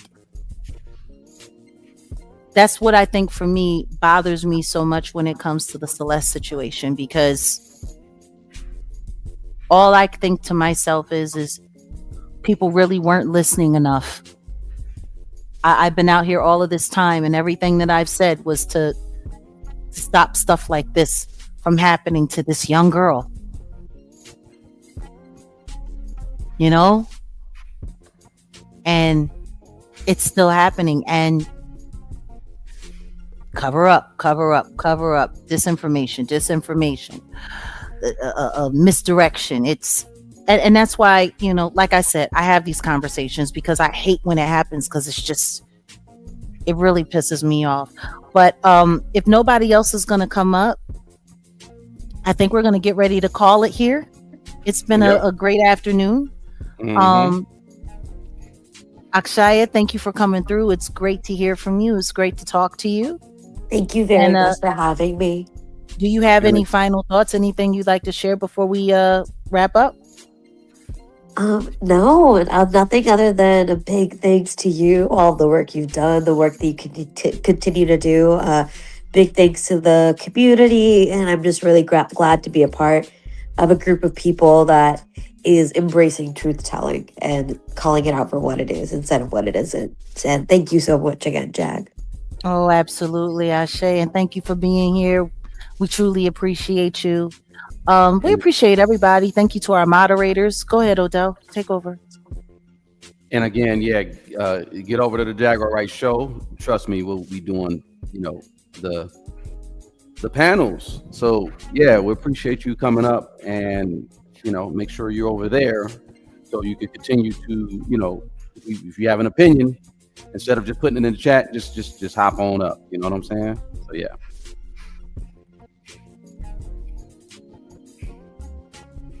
Well,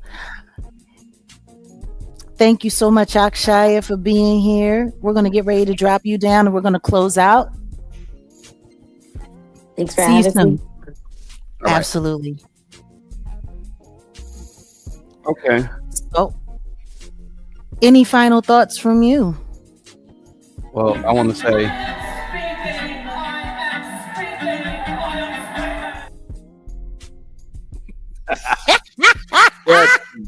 that is the funniest. You got it. I don't know how you're going to use that, but that's, yeah. I am speaking.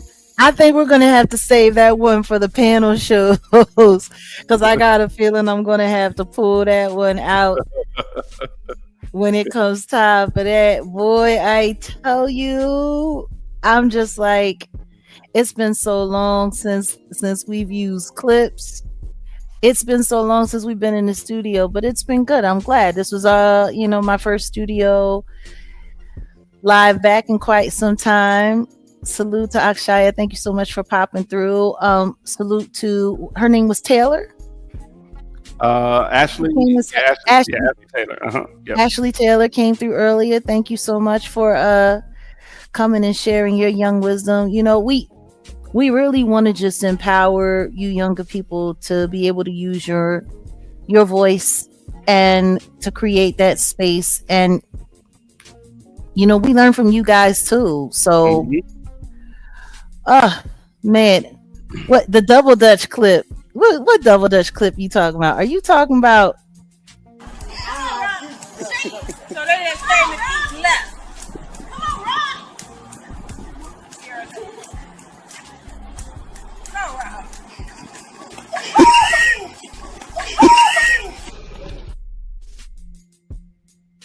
Are you talking about that double Dutch clip? Go on, Ryan.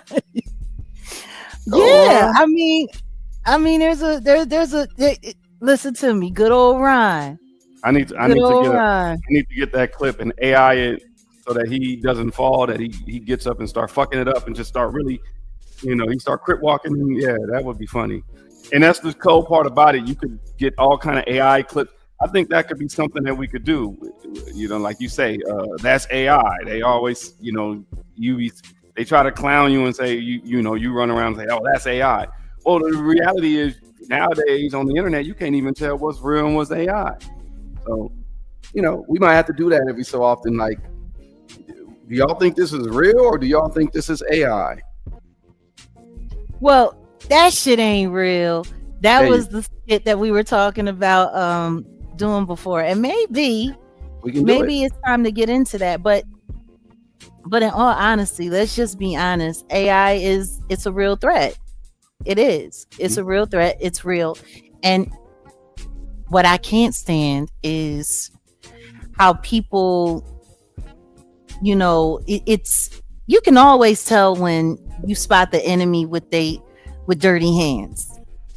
Because they're so quick to try to discredit something. Yeah.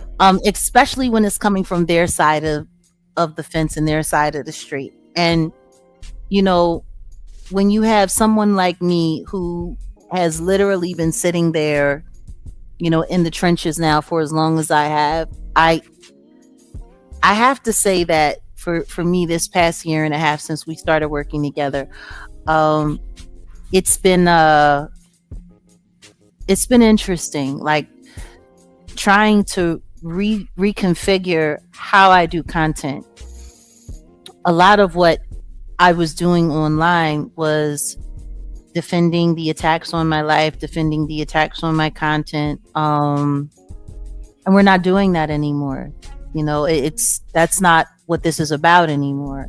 And there's a lot of people that started following me, from way back when. And, they used to show up, I guess, to see, it's wild, for a lot of people, they see the content online and they see it as their entertainment. And I think that's part of the reason why the community has grown the way it's grown, because for a while there was a lot of people that believed that what I was doing was just for entertainment, and it wasn't. It was really my real life being affected and me surviving it and me adapting and learning how to, survive what was happening. And now that's altered, that's changed, and now here we are.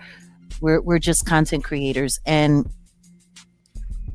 it's been so different. And I want to just thank our whole community, but mostly I want to thank Wolfgang Amadeus, Set in the West, for stepping in and helping us reconfigure it. Please get your memberships. Please support the platform.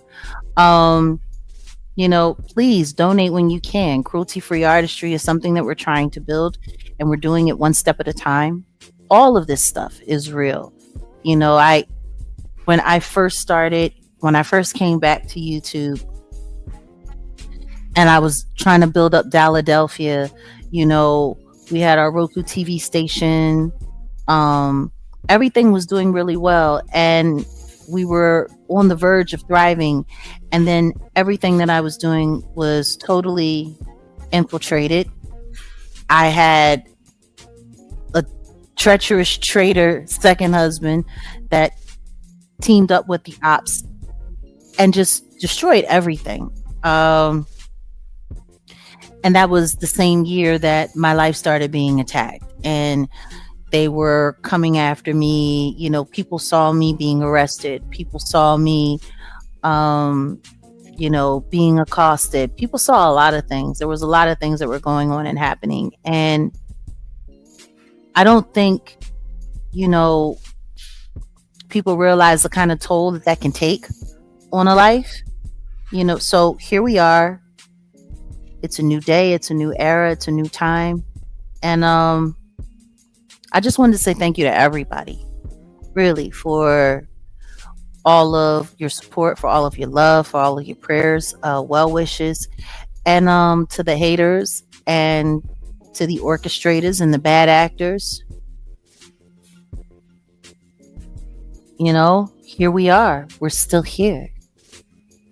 There's so many people that would have liked to have seen me run off or maligned or tore up in some way, and here I am. I'm still here. So to a certain extent, thank you too for proving that resilience is a real thing and that you can survive anything. And now that the sun has gone down and the Sabbath is over, I just wanted to say, you guys know that I'm a Sabbath person. I'm a Sabbath keeper, and I appreciate all of you guys for coming in. And we just wanted to have this truth-telling conversation.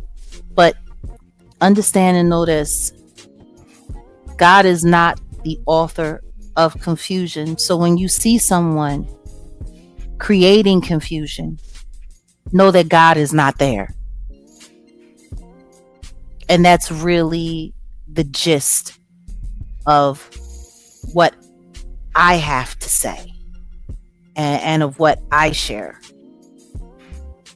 I don't care who your favorite content creator is. I don't care who you like, who you don't like. If they're selling you confusion, God is not there. Just know that. And I'm not going to put that on nobody's name. I'm not going to say that.